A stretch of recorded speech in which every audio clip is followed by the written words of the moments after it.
Early Letters of George W. M. Curtis to John S. Dwight, Brook Farm and Concord. Edited by George Willis Cook. Early Life at Brook Farm and Concord. Early Letters to John S. Dwight. Letters of later date. Early Life at Brook Farm and Concord. George William Curtis was born in Providence, February 24, 1824. From the age of 6 to 11 he was in the school of C.W. Green at Jamaica Plain, and then, until he was 15, attended school in Providence. His brother Burrell, 2 years older, was his inseparable companion, and they were strongly attached to each other. About 1835 Curtis came under the influence of Ralph Waldo Emerson, who was heard by him in Providence, and who commanded his boyish admiration. Burrell Curtis has said of this interest of himself and his brother that it proved to be the cardinal event of their youth, and what this experience was he has described. "I still recall," he says, "the impressions produced by Emerson's delivery of his address on the Oversoul in Mr. Hartshorne's schoolroom in Providence. He seemed to speak as an inhabitant of heaven, and with the inspiration and authority of a prophet.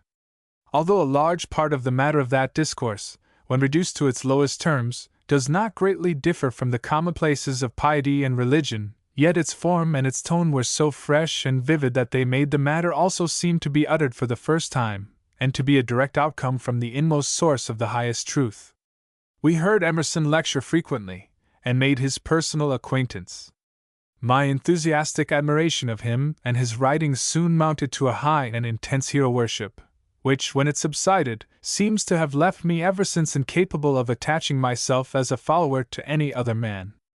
How far George shared such feelings, if at all, I cannot precisely say, but he so far shared my enthusiastic admiration as to be led a willing captive to Emerson's attractions, and to the incidental attractions of the movement of which he was the head, and Emerson always continued to command from us both the sincerest reverence and homage.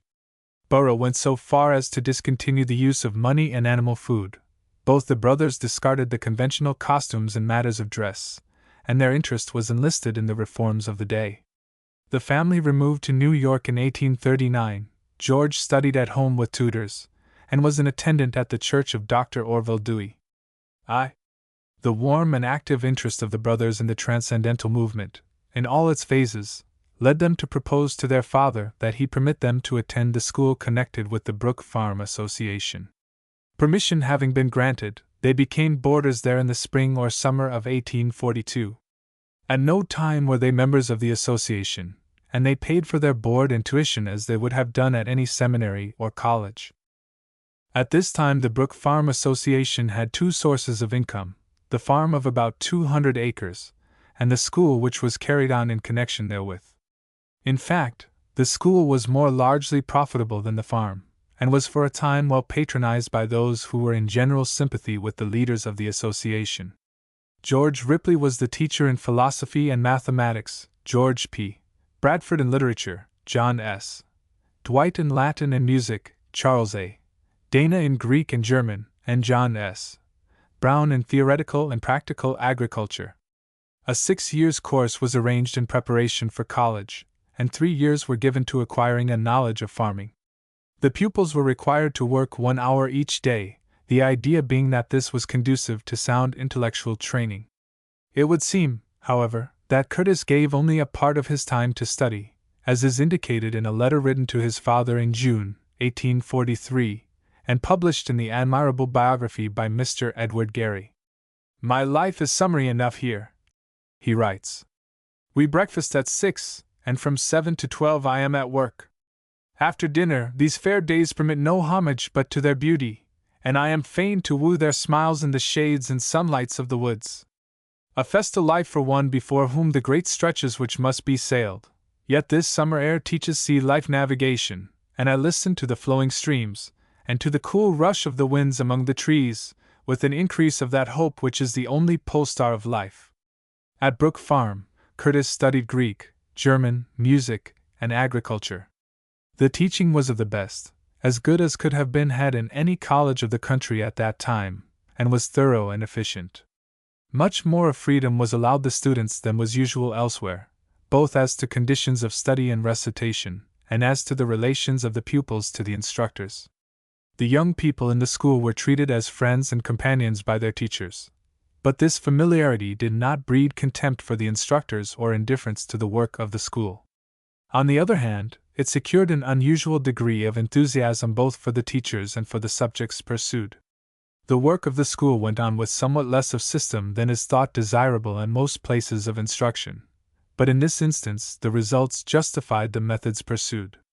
The teachers were such as could command success by their personal qualities and by their enthusiastic devotion to their work.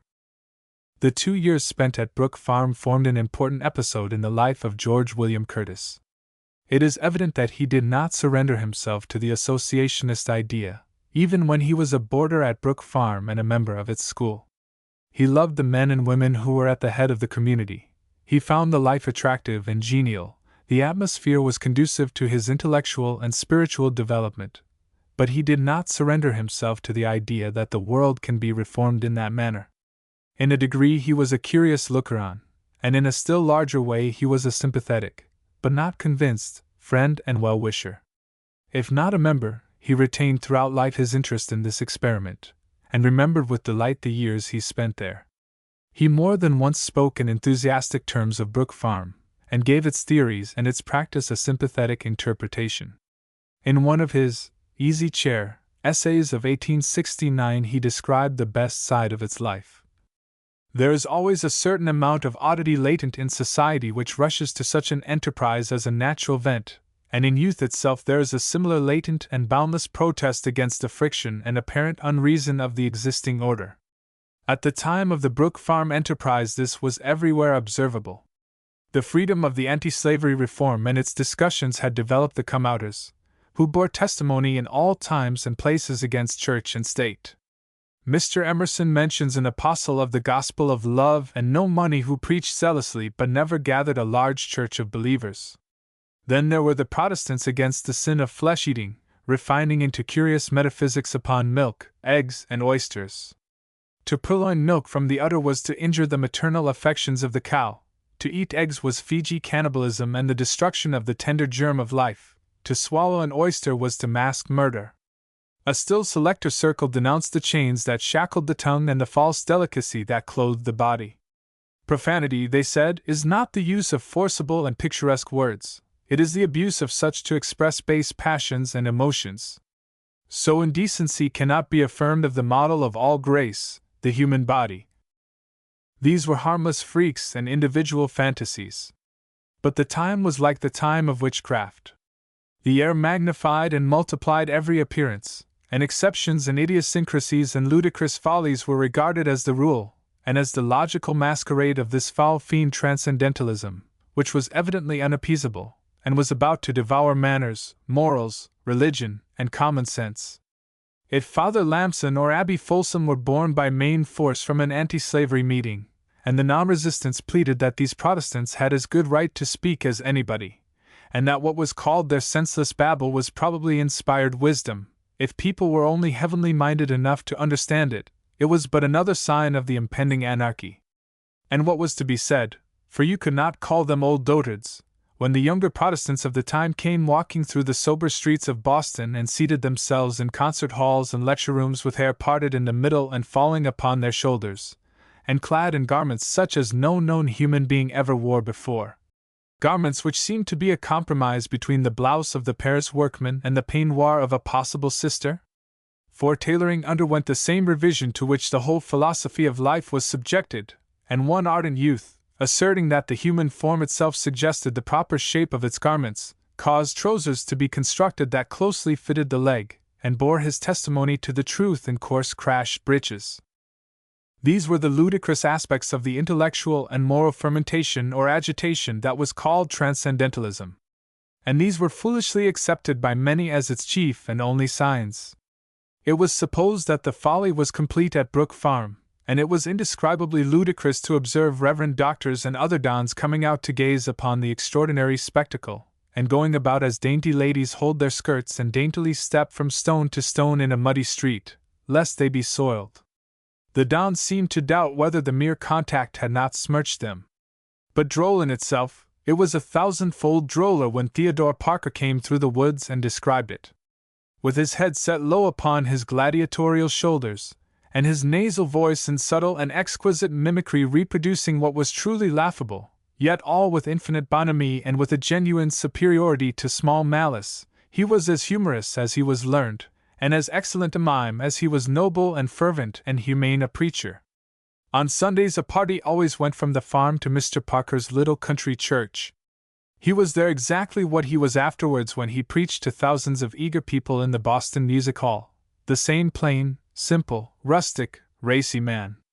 His congregation were his personal friends. They loved him and admired him and were proud of him, and his geniality and tender sympathy, his ample knowledge of things as well as of books, drew to him all ages and sexes and conditions. The society at Brook Farm was composed of every kind of person. There were the ripest scholars, men and women of the most aesthetic culture and accomplishment, young farmers, seamstresses, mechanics, preachers, the industrious, the lazy, the conceited, the sentimental. But they were associated in such a spirit, and under such conditions that, with some extravagance, the best of everybody appeared, and there was a kind of high esprit de corps, at least, in the earlier or golden age of the colony. There was plenty of steady, essential, hard work, for the founding of an earthly paradise upon a rough New England farm is no pastime. But with the best intention, and much practical knowledge and industry and devotion, there was in the nature of the case an inevitable lack of method, and the economical failure was almost a foregone conclusion. But there was never such witty potato patches and such sparkling cornfields before or since. The weeds were scratched out of the ground to the music of Tennyson or Browning, and the nooning was an hour as gay and bright as any brilliant midnight at Ambrose's. But in the midst of all was one figure, the practical farmer, an honest neighbor who was not drawn to the enterprise by any spiritual attraction, but was hired at good wages to superintend the work, and who always seemed to be regarding the whole affair with the most good-natured wonder as a prodigious masquerade. But beneath all the glancing colors, the lights and shadows of its surface, it was a simple, honest, practical effort for wiser forms of life than those in which we find ourselves. The criticism of science, the sneer of literature, the complaint of experience is that man is a miserably half-developed being, the proof of which is the condition of human society, in which the few enjoy and the many toil. But the enjoyment cloys and disappoints, and the very want of labor poisons the enjoyment. Man is made, body and soul. The health of each requires reasonable exercise. If every man did his share of the muscular work of the world, no other man would be overwhelmed by it. The man who does not work imposes the necessity of harder toil upon him who does. Thereby the first steals from the last the opportunity of mental culture, and at last we reach a world of pariahs and patricians, with all the inconceivable sorrow and suffering that surround us. Bound fast by the brazen age, we can see that the way back to the age of gold lies through justice, which will substitute cooperation for competition. That some such generous and noble thought inspired this effort at practical Christianity is most probable. The Brook farmers did not interpret the words, "The poor ye have always with ye," to mean, "Ye must always keep some of you poor." They found the practical Christian in him who said to his neighbor, "Friend, come up higher." But apart from any precise and defined intention, it was certainly a very alluring prospect, that of life in a pleasant country, taking exercise in useful toil, and surrounded with the most interesting and accomplished people. Compared with other efforts upon which time and money and industry are lavished, measured by Colorado and Nevada speculations, by California gold washing, by oil boring, and by the stock exchange, Brook Farm was certainly a very reasonable and practical enterprise, worthy of the hope and aid of generous men and women. The friendships that were formed there were enduring. The devotion to noble endeavor, the sympathy with all that is most useful to men, the kind patience and constant charity that were fostered there, have been no more lost than grain dropped upon the field. It is to the transcendentalism that seemed to so many good souls both wicked and absurd that some of the best influences of American life today are due. The spirit that was concentrated at Brook Farm is diffused, but it is not lost. As an organized effort, after many downward changes, it failed. But those who remember the hive, the airy, the cottage, when Margaret Fuller came and talked, radiant with bright humor, when Emerson and Parker and Hedge joined the circle for a night or a day, when those who may not be publicly named brought beauty and wit and social sympathy to the feast, when the practical possibilities of life seemed fairer, and life and character were touched ineffaceably with good influence, cherish a pleasant vision which no fate can harm, and remember with ceaseless gratitude the blithe days of Brook Farm. Curtis returned to the same subject in 1874, in discussing Frothingham's biography of George Ripley. Some of the errors into which writers about Brook Farm had fallen he undertook to correct, to point out the real character of the association, and its effort at the improvement of society. The Easy Chair describes Brook Farm as an Arcadia, for such in effect was the intention, and such is the retrospect to those who recall the hope from which it sprang. The curious visitors who came to see poetry in practice saw with dismay hard work on every side, plain houses and simple fare, and a routine with little aesthetic aspect. Individual whims in dress and conduct, however, were exceptional in the golden age or early days at Brook Farm, and those are wholly in error who suppose it to have been a grotesque colony of ideologues.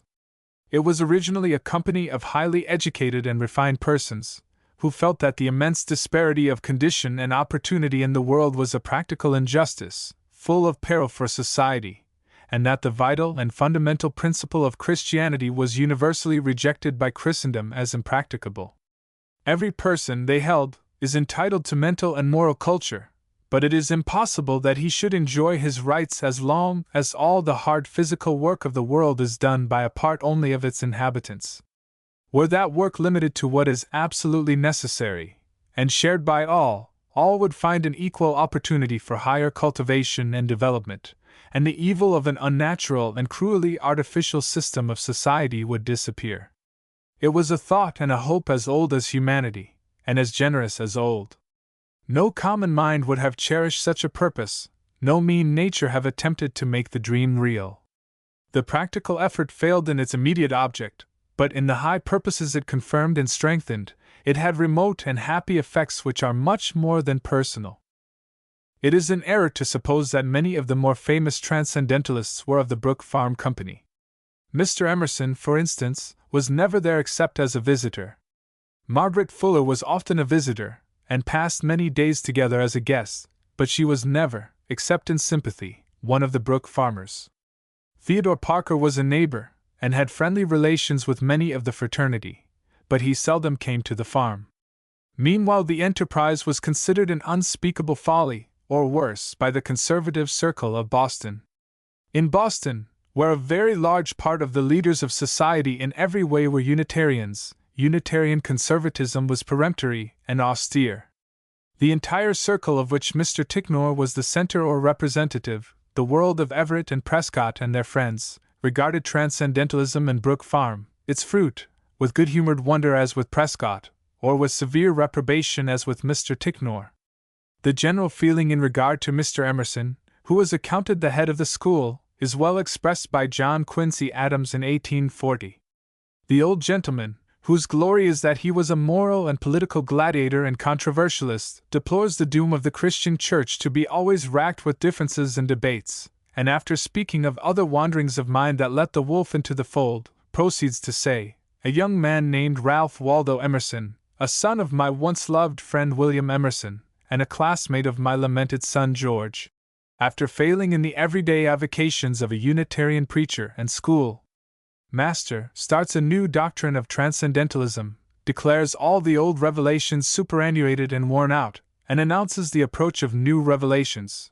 Mr. Adams was just on the eve of his anti-slavery career, but he continues, Garrison and the non-resistant abolitionists, Brownson and the Murat Democrats, phrenology and animal magnetism, all come in, furnished each with some plausible rascality as an ingredient for the bubbling cauldron of religion and politics.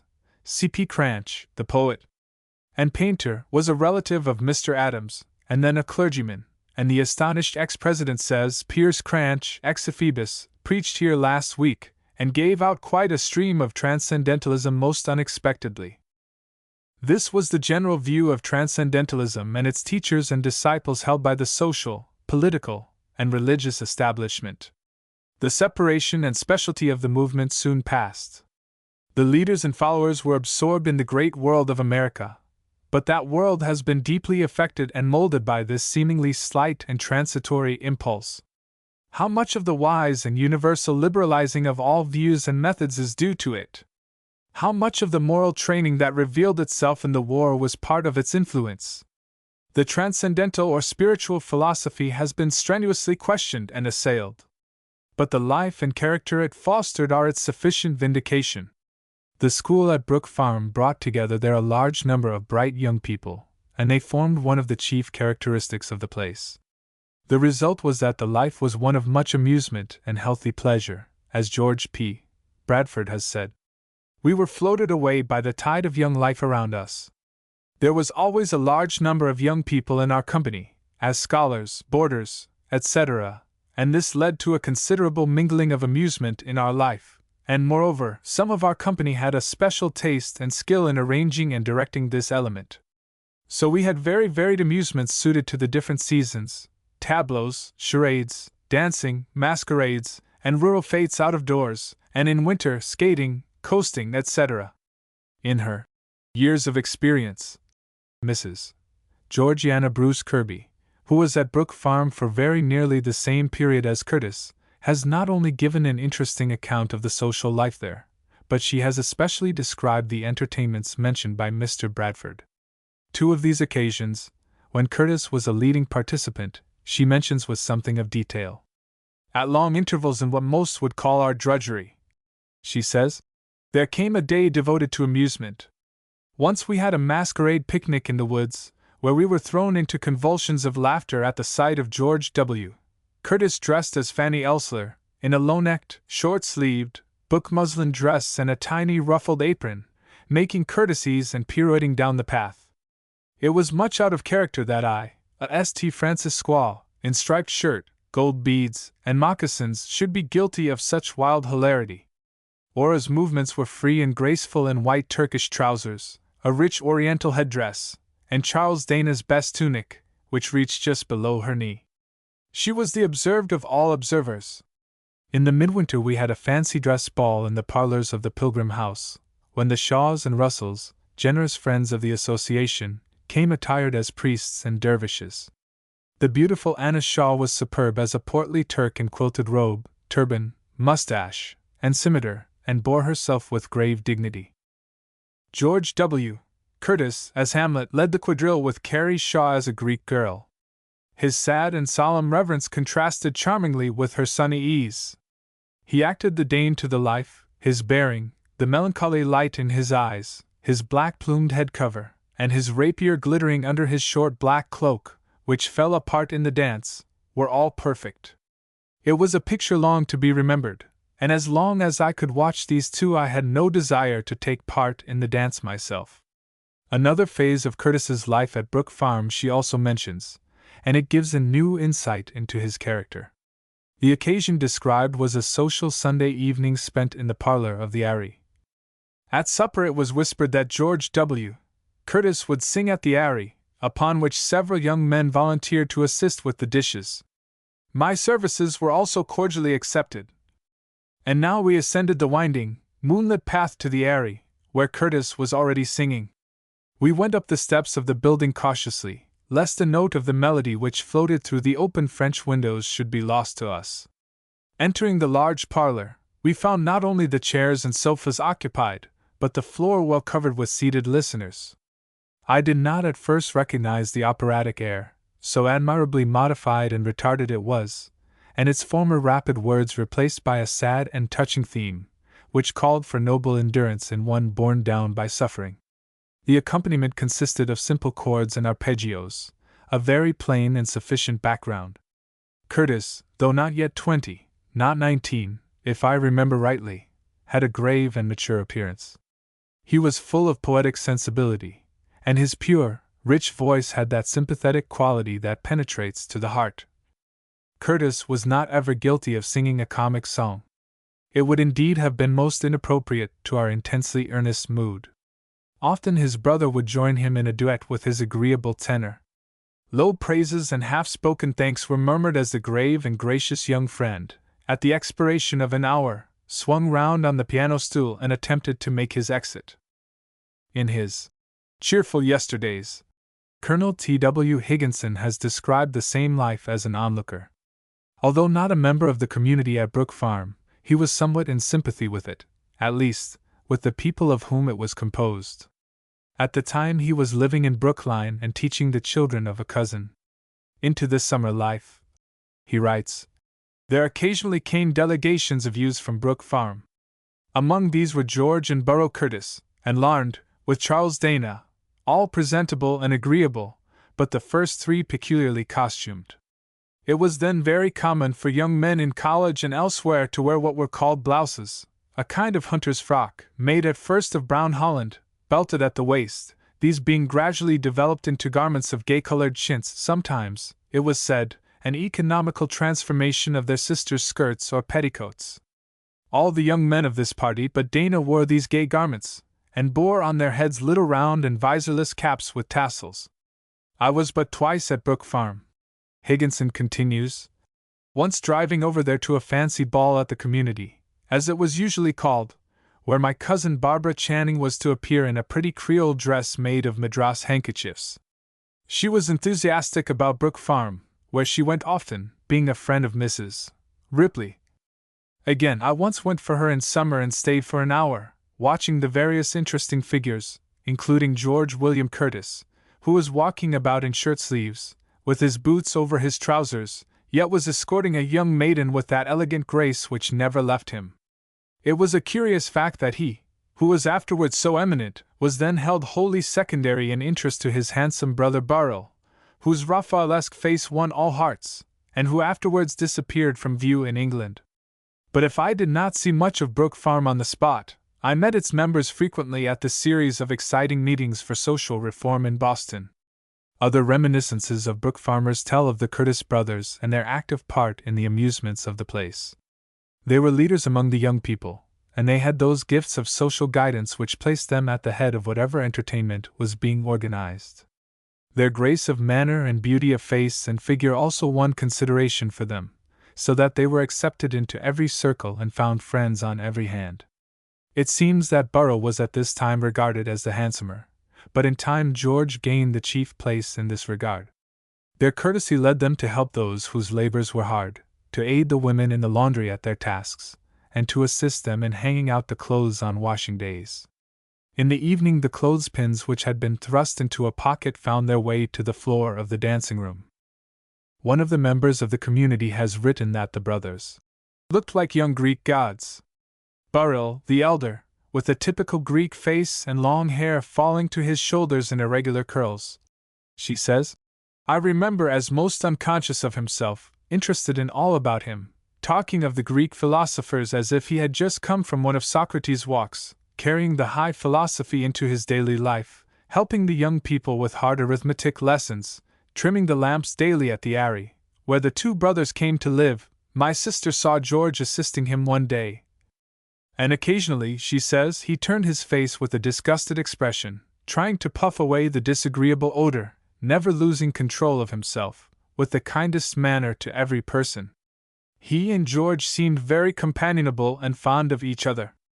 George, though only 18, seemed much older, like a man of 25, possibly, with a peculiar elegance, if I may so express it, great and admirable attention, as I recollect, when listening to any one, courteous recognition of others' convictions and even prejudices, and never a personal animosity of any kind, a certain remoteness of manner, however, that I think prevented persons from becoming acquainted with him as easily as with Burrell. In his Memories of Brook Farm, Dr. John T. Codman mentions the occasional returns of Curtis to the farm after he had left it, and says he heard him singing the Earl King, Kathleen Mavourneen, and Good Night to Julia, in his inimitable manner. Everything goes to indicate that he was a favorite, not only with the younger persons, but with those who were older. He had already developed a mature thoughtfulness, and gave indications of his power as a writer and speaker. His fondness for music, and his enthusiastic study of it under Dwight's leadership is an indication of that aesthetic appreciation which he kept through life, and which appeared in his mastership of prose style. At first each one helped himself to the food placed on the table in the dining room at the Hive, or those at the table helped each other. In this way more or less confusion was produced, and the results were unsatisfactory. Accordingly, Charles Dana organized a group, including Curtis and other young men of character and good breeding, to act as waiters. Dana took his place at the head of this group of voluntary servants, who performed their duties with grace and alacrity. It is hardly necessary to observe, says Mrs. Kirby, that the business was henceforth attended to with such courtly grace and such promptness that the new regime was applauded by every one, although it did appear at first as if we were all engaged in acting a play. The group, with their admired chief, took dinner, which had been kept warm for them, afterwards, and were themselves waited upon with the utmost consideration. 2. While at Brook Farm, Curtis was on intimate terms with most of the persons there. He greatly admired Mr. and Mrs. Ripley, and he frequently wrote to Mrs. Ripley and made of her a sort of mother confessor. He also highly appreciated the scholarly qualities of Charles Dana, and his capacity as a leader. In his letters he frequently mentions the two Charleses, who were Charles Dana and Charles Newcomb. The latter has been described by Dr. Codman as the mysterious and profound, with his long, dark, straight locks of hair, one of which was continually being brushed away from his forehead as it continually fell, with his gold-bowed eyeglass, his large nose and peculiar blue eyes, his spasmodic expressions of nervous horror, and his cachinnacious laugh. Newcomb was for many years a resident of Providence, afterwards finding a home in England and in Paris.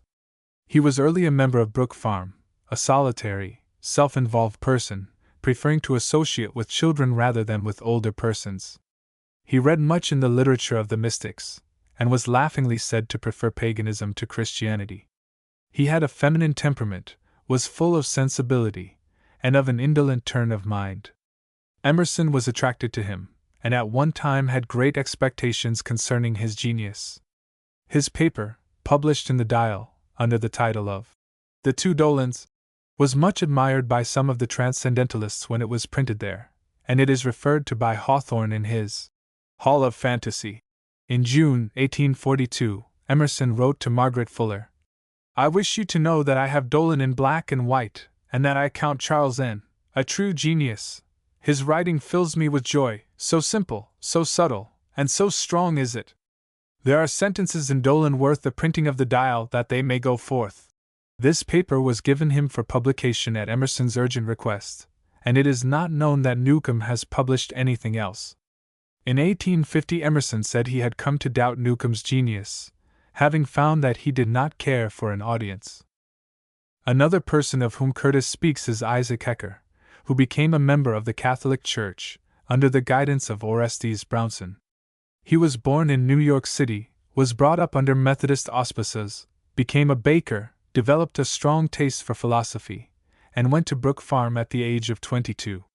He remained for a few months as a student, and then tried Alcott's Fruitlands for a fortnight. He was naturally of an ascetic turn of mind, loved mystic books and philosophy, and found in the Catholic Church his true religious home. He secured at Brook Farm a kind of culture which he much needed, and his abilities were seen by those around him.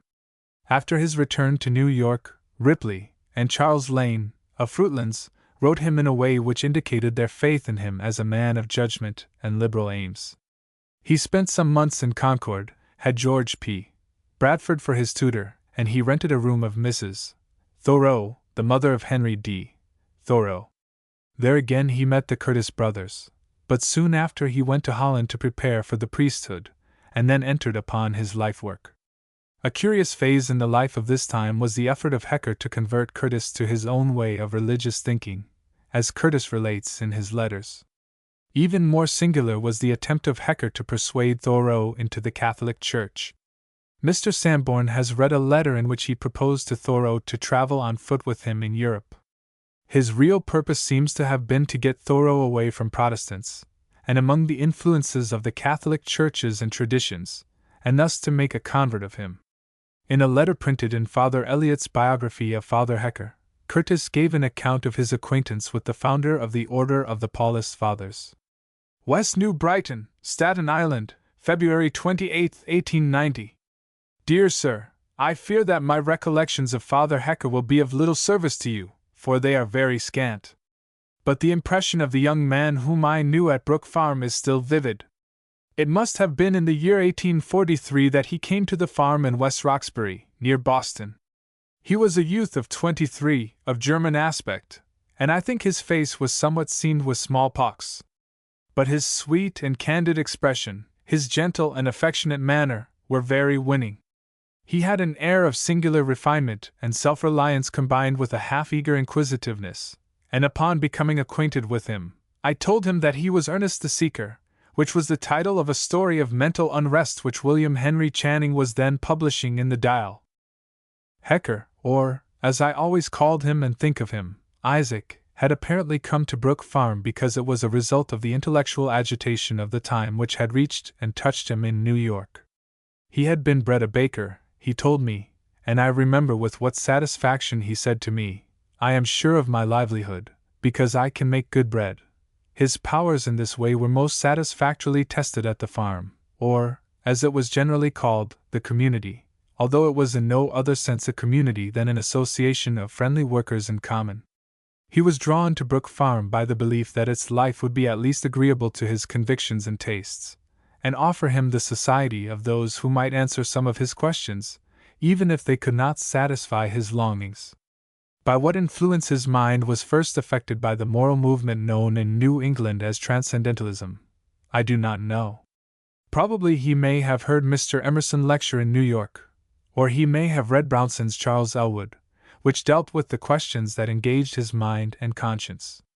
But among the many interesting figures at Brook Farm I recall none more sincerely absorbed than Isaac Hecker in serious questions. The merely aesthetic aspects of its life, its gaiety and social pleasures, he regarded good-naturedly, with the air of a spectator who tolerated rather than needed or enjoyed them. There was nothing ascetic or severe in him, but I have often thought since that his feeling was probably what he might have afterwards described as a consciousness that he must be about his father's business. I do not remember him as especially studious. Mr. Ripley had classes in German philosophy and metaphysics, in Kant and Spinoza, and Isaac used to look in, as he turned wherever he thought he might find answers to his questions. He went to hear Theodore Parker preach in the Unitarian Church in the neighboring village of West Roxbury. He went to Boston, about 10 miles distant, to talk with Brownson, and to Concord to see Emerson. He entered into the working life at the farm, but always, as it seemed to me, with the same reserve and attitude of observation. He was the dove floating in the air, not yet finding the spot on which his foot might rest. The impression that I gathered from my intercourse with him, which was boyishly intimate and affectionate, was that of all the apostles of the newness, as they were gaily called, whose counsel he sought, Brownson was the most satisfactory to him. I thought then that this was due to the authority of Brownson's masterful tone, the definiteness of his views, the force of his understanding, as the word was then philosophically used in distinction from the reason. Brownson's mental vigor and positiveness were very agreeable to a candid mind which was speculatively adrift and experimenting, and, as it seemed to me, which was more emotional than logical. Brownson, after his life of varied theological and controversial activity, was drawing towards the Catholic Church, and his virile force fascinated the more delicate and sensitive temper of the young man, and I have always supposed, was the chief influence which at that time affected Hecker's views, although he did not then enter the Catholic Church. He was a general favorite at Brook Farm, always equable and playful, wholly simple and frank in manner. He talked readily and easily, but not controversially. His smile was singularly attractive and sympathetic, and the earnestness of which I have spoken gave him an unconscious personal dignity. His temperament was sanguine. The whole air of the youth was that of goodness. I do not think that the impression made by him forecast his career, or, in any degree, the leadership which he afterwards held in his church. But everybody who knew him at that time must recall his charming amiability. I think that he did not remain at Brook Farm for a whole year, and when later he went to Belgium to study theology at the seminary of Mons, he wrote me many letters, which, I am sorry to say, have disappeared. I remember that he labored with friendly zeal to draw me to his church, and at his request I read some writing of St. Alphonse of Liguori. Gradually our correspondence declined when I was in Europe, and was never resumed, nor do I remember seeing him again more than once, many years ago. There was still in the clerical figure, which was very strange to me, the old sweetness of smile and address. There was some talk of the idyllic days, some warm words of hearty goodwill, but our interests were very different, and parting, we went our separate ways. For a generation we lived in the same city, yet we never met. But I do not lose the bright recollection of Ernest the Seeker, nor forget the frank, ardent, generous, manly youth, Isaac Hecker. Very truly yours, George William Curtis. One of the teachers at Brook Farm was George P. Bradford, who left there at about the same time Curtis did, and was then a tutor in Concord. When the account of philosophy in Boston was left uncompleted by Ripley, Bradford finished it for the Memorial History of Boston. While living in the old manse in Concord, Hawthorne wrote to Margaret Fuller, "I have thought of receiving a personal friend, and a man of delicacy, into my household, and have taken a step towards that object. But in doing so I was influenced far less by what Mr. Bradford is than by what he is not, or rather, his negative qualities seem to take away his personality, and leave his excellent characteristics to be fully and fearlessly enjoyed. I doubt whether he be not precisely the rarest man in the world." Mrs. Hawthorne wrote of Bradford that his beautiful character makes him perennial in interest. After the death of Bradford, Curtis wrote of him in one of the most appreciative of the biographical papers which the Easy Chair gave to the public. "Whoever had the happiness of knowing the late George P.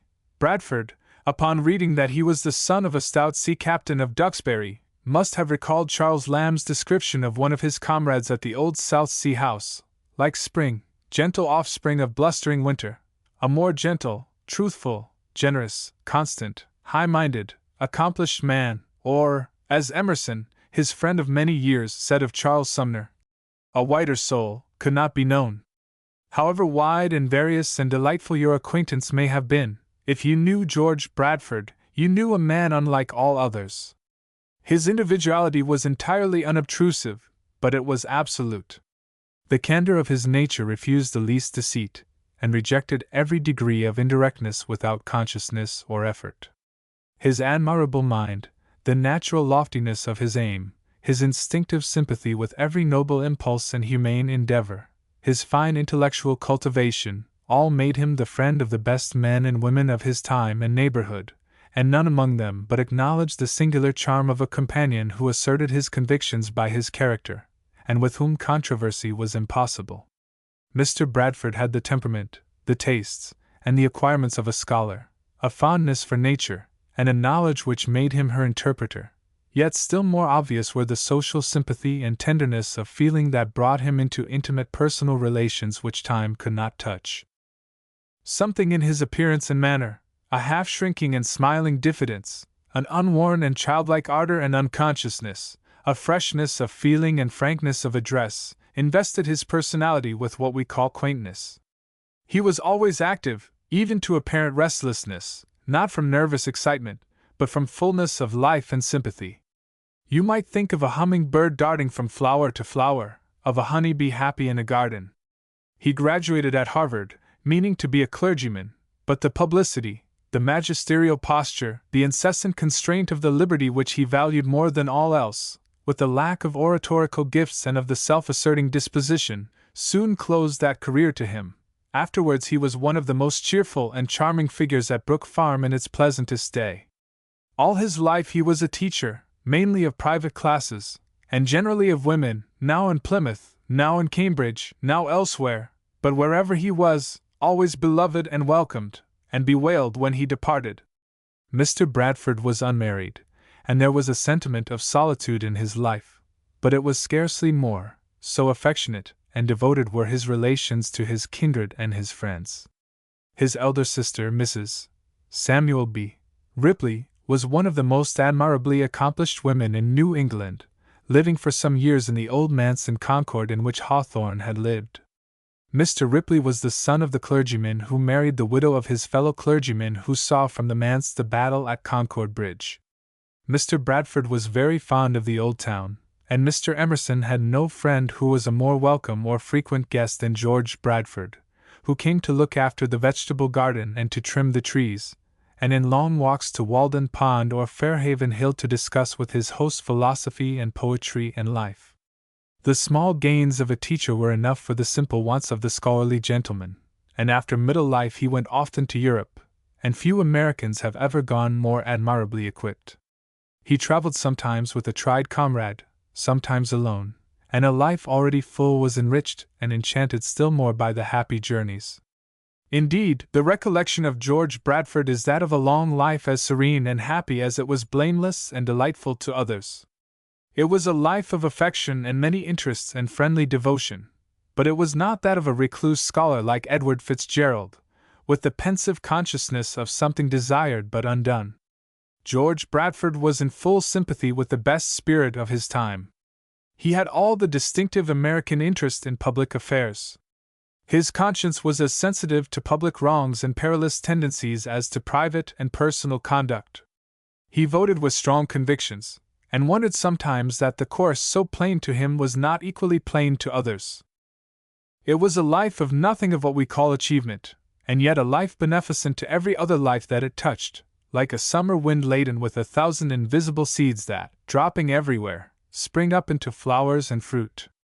It is a name which to most readers of these words is wholly unknown, and which will not be written, like that of so many of the friends of him who bore it, in our literature and upon the memory of his countrymen.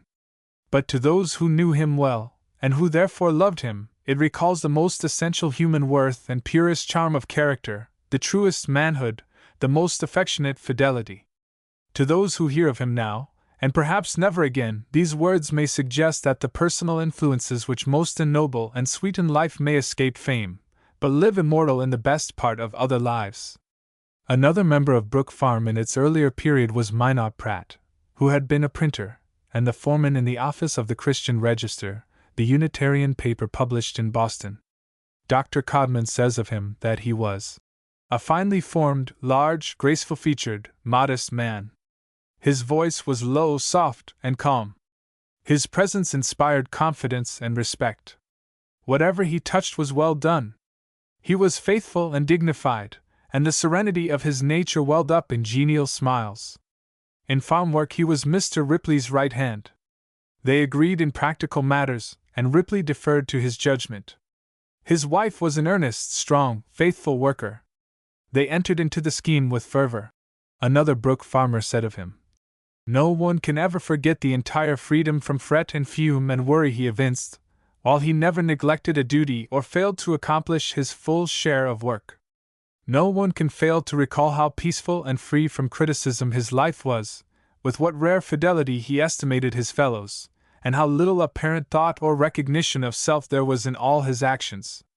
Indeed, the loveliness of his spirit shone through the bodily vesture, and his smile itself was a blessing which one might seek to win, and be proud to have gained by one's exertions. His presence, in all the various spheres of active life and industry, had a wonderful educational power upon both old and young, and to the influence of several individuals of similar beauty of character I attribute the harmony and beauty, in considerable degree, of our Brook Farm life." Pratt spent the remainder of his life, after the Brook Farm episode, in Concord, and there he has, even now, the reputation of having been a model farmer. He was an extremely modest man, very little forth-putting, gentle in manner, and most neighborly in spirit. He wrote many papers for the Concord Farmers' Club, and some of these were printed in the Boston Commonwealth. In that paper, when Mr. Frank B. Sanborn was the editor, he published a series of articles on country life, which were delightful to read. He was a fine writer, and what he wrote showed the grace and charm of the man. He gave much attention to botany, knew all the plants and flowers in Concord, and knew them both as a scientist and poet. For several years Pratt was in the habit of gathering on the lawn in front of his house, under a large elm tree, a picnic of such of his Brook Farm associates as he could bring together. Emerson, Phillips, Thoreau, Curtis, George Bradford, and others of note often attended. The gathering was a delightful one, and it was made an occasion of happy reminiscences and a renewal of old personal ties and affections. Some of the reminiscences of Brook Farm mention that Curtis walked in the moonlight with Caroline Sturgis, who, over the signature of Z., contributed a number of poems to the Dial. She was an intimate friend of Margaret Fuller, and she afterwards published Rainbows for Children, The Magician's Showbox, and other children's books. She married William A. Tappan, who rented to Hawthorne the cottage in which he lived at Lenox. Mrs. Lathrop's book about her mother contains many reminiscences of them. She was a daughter of William Sturgis, a wealthy Boston merchant. A sister, Mrs. Ellen H. Hooper, was also a contributor to The Dial, in which appeared her poem beginning with the line, "I slept and dreamed that life was beauty." Another well-known poem was written by her. She stood outside the gate of heaven and saw them entering in. Colonel Higginson speaks of her as a woman of genius, and Margaret Fuller wrote of her from Rome, "I have seen in Europe no woman more gifted by nature than she." Under date of October 25, 1845, Curtis mentions a religious meeting which had been recently held at Brook Farm. This was a reference to one of the many occasions on which William Henry Channing conducted religious services there, for he was listened to with greater satisfaction than any one else who spoke on religious subjects. When the weather was suitable, he preached in the grove near the Margaret Fuller cottage, so called, and on the present occasion he asked those present to join hands and to repeat with him a bond of union or confession of faith, and constitute themselves into a church. Before this time no religious organization had existed at Brook Farm, the utmost liberty of opinion being cultivated there. In fact, the leaders of the movement had been strongly opposed to any religious formalism or organized effort at religious instruction. The freedom of belief was such that freethinkers on the one side, and devout Catholics on the other, were welcomed with equal cordiality. The majority of the members were undoubtedly of the liberal school in theology, and found in the preaching of Theodore Parker the kind of spiritual instruction they desired. At one time there was an enthusiastic interest in the teachings of Swedenborg. It was the tendency towards what was at once practical and mystical which drew the large majority of the farmers to the preaching of William Henry Channing, who was one of the most gifted preachers which America has produced. He was imaginative, mystical, and eloquent, liberal in his thinking, progressive in his social ideals, and profoundly religious. He was thoroughly in sympathy with the associationist movement, and more than any other man he was the spiritual leader and confessor of those who found in that movement a practical realization of their religious convictions. The organization, which began on that Sunday afternoon in October 1845, continued to exist at Brook Farm until January 1847, when the Religious Union of Associationists was organized in Boston, with Channing as the minister. For a few years it was successful, and it gave union and purpose to the associationist movement in Boston and the vicinity. A considerable number of the members of Brook Farm were connected with it actively, as officers, members of the choir, or regular attendants. The organization effected in the pine woods in so informal a manner was quite in harmony with the Brook Farm spirit and methods. Formalism of every kind was dreaded, but yet there was a deeply religious interest pervading the whole life of the community. At all the meetings held by the farmers, even at little social gatherings, the conversation was likely to run on high themes.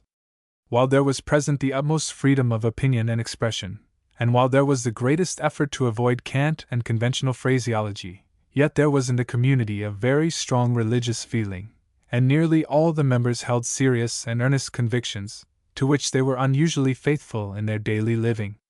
3. The relations of Curtis to his teachers at Brook Farm were cordial and appreciative, but they were especially so with John S. Dwight, with whom he studied music.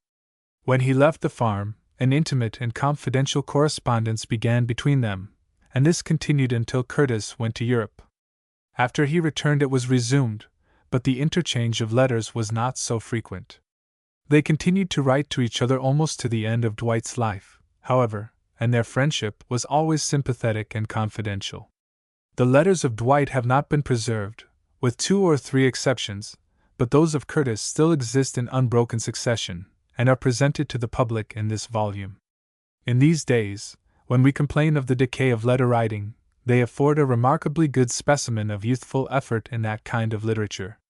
To Dwight there were sent by Curtis several poems, which were printed in the Harbinger, and he also sent 2 letters from New York on musical topics. two of his letters to Dwight from Europe were also printed in the Harbinger.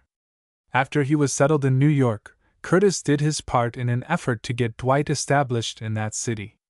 When Dwight began his Journal of Music, Curtis wrote for it frequently over the signature of Hafiz.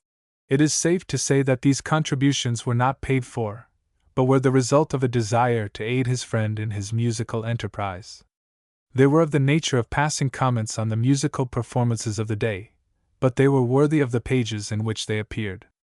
John Sullivan Dwight was born in Court Street, Boston, May 13, 1813, the son of Dr. John Dwight and his wife Mary. He was educated at the Dern Street Grammar School and the Boston Latin School, from which he entered Harvard College. As a boy he was a devoted reader of books, studious in his habits, but little inclined to active or practical pursuits. When about 15, he began to take an interest in music, and from his father he received the best instruction in that art. Young Dwight entered Harvard in 1829, and he carried through the studies of the course with a fair degree of success. He gave much attention to music, joined the Pierian sodality, and was an earnest reader of the best poetry. He gave the class poem on his graduation, in 1832. During his senior year he taught at Northborough, and following his graduation he spent a year as a tutor in a family at Meadville, Pennsylvania. In the autumn of 1834 he entered the theological school at Harvard, and graduated therefrom in August 1836, his dissertation being on the proper character of poetry and music for public worship, which was published in the Christian Examiner for that year. Dwight's interest in music led him to take a leading part in bringing together, in 1837, those recent graduates of the college who were of like mind with himself, and a society was organized for the purpose of promoting its study. In 1840 the name was changed to that of the Harvard Musical Association. In 1845 it was incorporated, and in 1848 the place of meeting was transferred to Boston. It was 3 years and a half after Dwight left the theological school before he had secured a pulpit. He preached nearly every Sunday, but he had become a member of the Transcendental Club. He was in sympathy with Emerson and Parker, and the churches did not find his preaching acceptable. He wrote several papers for the Christian Examiner, and reviewed a number of books in the same periodical. The first review of Tennyson published in this country he gave to the public in that journal. In 1838 he published in the series of translations edited by George Ripley, under the general title of Specimens of Foreign Standard Literature, a volume of select minor poems translated from the German of Goethe and Schiller, with notes. Several of Dwight's friends aided him in this translation, especially on the poems of Schiller, but the valuable notes appended were furnished by himself. The volume was dedicated to Carlyle, who wrote a characteristic letter in giving his permission, and a still more interesting one in acknowledging the receipt of the book. In May, 1840, Dwight became the minister of the little Unitarian parish at Northampton, and the ordination sermon was preached by George Ripley, the address to the minister being given by Dr. W. E. Channing. From the first the people were not fully agreed as to Dwight's preaching, and the objections gradually increased as his strong transcendental habits of thought began to be more clearly manifest.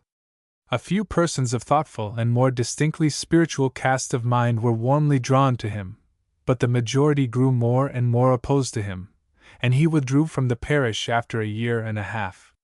During his stay in Northampton he wrote for the Dial, for 1 or 2 musical journals, planned several extended literary undertakings, and gave lectures before the American Institute of Instruction and the Harvard Musical Association.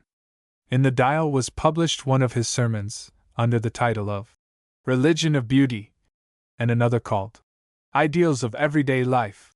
At the end of that on the Religion of Beauty was printed a poem of Dwight's, which has been often credited to Goethe, and is usually given the title of Rest. Sweet is the pleasure, itself cannot spoil. Is not true leisure one with true toil? Thou that wouldst taste it, still do thy best, use it, not waste it, else 'tis no rest.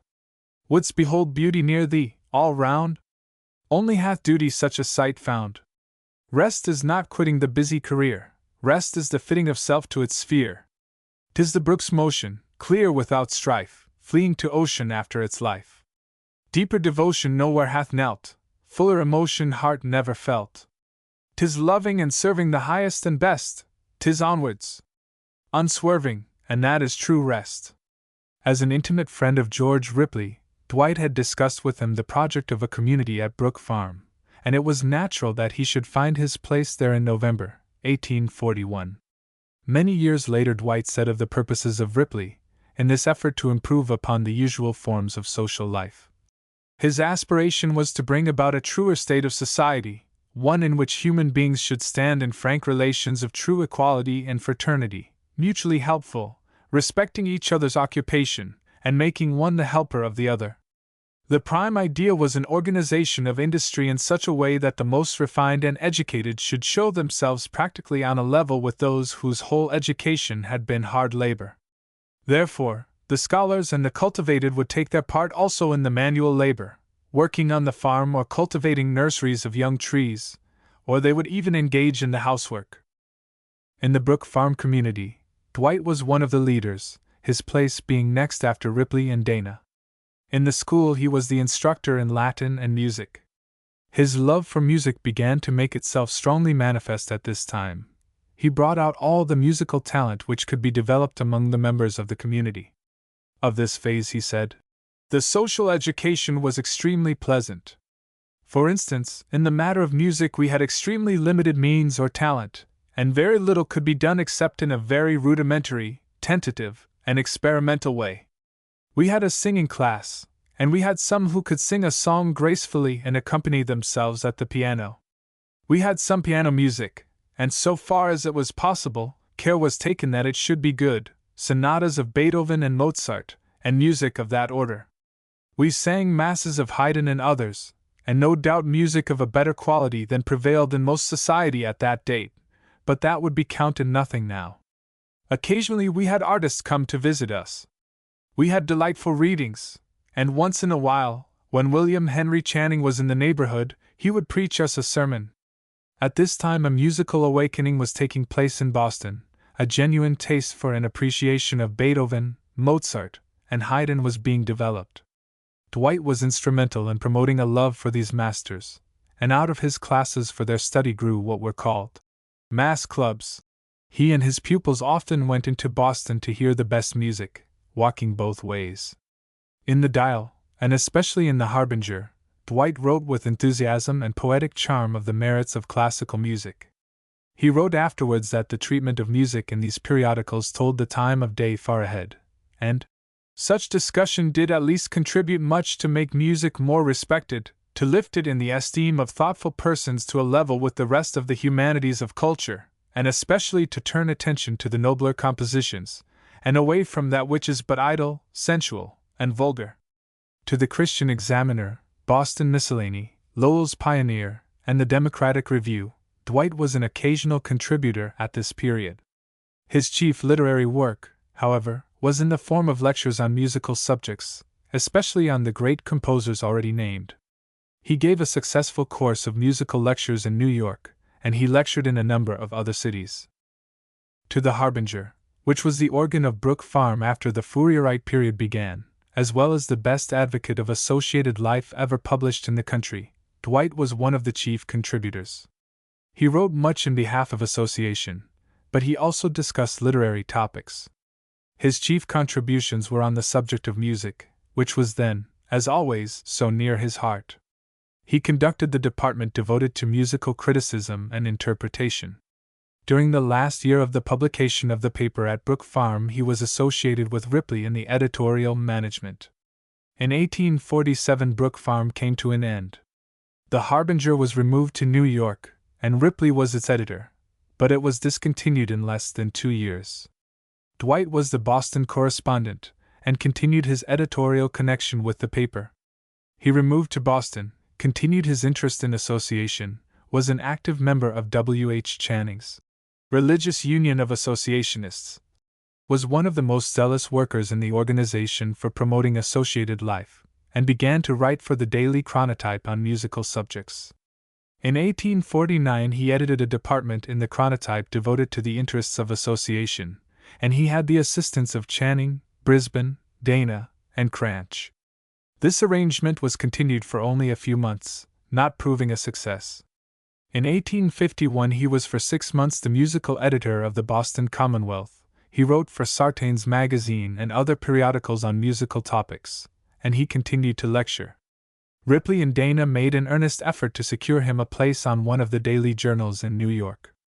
In February 1851, Dwight and Mary Bullard, who had been a frequent visitor at Brook Farm, and a member of the choir at Channing's Church in Boston, of which Dwight was the musical leader, were married.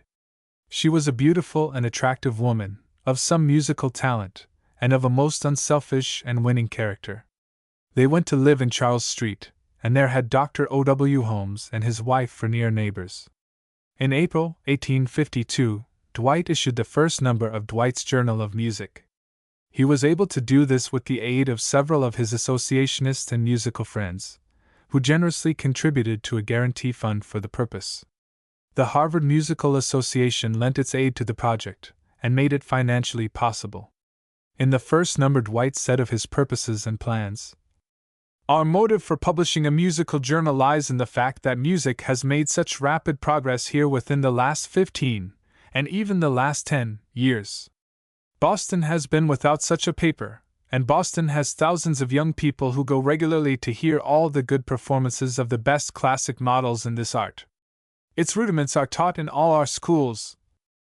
All this requires an organ, a regular bulletin of progress, something to represent the movement, and at the same time help to guide it to the true end. Very confused, crude, heterogeneous is this sudden musical activity in a young, utilitarian people.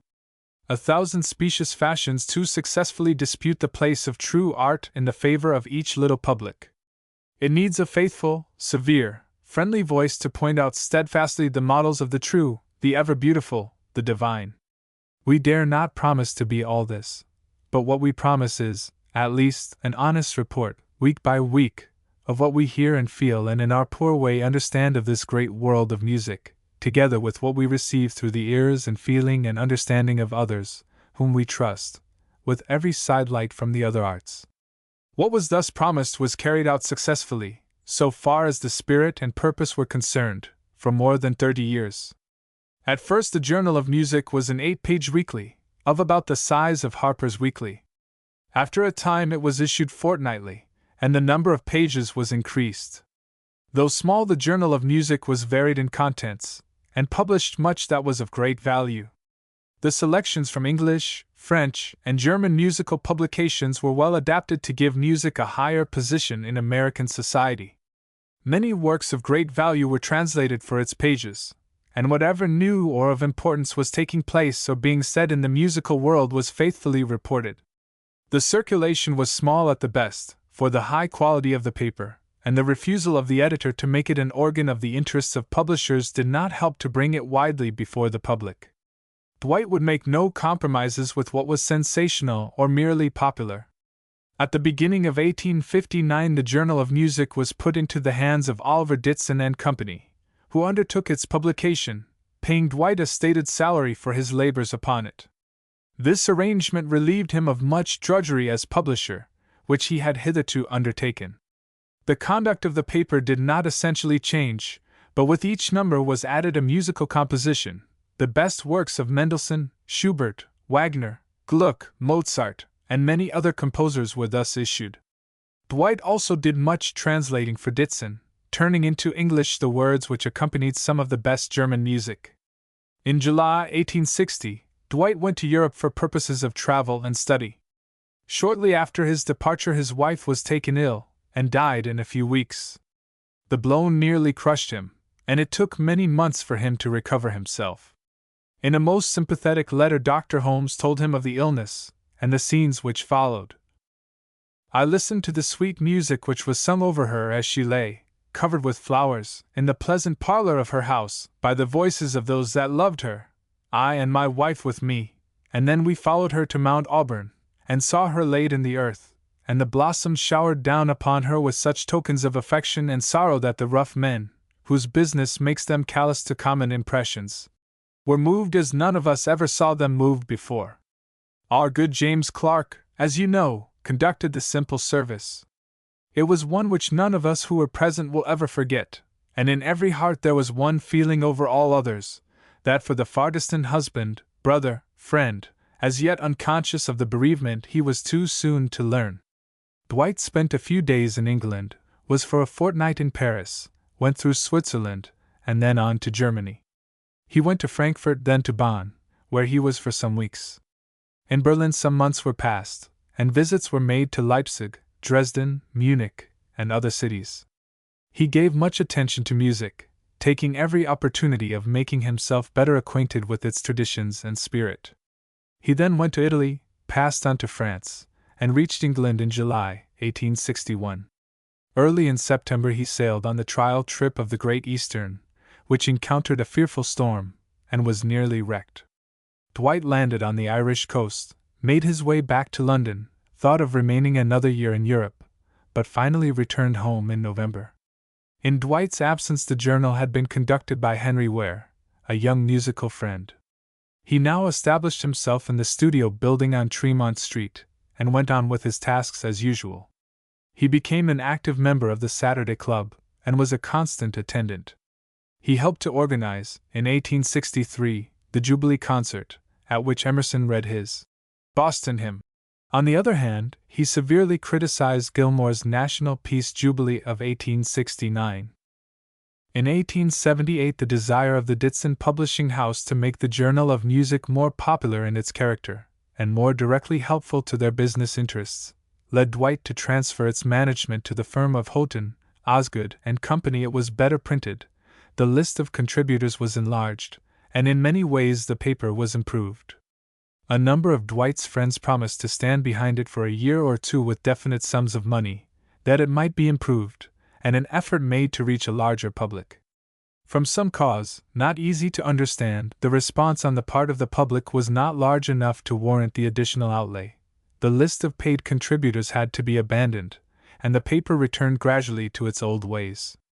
In December, 1880, Dwight's friends joined with the musicians of Boston in giving a testimonial concert for the benefit of the paper, which yielded the sum of $6,000. In an editorial, Dwight said of this expression of interest in his work, "Greetings and warmest signs of recognition, kindliest notes of sympathy, often from most unexpected quarters, prompt, enthusiastic offers of musical service in any concert that might be arranged, poured in upon the editor, who, all at once, found himself the object of unusual attention. Hand and heart were offered wherever he met an old acquaintance.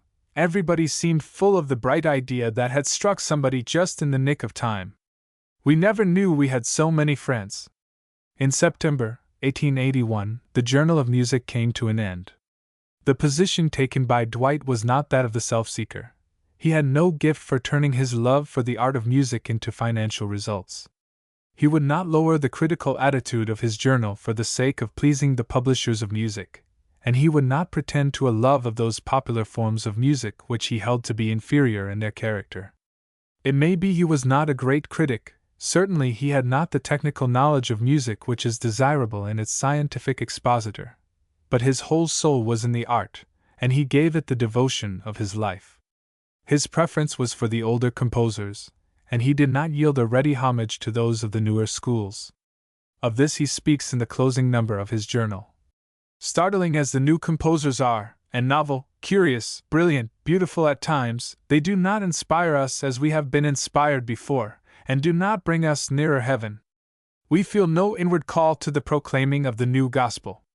We have tried to do justice to these works as they have claimed our notice, and have omitted no intelligence of them which came within the limits of our columns, but we lack motive for entering their doubtful service. We are not ordained their prophet." Dwight frankly admitted that the causes for the limited success of his journal lay in himself, and said truly, "We have long realized that we were not made for the competitive, sharp enterprise of modern journalism. The turn of mind which looks at the ideal rather than the practical, and the native indolence of temperament which sometimes goes with it, have made our movements slow. To be the first in the field with an announcement, or a criticism, or an idea, was no part of our ambition. How can one recognize competitors, or enter into competition, and at the same time keep his eye on truth?" The real value of Dwight's work in his Journal of Music was expressed in a letter sent him by Richard Grant White, when the closing number appeared. I regret very much this close of your valuable editorial labors. You have done great work, and have that consciousness to be sure, some comfort, but it should not be all. There is not a musician of respectability in the country who is not your debtor. In the easy chair, Curtis gave a worthy account of the labors of his friend, and showed how deserving he was of a far greater success than he had reached. In the midst of the great musical progress of the country, he wrote, it is a curious fact that the oldest, ablest, and most independent of musical journals in the United States has just suspended publication, on the eve of the completion of its 30th year, for want of adequate support. We mean, of course, Dwight's Journal of Music, which ended with an admirably manly, candid, and sagacious, but inevitably pathetic, valedictory from its editor, veteran editor, we should say, if the atmosphere of good music in which he has lived had not been an enchanted air in which youth is perpetually renewed. A more delightful valedictory it would not be easy to find in the swan song of any journal. Mr. Dwight does not say, what the history of music in this country will show, that to no one more than to him are we indebted for the intelligent taste which enjoys the best music. His lectures upon the works of the great Germans at the time of their performance by the Boston Academy of Music in the old Odeon 40 years ago were a kind of manual for the intelligent audience. They showed that an elaborate orchestral musical composition might be as serious a work of art, as full of thought and passion, and, in a word, of genius, as a great poem, and that no form of art was more spiritually elevating.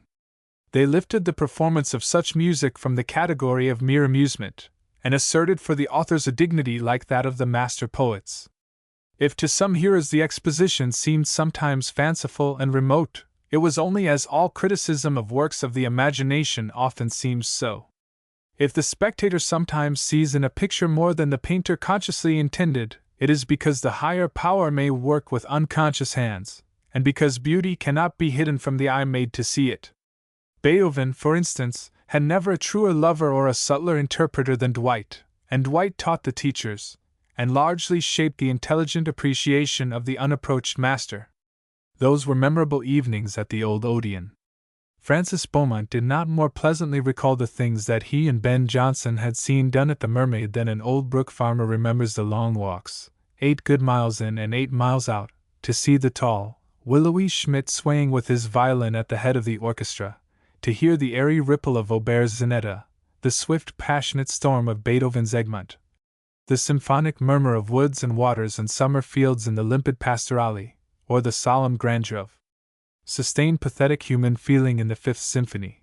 The musical revival was all part of the new birth of the transcendental epoch, although none would have more promptly disclaimed any taint of transcendentalism than the excellent officers of the Boston Academy of Music.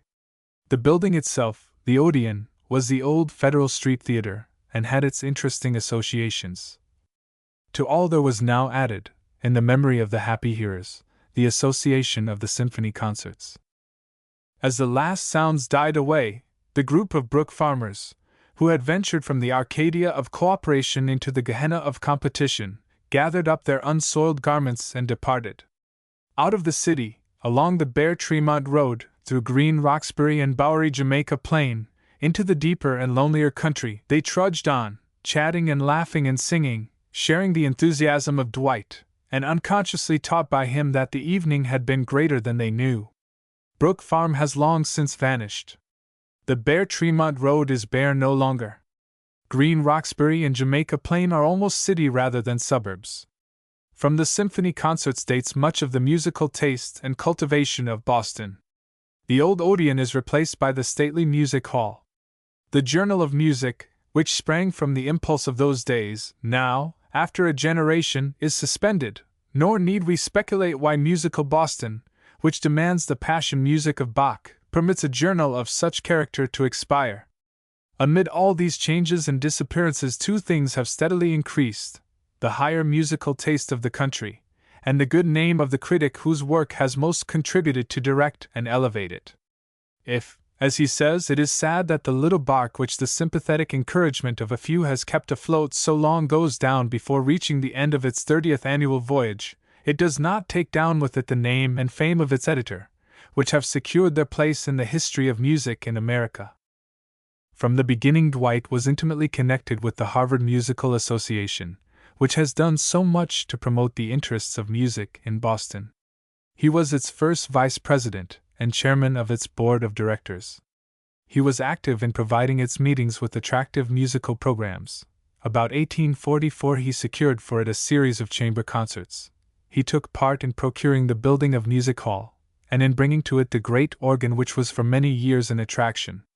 From 1855 to 1873 he continuously filled the position of vice president of the association, and in the latter year was elected president, which place he held until his death. Beginning about 1850 he worked steadily for securing a good musical library that should be as nearly complete as possible, and his desire was to make this a special feature in the activities of the association. In 1867 a room was secured for it, and in 1869 a suite of rooms was rented for the gatherings, both social and musical, of the members of the association. On his election as president, Dwight went to live in those rooms, cared for the library, and received the members and guests of the association whenever they chose to frequent them. This was in Pemberton Square, but in 1886 there was a removal to Park Square, and another in 1892 to West Cedar Street. Dwight's connection of 40 or 50 years with the Harvard Musical Association was most intimate, so that he and the association came to be almost identical in the minds of Boston people. Whatever it accomplished was through his initiative or with his active cooperation. In 1865 Dwight proposed the organization of a Philharmonic Society among the members of the association, and also that a series of concerts be undertaken. This suggestion was carried out, and the concerts were for many years very successful. In time their place was taken by the concerts of Theodore Thomas, and the symphony concerts generously sustained by Mr. H. L. Higginson. But it must be recognized that Dwight and the Harvard Musical Association taught the Boston public to appreciate only those concerts at which the best music was produced. One special object in the organization of the Harvard Musical Association was the securing of a place for music in the curriculum of Harvard College. That was an object very dear to the heart of Dwight, and one which he brought forward frequently in the pages of his Journal of Music.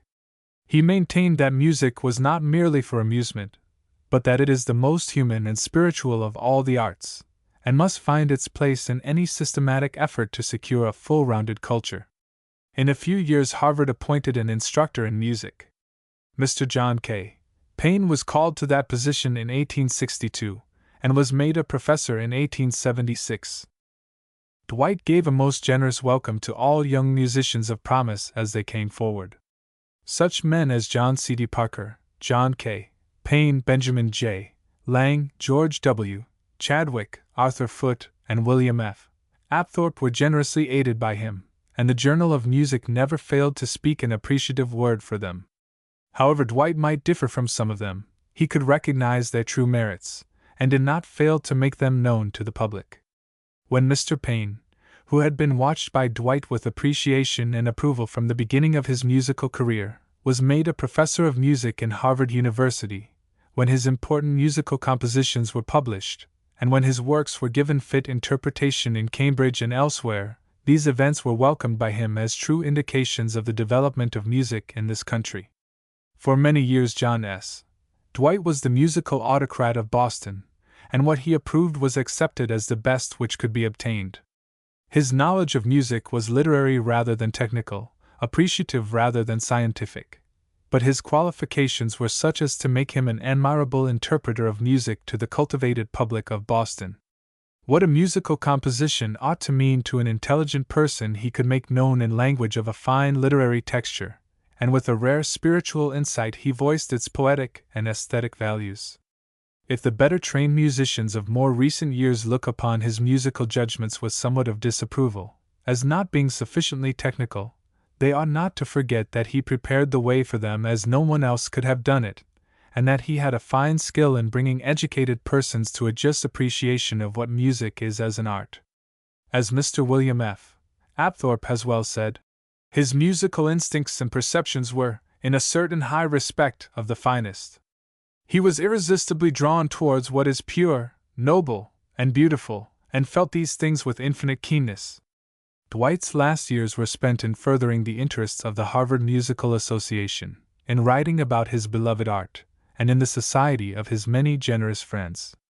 He had a talent for friendship, and during his lifetime he was intimately associated with almost every man and woman of note in Boston.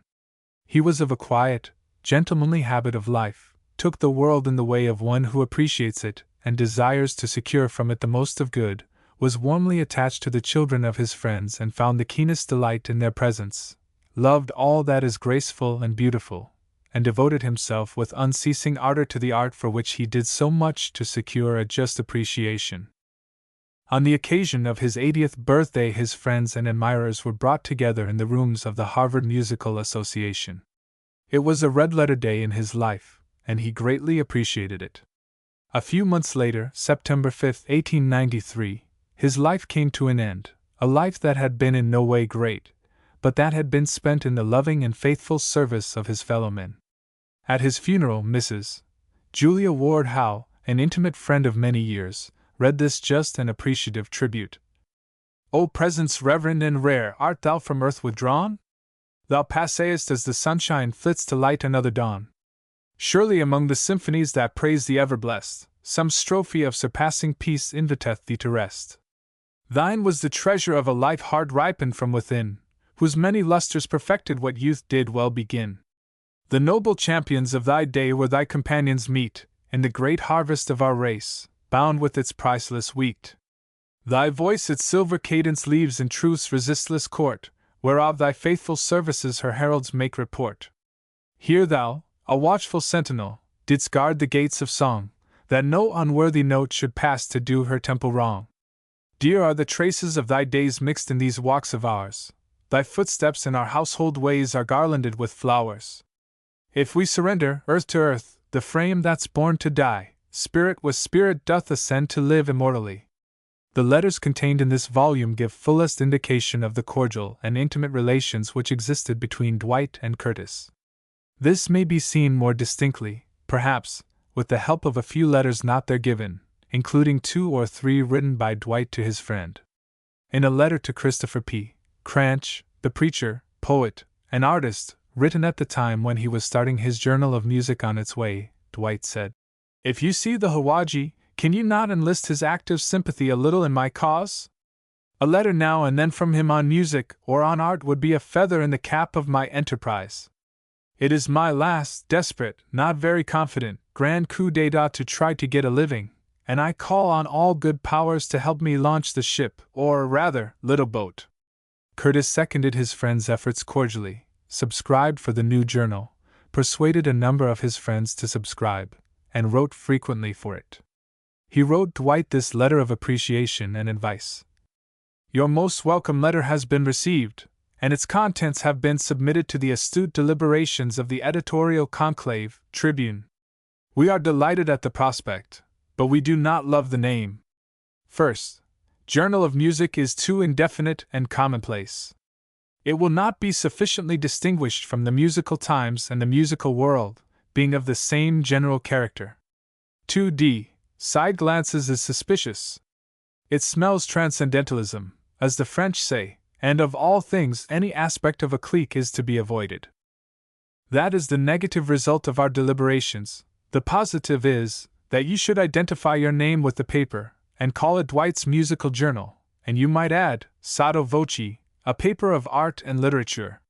Prepend, I shall be very glad to send you a sketch of our winter doings in music, especially as I love Stephanone, although she says I smoke, I chew, I snuff, I drink, I am altogether vicious. You shall have it Sunday morning.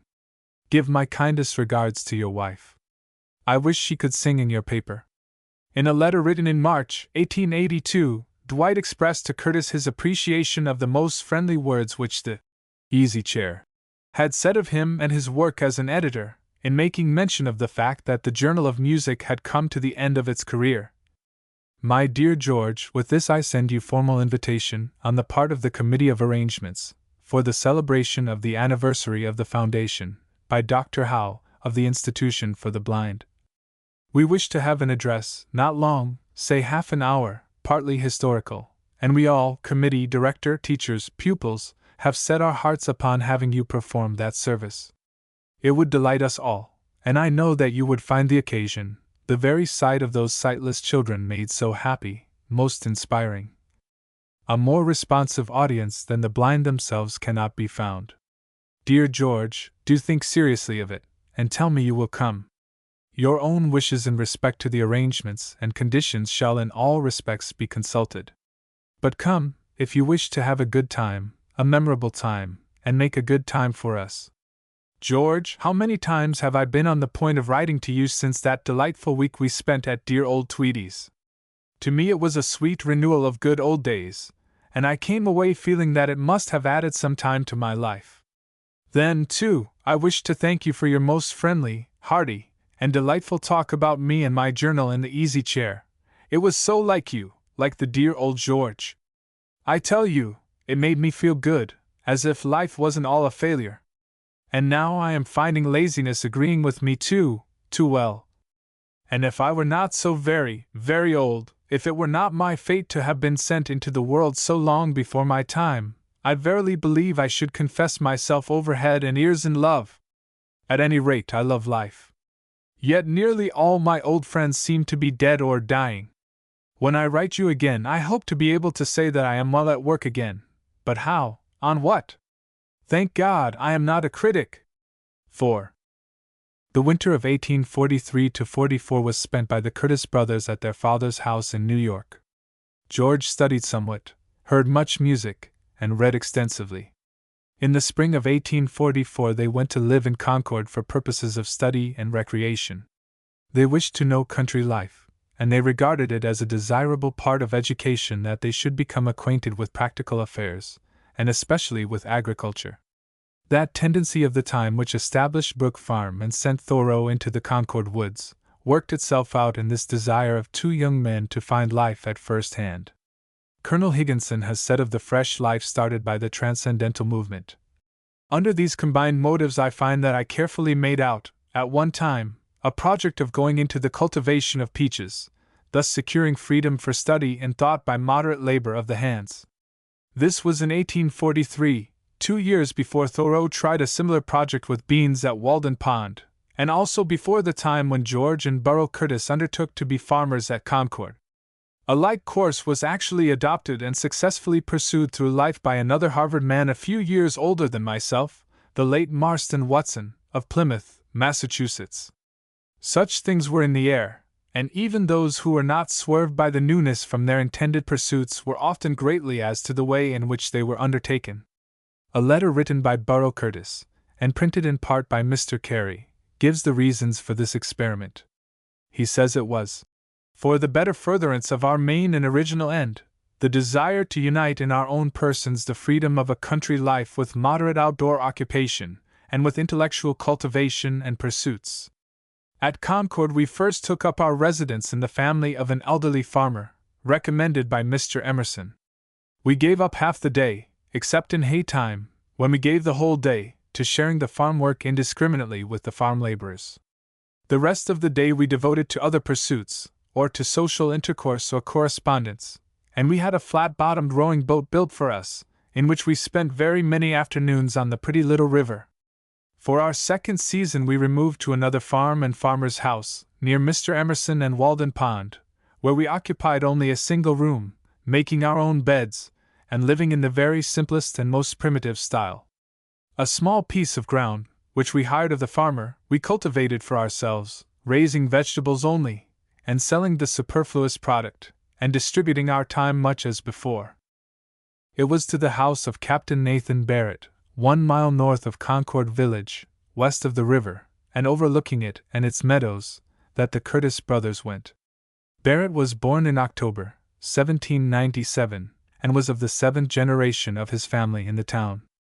His house on Punkatusset Hill was pleasantly located, and the farm was large and well cultivated. Judge John S. Keyes, in the sketch of Barrett's life printed in the second series of the Memoirs of Members of the Social Circle in Concord, says of him, "His house was the resort of many of the connections of himself and wife, who had their gay and jolly frolics. He was a captain of the light infantry company of the town. He was naturally of an easy, somewhat indolent disposition, so that he did little of the harder work of the farm, but he looked after everything, and he became a thoroughly skilled, practical farmer. His position as the principal man of his section of the town, and his own good sense, made him the leading person in his neighborhood. In person he was tall, nearly 6 feet, of large frame, and good proportions, weighing 200 pounds, had a frank, open face, a high forehead, and a large head. He lived plainly but comfortably, drove a poor horse but a good carriage to church and visiting, dressed like his brother farmers about his work, but neatly and in good style when at leisure. He loved good fruit, raised it in large amounts. Neither witty nor humorous, he was slow to appreciate a joke, but he had a hearty laugh when he did comprehend it. He was liberal in his habits, genial in his temperament, and kindly in his disposition. He was very modest, though firm and reliable, honest in every fiber, without guile and cunning, thoroughly simple, and yet clear-headed, cool, and sensible. He was slow in his mental processes, but no one doubted that he believed all that he thought and said and did. His apples were not decant, his seeds were sure and reliable, and his milk was never watered. He never made a mistake in his accounts but once, and then it was against himself. Everybody knew him and liked him and praised him, and was sorry when he died. Captain Barrett had a farm of 500 acres, the largest in the town. He was a large raiser of sheep and milk. He was a deacon in the First Parish Church, thoroughly honest, most neighborly and accommodating in his ways, a loyal citizen, and a true-hearted man. He died in February, 1868, and was lamented by every resident of the town. A typical farmer was Captain Barrett, thoroughly human, loving life and all there is good in it, hard-headed, practical, of sturdy common sense, faithful to every obligation as he understands it, of a kindly nature, enjoying the doing of good in a plain, simple way, caring little for the supernatural, and yet having a very sturdy faith in the few convictions of a rational religion, without high spiritual insight. He lived his religion in a very honest fashion. It was quite in keeping with the character of Captain Barrett that he put the Curtis brothers at the task of getting out manure, as almost the first labor he required of them after their arrival on his farm. His idea was to test their mettle, to find what stuff they were made of, and to what extent they were in earnest in their expressed wish to become acquainted with practical agriculture. He spoke of it with glee to his neighbors, that he had put such refined gentlemen at that kind of work. It is needless to say that they bore the test well.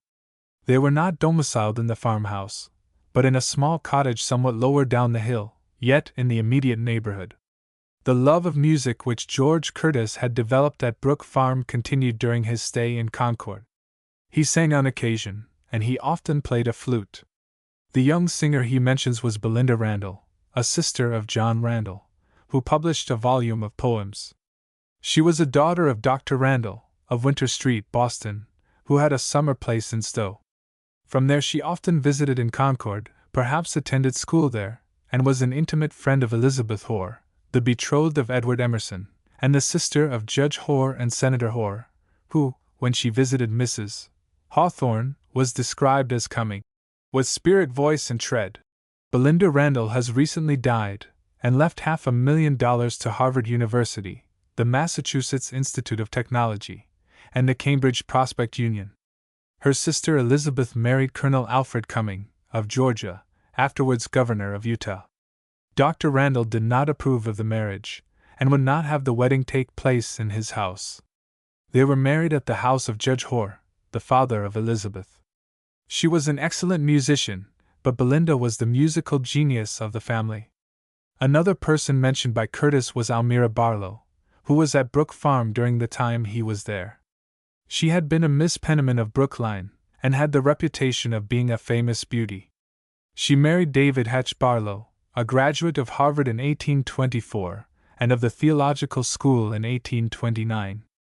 Their marriage took place in Brookline about 1830, and they were regarded as the handsomest couple that had been seen in the town. He had a parish in Lynn, and was afterwards settled in Brooklyn, but his habits became irregular, he remained but a short time in any place, and he separated from his wife in 1838. There was much gossip about her, owing to her beauty and her fondness for the society of men. With Mrs. Barlow at Brook Farm and Concord was her son Francis Channing, born in 1834, who graduated at Harvard in 1855, was a lawyer in New York, rose to the rank of Major General during the Rebellion, and was afterwards prominent in his profession. He married as his second wife Miss Ellen Shaw, the sister of Colonel Robert G. Shaw and of Mrs. George William Curtis. Curtis mentions hearing Emerson's address on the anniversary of emancipation in the West Indies, which was delivered in Concord, August 1, 1844. There had existed in Concord for a number of years a woman's anti-slavery society, of which Mrs. Emerson was a member. Of this society Mrs. Mary Merrick Brooks was the president, and its most active worker. She invited Emerson to speak on this occasion. He felt that he was excused from political action by virtue of his having been a clergyman, and because of his life as a man of letters. Mrs. Brooks thought otherwise, and she gave him good and urgent reasons why he ought to speak, and to speak then. At last she prevailed, partly because she gave him no rest until he had complied with her request, and partly because his conscience went with her arguments. His attitude hitherto had been such as in part justified the statement made by Carlyle to Theodore Parker in 1843, that the Negroes were fit only for slavery, and that Emerson agreed with him. The second abiding place of Curtis and his brother in Concord was the farm of Edmund Hosmer, which was 1/2 mile east of Emerson's house, about that distance from Walden Pond, and nearly the same from Hawthorne's wayside of later years, which faced it, and from which it could be seen. Hosmer was a native of Concord, gave his earlier years to his trade as a tanner, and then spent the remainder of his life as a Concord farmer. He was Emerson's authority on agriculture and gardening more than anyone, though in later years Samuel Staples, usually known and spoken of as Sam, superseded him because he was a nearer neighbor. In 1843, when Emerson wrote to George Ripley declining to join the Brook farm community, he referred to the opinions of Edmund Hosmer, "a very intelligent farmer and a very upright man in my neighborhood." He gave in full his neighbor's reasons for want of faith in the community idea, that cooperation in farming was not successful, that the word of gentlemen farmers could not be trusted, that the equal payment of 10 cents an hour to every laborer was unjust, and that good work could not be secured if the worker was not directly benefited. In his Notes on the Agriculture of Massachusetts, published in the Dial, Emerson described his neighbor in these words: "In an afternoon in April, after a long walk, I traversed an orchard where boys were grafting apple trees, and found the farmer in his cornfield. He was holding the plow, and his son driving the oxen. This man always impresses me with respect. He is so manly, so sweet-tempered, so faithful, so disdainful of all appearances, excellent and reverable in his old weather-worn cap and blue frock bedaubed with the soil of the field, so honest, withal, that he always needs to be watched lest he should cheat himself. I still remember with some shame that in some dealing we had together a long time ago, I found that he had been looking to my interest, and nobody had looked to his part. As I drew near this brave laborer in the midst of his own acres, I could not help feeling for him the highest respect. Here is the Caesar, the Alexander of the soil, conquering and to conquer, after how many and many a hard-fought summer's day and winter's day, not like Napoleon, hero of 60 battles only, but of 6,000, and out of every one he has come victor, and here he stands, with Atlantic strength and cheer, invincible still. These slight and useless city limbs of ours will come to shame before this strong soldier, for his having done his own work and ours too. What good this man has or has had, he has earned. No rich father or father-in-law left him any inheritance of land or money.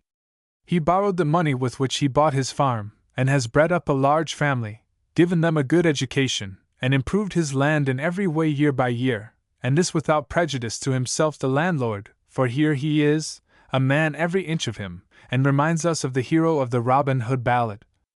Much, the miller's son, there was no inch of his body but it was worth a groom. Innocence and justice have written their names on his brow. Toil has not broken his spirit. His laugh rings with the sweetness and hilarity of a child.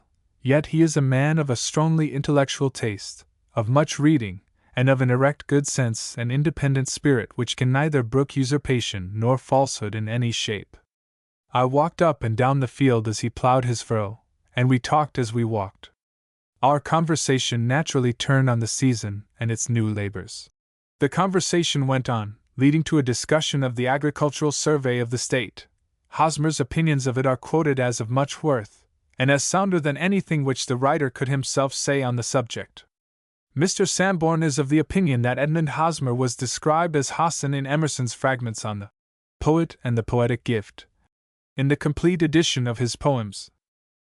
Said Sa'di, "When I stood before Hassan the camel-driver's door, I scorned the fame of Timur brave. Timur, to Hassan, was a slave. In every glance of Hassan's eye I read great years of victory, and I, who cower mean and small in the frequent interval when wisdom not with me resides, worship toil's wisdom that abides. I shunned his eyes, that faithful man's, I shunned the toiling Hassan's glance." Hosmer was also described by William Ellery Channing in his New England.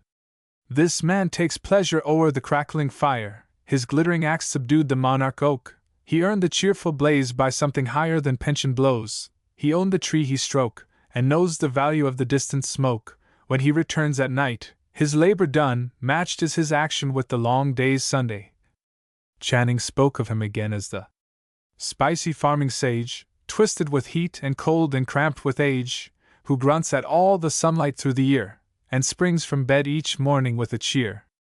Of all his neighbors he can something tell, 'tis bad, whatever, we know, and like it well.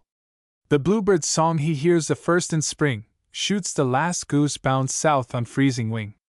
Hosmer was also one of the farmer friends of Thoreau, who much enjoyed his society and the vigor of his conversation. He is described in the 14th chapter of Walden as among Thoreau's winter visitors at his hut. "On a Sunday afternoon, if I chanced to be at home, I heard the crunching of the snow made by the step of a long-headed farmer, who from far through the woods sought my house, to have a social crack, one of the few of his vocation who are men on their farms, who donned a frock instead of a professor's gown, and is as ready to extract the moral out of church or state as to haul a load of manure from his barnyard. We talked of rude and simple things, when men sat about large fires in cold, bracing weather, with clear heads, and when other dessert failed, we tried our teeth on many a nut which wise squirrels have long since abandoned, for those which have the thickest shells are commonly empty." In W. E. Channing's book about Thoreau as the poet-naturalist, there is a passage from his journal in which Thoreau speaks of Hosmer as the last of the farmers worthy of mention.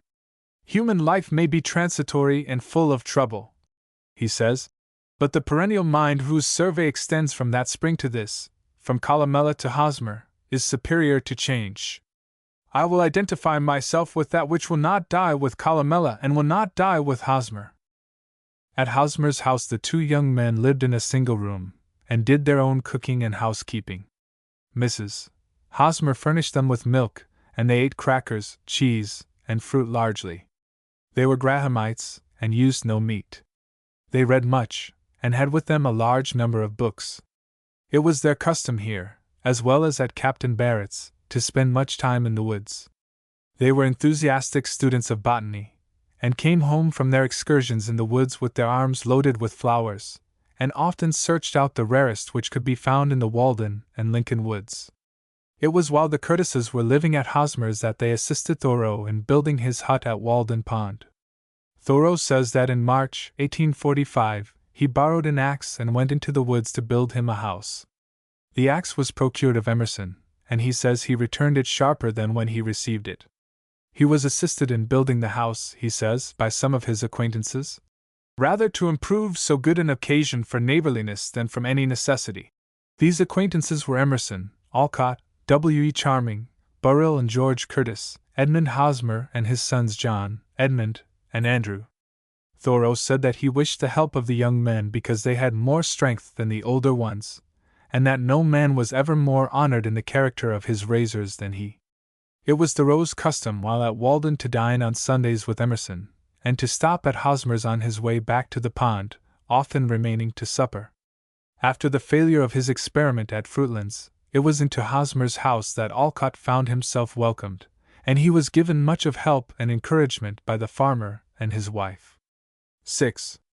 At this time several of the Brook farmers were living in Concord, and among them were Bradford Pratt and Mrs. Barlow, and later on Marianne Ripley, the sister of George Ripley, found a home there, and kept a school for small children. On the third return of the Curtises to Concord, in the summer of 1846, they found a home in the house of Minot Pratt, who was living at the foot of Punkatasset Hill, on the top of which was the house of Captain Barrett. In the same neighborhood lived William Ellery Channing, the poet, whose wife was a sister of Margaret Fuller. They are frequently mentioned in Hawthorne's and his wife's letters from the Old Manse. Pratt's cottage was in a quiet, delightful location, and in the family George Curtis found himself quite at home. Curtis made a very pleasant impression in Concord, for he was social in his ways, paid much deference to others, and always exemplified a fine etiquette. The brothers are remembered by one person who then knew them as having no mannerisms, and as being perfect gentlemen. His article on Emerson, in the Homes of American Authors, gave much offense in the town, and by Mrs. Alcott, as well as others, was warmly resented. He was exact enough as to facts, but he drew from them wrong inferences. He afterwards said that there was nothing romantic in his paper, and that every incident mentioned was an actual occurrence. He had letters from Emerson and Hawthorne before he wrote his papers on those two authors, to enable him to verify certain details. The relations of Curtis and Hawthorne were cordial if not intimate. In a letter to Hawthorne, written from Europe, Curtis said, "Does Mrs.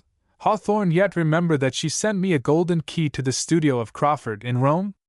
I shall never forget that, nor any smallest token of her frequent courtesy in the Concord days." In another letter to Hawthorne he speaks of Concord as our old home, which is very placid and beautiful in my memory. In his paper on Hawthorne in the Homes of American Authors, Curtis gave an interesting account of his acquaintance with that reticent genius during these Concord days. There glimmer in my memory a few hazy days, of a tranquil and half-pensive character, which I am conscious were passed in and around the house, and their pensiveness I know to be only that touch of twilight which inhered in the house and all its associations. Beside the few chance visitors there were city friends occasionally, figures quite unknown to the village, who came preceded by the steam shriek of the locomotive, were dropped at the gate posts, and were seen no more. The owner was as much a vague name to me as any one. During Hawthorne's first year's residence in Concord, I had driven up with some friends to an aesthetic tea at Mr. Emerson's. It was in the winter, and a great wood fire blazed upon the hospitable hearth. There were various men and women of note assembled, and I, who listened attentively to all the fine things that were said, was for some time scarcely aware of a man who sat upon the edge of the circle, a little withdrawn, his head slightly thrown forward upon his breast, and his bright eyes clearly burning under his black brow. As I drifted down the stream of talk, this person, who sat silent as a shadow, looked to me as Webster might have looked had he been a poet, a kind of poetic Webster. He rose and walked to the window, and stood quietly there for a long time, watching the dead, white landscape. No appeal was made to him, nobody looked after him, the conversation flowed steadily on, as if every one understood that his silence was to be respected. It was the same at table. In vain the silent man imbibed aesthetic tea. Whatever fancies it inspired did not flower at his lips. But there was a light in his eye which assured me that nothing was lost.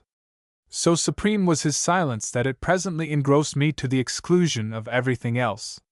There was very brilliant discourse, but this silence was much more poetic and fascinating. Fine things were said by the philosophers, but much finer things were implied by the dumbness of this gentleman with heavy brows and black hair. When he presently rose and went, Emerson, with a slow, wise smile that breaks over his face like day over the sky, said, "Hawthorne rides well his horse of the night." Thus he remained in my memory, a shadow, a phantom, until more than a year afterwards. Then I came to live in Concord. Every day I passed his house, but when the villagers, thinking that perhaps I had some clue to the mystery, said, "Do you know this Mr. Hawthorne?" I said, "No," and trusted to time. Time justified my confidence, and one day I too went down the avenue and disappeared in the house. I mounted those mysterious stairs to that apocryphal study.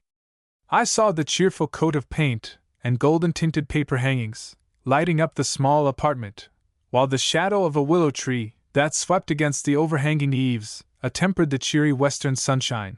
I looked from the little northern window whence the old pastor watched the battle, and in the small dining room beneath it, upon the first floor, there were dainty chicken, snow-white bread, and the golden juices of Italian vineyards, which still feast insatiable memory. Our author occupied the old manse for 3 years. During that time he was not seen, probably, by more than a dozen of the villagers. His walks could easily avoid the town, and upon the river he was always sure of solitude.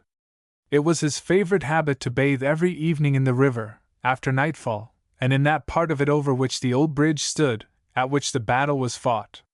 Sometimes, but rarely, his boat accompanied another up the stream, and I recall the silence and preternatural vigor with which, on one occasion, he wielded his paddle to counteract the bad rowing of a friend who conscientiously considered it his duty to do something and not let Hawthorne work alone, but who, with every stroke, neutralized all Hawthorne's efforts. I suppose he would have struggled until he fell senseless, rather than ask his friend to desist. His principle seemed to be, if a man cannot understand without talking to him, it is useless to talk, because it is immaterial whether such a man understands or not. His own sympathy was so broad and sure that, although nothing had been said for hours, his companion knew that nothing had escaped his eye, nor had a single pulse of beauty in the day or scene or society failed to thrill his heart. In this way his silence was most social. Everything seemed to have been said. It was a Barmecide feast of discourse from which a greater satisfaction resulted than from an actual banquet. When a formal attempt was made to desert this style of conversation, the result was ludicrous. Once Emerson and Thoreau arrived to pay a call. They were shown into the little parlor upon the avenue, and Hawthorne presently entered. Each of the guests sat upright in his chair like a Roman senator. To them, Hawthorne, like a Dacian king. The call went on, but in a most melancholy manner. The host sat perfectly still, or occasionally propounded a question which Thoreau answered accurately, and there the thread broke short off. Emerson delivered sentences that only needed the setting of an essay to charm the world, but the whole visit was a vague ghost of the Monday evening club at Mr. Emerson's. It was a great failure. Had they all been lying idly on the river brink or strolling in Thoreau's blackberry pastures, the result would have been utterly different. But imprisoned in the proprieties of a parlor, each a wild man in his way, with a necessity of talking inherent in the nature of the occasion, there was only a waste of treasure. This was the only call in which I ever knew Hawthorne to be involved. In Mr. Emerson's house I said it seemed always morning, but Hawthorne's black ash trees and scraggy apple boughs shaded a land in which it seemed always afternoon. I do not doubt that the lotus grew along the grassy marge of the Concord behind his house, and that it was served, subtly concealed, to all his guests. The house, its inmates, and its life lay dreamlike upon the edge of the little village. You fancy that they all came together and belonged together, and were glad that at length some idol of your imagination, some poet whose spell had held you, and would hold you forever, was housed as such a poet should be. During the lapse of the 3 years since the bridal tour of 20 miles ended at the 2 tall gate-posts of rough-hewn stone, a little wicker wagon had appeared at intervals upon the avenue, and a placid babe, whose eyes the soft Concord day had touched with the blue of its beauty, lay looking tranquilly up at the grave old trees, which sighed lofty lullabies over her sleep. The tranquility of the golden-haired Una was the living and breathing type of the dreamy life of the old manse. Perhaps, that being attained, it was as well to go. Perhaps our author was not surprised or displeased when the hints came, growing more and more distinct, that the owner of the old house was pining for his native air. One afternoon I entered the study and learned from its occupant that the last story he should ever write there was written.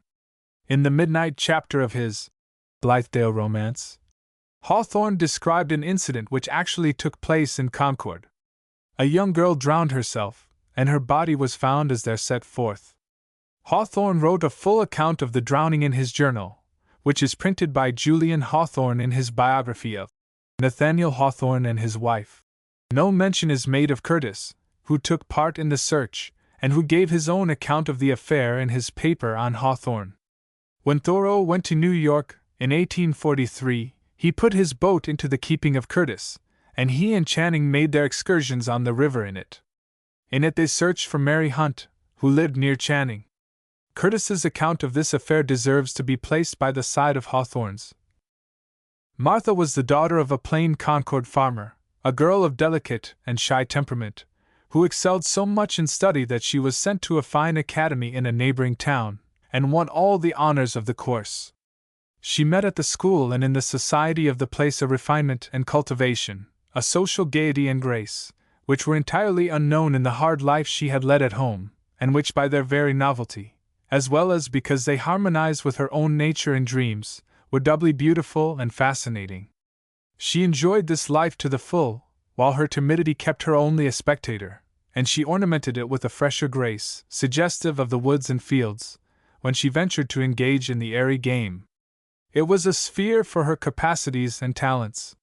She shone in it, and the consciousness of a true position and genial appreciation gave her the full use of all her powers. She admired and was admired. She was surrounded by gratifications of taste, by the stimulants and rewards of ambition. The world was happy, and she was worthy to live in it. But at times a cloud suddenly dashed athwart the sun, a shadow stole, dark and chill, to the very edge of the charmed circle in which she stood. She knew well what it was, and what it foretold, but she would not pause nor heed.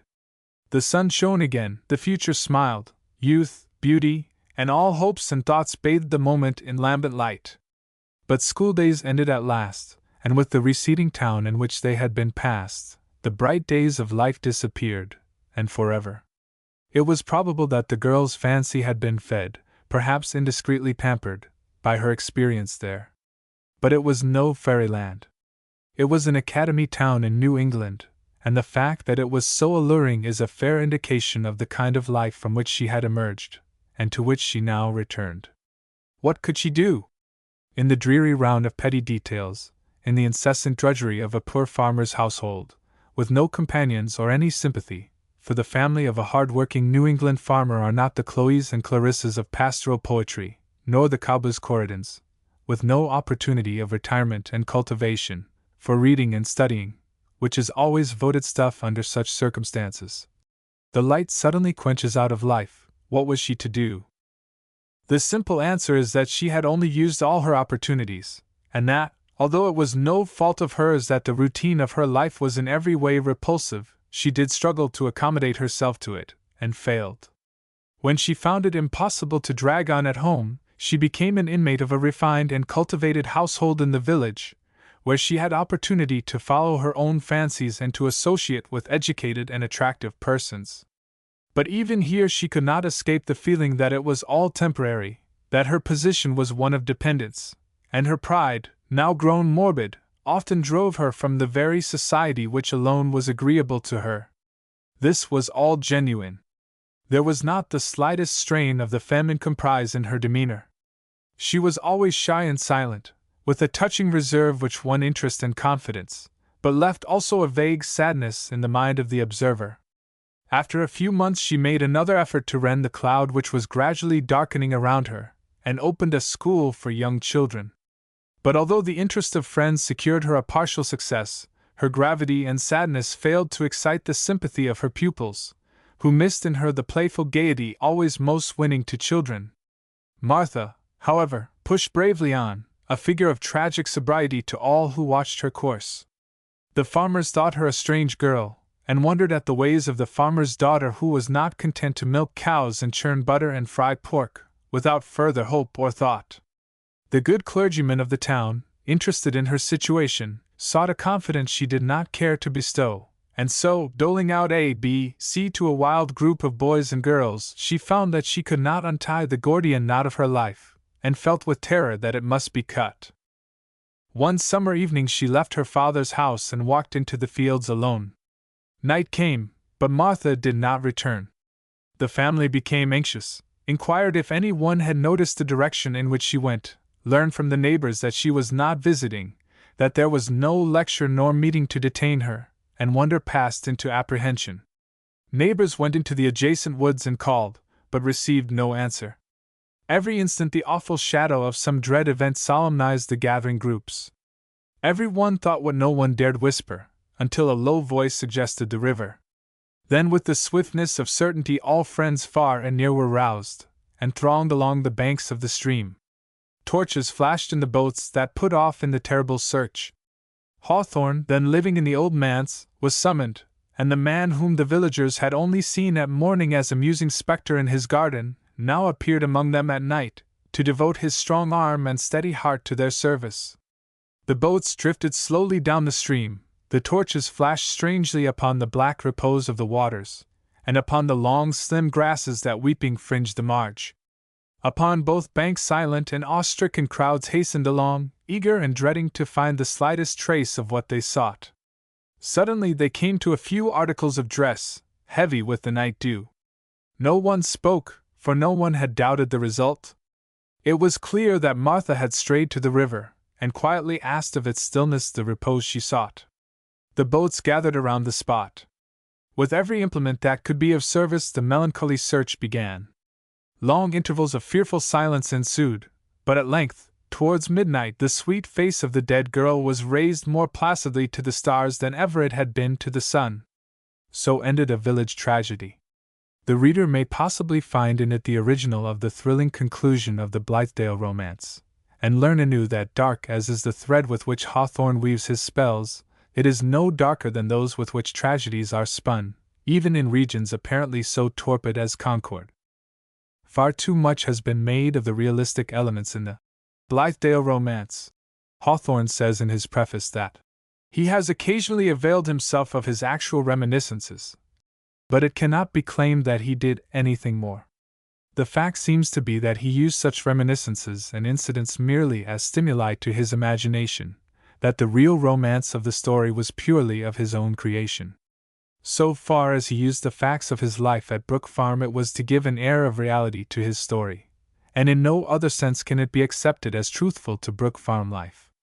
For instance, his Zenobia was in every sense an original creation, and not a description of any person he had known. 3 persons he knew at Brook Farm gave him hints, traits of character, and points of departure for the activity of his imagination. The stately elements in Zenobia resembled those of Mrs. George Ripley. Her luxurious tastes were like those of Mrs. Almira Barlow, while her genius and brilliancy had a few similarities to Margaret Fuller. His habit seems to have been to take a single incident in the life of a person, and to make that the chief one in a character. In this way his romances gained a realistic phase of a very impressive kind, but the character of a person as a whole he never copied. It is a strange comment on his powerful writing that so much should have been made of his superficial realism, while the persistent and profound romanticism of his work is too often overlooked. Yet this was one of the weird results of his genius, that his imagination weaves for itself a world more real than life itself, and that claims for itself an acceptance as truer to facts than the word of the historian. In his paper on Emerson, Curtis gives further account of his life in Concord. He said that Thoreau lives in the berry pastures upon a bank over Walden Pond, and in a little house of his own building. One pleasant summer afternoon a small party of us helped him raise it, a bit of life as Arcadian as any at Brook Farm. Elsewhere in the village he turns up arrowheads abundantly, and Hawthorne mentions that Thoreau initiated him into the mystery of finding them. His account of the club which gathered for a few evenings in Emerson's study deserves to be placed here in order to complete his story of Concord experiences, the fictitious names used by him being changed to the real ones. It was in the year 1845 that a circle of persons of various ages, and differing very much in everything but sympathy, found themselves in Concord. Towards the end of the autumn, Mr. Emerson suggested that they should meet every Monday evening through the winter in his library. Monsieur Aubepine, Miles Coverdale, and other phantoms, since known as Nathaniel Hawthorne, who then occupied the old manse, the inflexible Henry Thoreau, a scholastic and pastoral Orson, then living among the blackberry pastures of Walden Pond, Plato Skimpole, Margaret Fuller's name for Alcott, then sublimely meditating impossible summer houses in a little house on the Boston Road, the enthusiastic agriculturist and Brook farmer, George Bradford, then an inmate of Mr. Emerson's house, who added the genial cultivation of a scholar to the amenities of the natural gentleman, a sturdy farmer neighbor, Edmund Hosmer, who had bravely fought his weary way through inherited embarrassment to the small success of a New England husbandman, 2 city youths, George and Burrow Curtis, ready for the fragments from the feast of wit and wisdom, and the host himself composed the club. Ellery Channing, who had that winter harnessed his Pegasus to the New York Tribune, was a kind of corresponding member. The news of this world was to be transmitted through his eminently practical genius, as the club deemed itself competent to take charge of tidings from all other spheres. I went the first evening very much as Ixion may have gone to his banquet. The philosophers sat dignified and erect. There was a constrained but very amiable silence, which had the impertinence of a tacit inquiry, seeming to ask, "Who will now proceed to say the finest thing that has ever been said?" It was quite involuntary and unavoidable, for the members lacked that fluent social genius without which a club is impossible. It was a congress of oracles on the one hand, and of curious listeners upon the other. I vaguely remember that the Orphic Alcott invaded the Sahara of silence with a solemn saying, to which, after due pause, the honorable member for Blackberry Pastures responded by some keen and graphic observations, while the Olympian host, anxious that so much material should be spun into something, beamed smiling encouragement upon all parties. But the conversation became more and more staccato. Hawthorne, a statue of night and silence, sat a little removed, under a portrait of Dante, gazing imperturbably upon the group, and as he sat in the shadow, his dark hair and eyes and suit of sables made him, in that society, the black thread of mystery which he weaves into his stories, while the shifting presence of the Brook farmer played like heat lightning around the room. I remember little else but a grave eating of russet apples by the erect philosophers, and a solemn disappearance into night. The club struggled through 3 Monday evenings. Alcott was perpetually putting apples of gold and pictures of silver, for such was the rich ore of his thoughts coined by the deep melody of his voice. Thoreau charmed us with the secrets won from his interviews with Pan in the Walden woods, while Emerson, with the zeal of an engineer trying to dam wild waters, sought to bind the wide-flying embroidery of discourse into a whole of clear, sweet sense. But still in vain. The oracular sayings were the unalloyed saccharine element, and every chemist knows how much else goes to practical food, how much coarse, rough, woody fiber is essential. The club struggled on valiantly, discoursing celestially, eating apples, and disappearing in the dark, until the 3rd evening it vanished altogether. But I have since known clubs of 50 times the number, whose collected genius was not more than that of either of the dime majors of our Concord coterie. The fault was its too great concentration. It was not relaxation, as a club should be, but tension. Society is a play, a game, a tournament, not a battle. It is the easy grace of undress, not an intellectual, full-dress parade. 7. As will have been seen, Curtis never lost his interest in Brook Farm or his faith in the principles on which it was founded. In his letters to Dwight he clearly pointed out its defects, and he indicated in an emphatic manner that he could not accept some of its methods. He showed that he was an individualist rather than an associationist or socialist, that his supreme faith was in individual effort, and in each person making himself right before he undertook to reform society.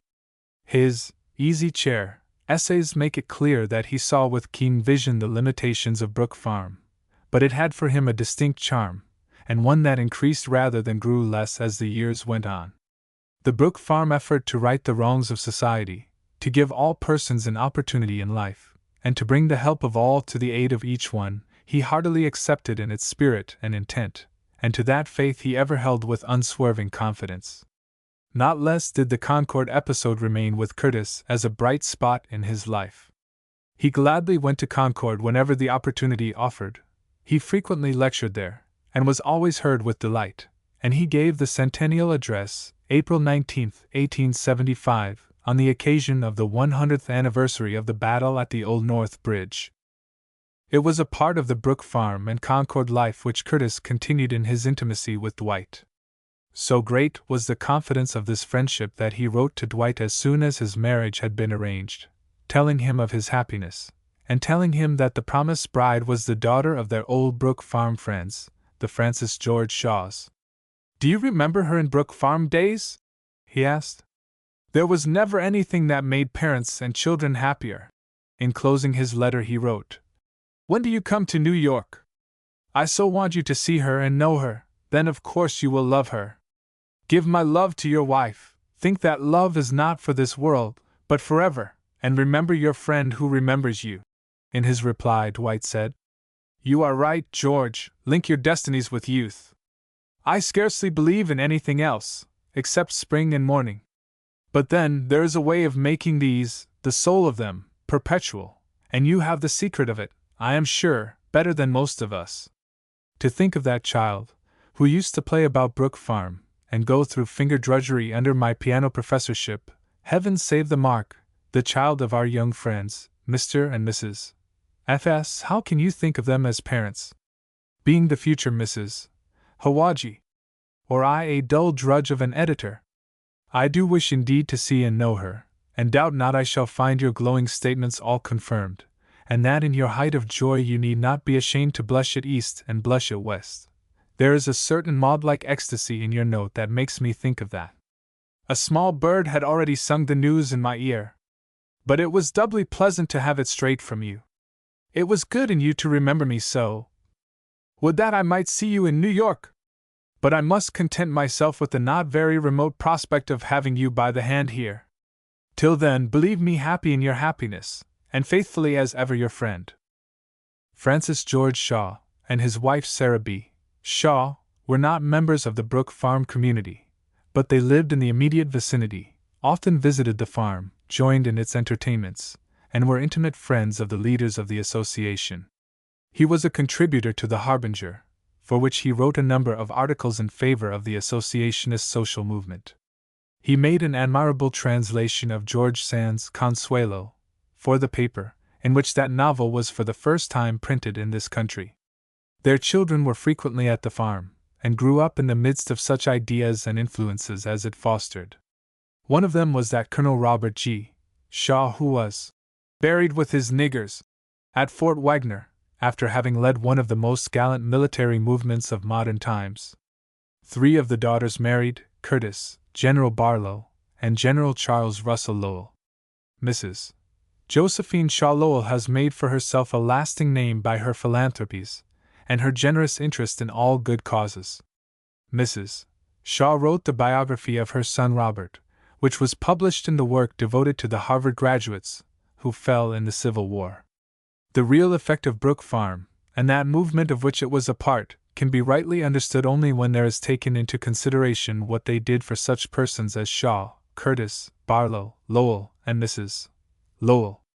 These persons were trained by Brook Farm in transcendentalism, and their aspirations, philanthropies, chivalrous spirit, and romantic courage were fostered and developed by them. The tone and quality of Shaw's courage, and of his heroic effort for the colored men, found in Brook Farm their motive and incentive, and in Brook Farm because it represented a phase of life much larger than itself, one that fosters the noblest faith in men and in the spiritual future of humanity. Of Barlow and Lowell it may be also said that their heroism and their patriotism were the legitimate products of that movement whose hope and faith were the inspiration of their youth. To this source was due Barlow's love of justice, his unflinching courage in opposing self-seekers and partisan patriots, and his trust in the ultimate worth of what is right and true. The letters printed in this volume have a large interest as indications of how George William Curtis was making ready for his life work. His independence, his love of humanity, his courage in maintaining his own convictions, his chivalrous and romantic spirit, his literary skill and charm, his profound spiritual convictions, that would not be limited by any sectarian bounds, all find expression here in such form as to give sure promise for his future. It was a somewhat erratic kind of training which Curtis received, but for him it was better than any college of his day could have given him. Admirably fitted to his tastes, it was no less well adapted to his needs. It fostered in him all that was best in his character, and it served to bring out his genius to its rounded expression. The 2 years which Curtis spent in Concord must have been of the greatest value to him. His contact with Emerson was of itself of inestimable worth, for it gave him that enthusiasm for ideas, that contact with a noble life lived for the highest ends of spiritual development, which fostered in him the enthusiasms which were so genuine a part of his life. Without Brook Farm, transcendentalism, and Emerson, it is quite safe to say that the life of Curtis would have been less worthy of our admiration. This day in Concord was a time of seed planting, and the harvest came in all that the man was in later years. Without the enthusiasms then cherished, the independent in politics would have been less courageous. And these letters may suggest anew one of the most important lessons of education, that without enthusiasms no man can do any great or noble work in the world. What would give to youth visions, ideals, and enthusiasms is worth all other parts of culture, for out of these grow the noblest results of human willing, thinking, and doing. Early Letters to John S. Dwight I. Providence, August 18, 1843. Are you quite recovered from those divine enchantments which held us bound so long? Memory preserves for me those silvery sounds, and almost I seem to catch their echo. Have we indeed heard the siren song? Are we unscathed? Let me be your father John, and to these reverend years commit the tale of youthful fervor. So good a Catholic as I, of course, has long ago made confession. But another yet remains for me, namely, that I cannot get that song. Yesterday I heard from Isaac, who cannot buy it in New York. Nothing but a copy for the guitar and that Rosalie. Would it be an expensive thing to import? Reed told me he could do that, but as I supposed there was no doubt of its being in New York, I said nothing about it. She should have the song. It would be so fine falling out of her mouth. Mouth-dropped gems would be no longer a fable. As, indeed, we have seen already. For what's so universal an interpreter as music? That art has the gift of tongues, Ecce, the singing school. Burrell met with a mishap on Wednesday. We were walking out of town, and he, springing from a wall, turned his ankle and sprained it. He is therefore laid up for some days. It is a disappointment to him, for he hoped to leave on Monday next, and meanwhile see several persons. I doubt if he can step on his foot so soon. I had yesterday a German letter from Isaac, German in spirit, not in language. He has certainly a great heart, more delicate in his character than I thought, with a constant force, nervous, not muscular strength. Will you accept so city-like a letter? I am busy or I should write more, another time will suffice. Let me accept from you a country-like letter. Yours in the bonds. GWC 2. Providence, September 1, 1843. My dear friend, your letter did not reach my hands until last evening, when I returned from Newport, where I have passed the last 8 days. How pleasantly I need not tell you. After the quiet beauty of our farm home, there was a striking grandeur in the sea that I never beheld so plainly before. There is something sublimely cheerful about the ocean, although it is so stored with woe, and so constantly suggestive it is of that ocean, life, whereon we all float. It was pleasant to me that nature confirmed my judgment of Tennyson. The little poem that closes one of the volumes, "Break, break, break," etc., is so exquisitely human and tender, with all its vague and dim beauty, that the waves dashed to its music, and silently the whole sea sung the song. Just so the jottings down of poets, the few words that must be said, though the nature which they sing is so limitless and inexpressible, are the blossoms of poetry and all literature. Will not the little song of Shakespeare's, "Take, oh! Take those lips away," be as immortal as Hamlet? Not because chance may print them together, but because it is as universal and more delicate in expression. That charm pervades our favorite, Tennyson. There is no rough-marked outline, all fades away upon earnest contemplation into the tones of his songs, into the colors of the sky. So in the landscape, tint fades gently into tint, and the beauty that attracts spreads from leaf to hill, from hill to horizon, till the whole is bathed in sunlight. Is not this fact also recognized in other arts? In painting, the great picture is without marked outline. In music, the truest and deepest is undefined. Beethoven is greater than Haydn. The precision which offends in manner is as disagreeable everywhere else. Is it not because when named as precision, the depth which necessarily means a graceful form is absent? As when we say a woman has beautiful eyes, we indirectly acknowledge her want of universal beauty. Certainly a man of elegant manners is admired not for himself, but what he represents. Indeed, all society is only thus endurable. Nature, and to me particularly the ocean, makes no such partial impression, and therefore the poet who sits nearest to the great heart sings rather the sense of vague beauty and aspiration, of tender remembrance and gentle hope, than a bald description of the sight.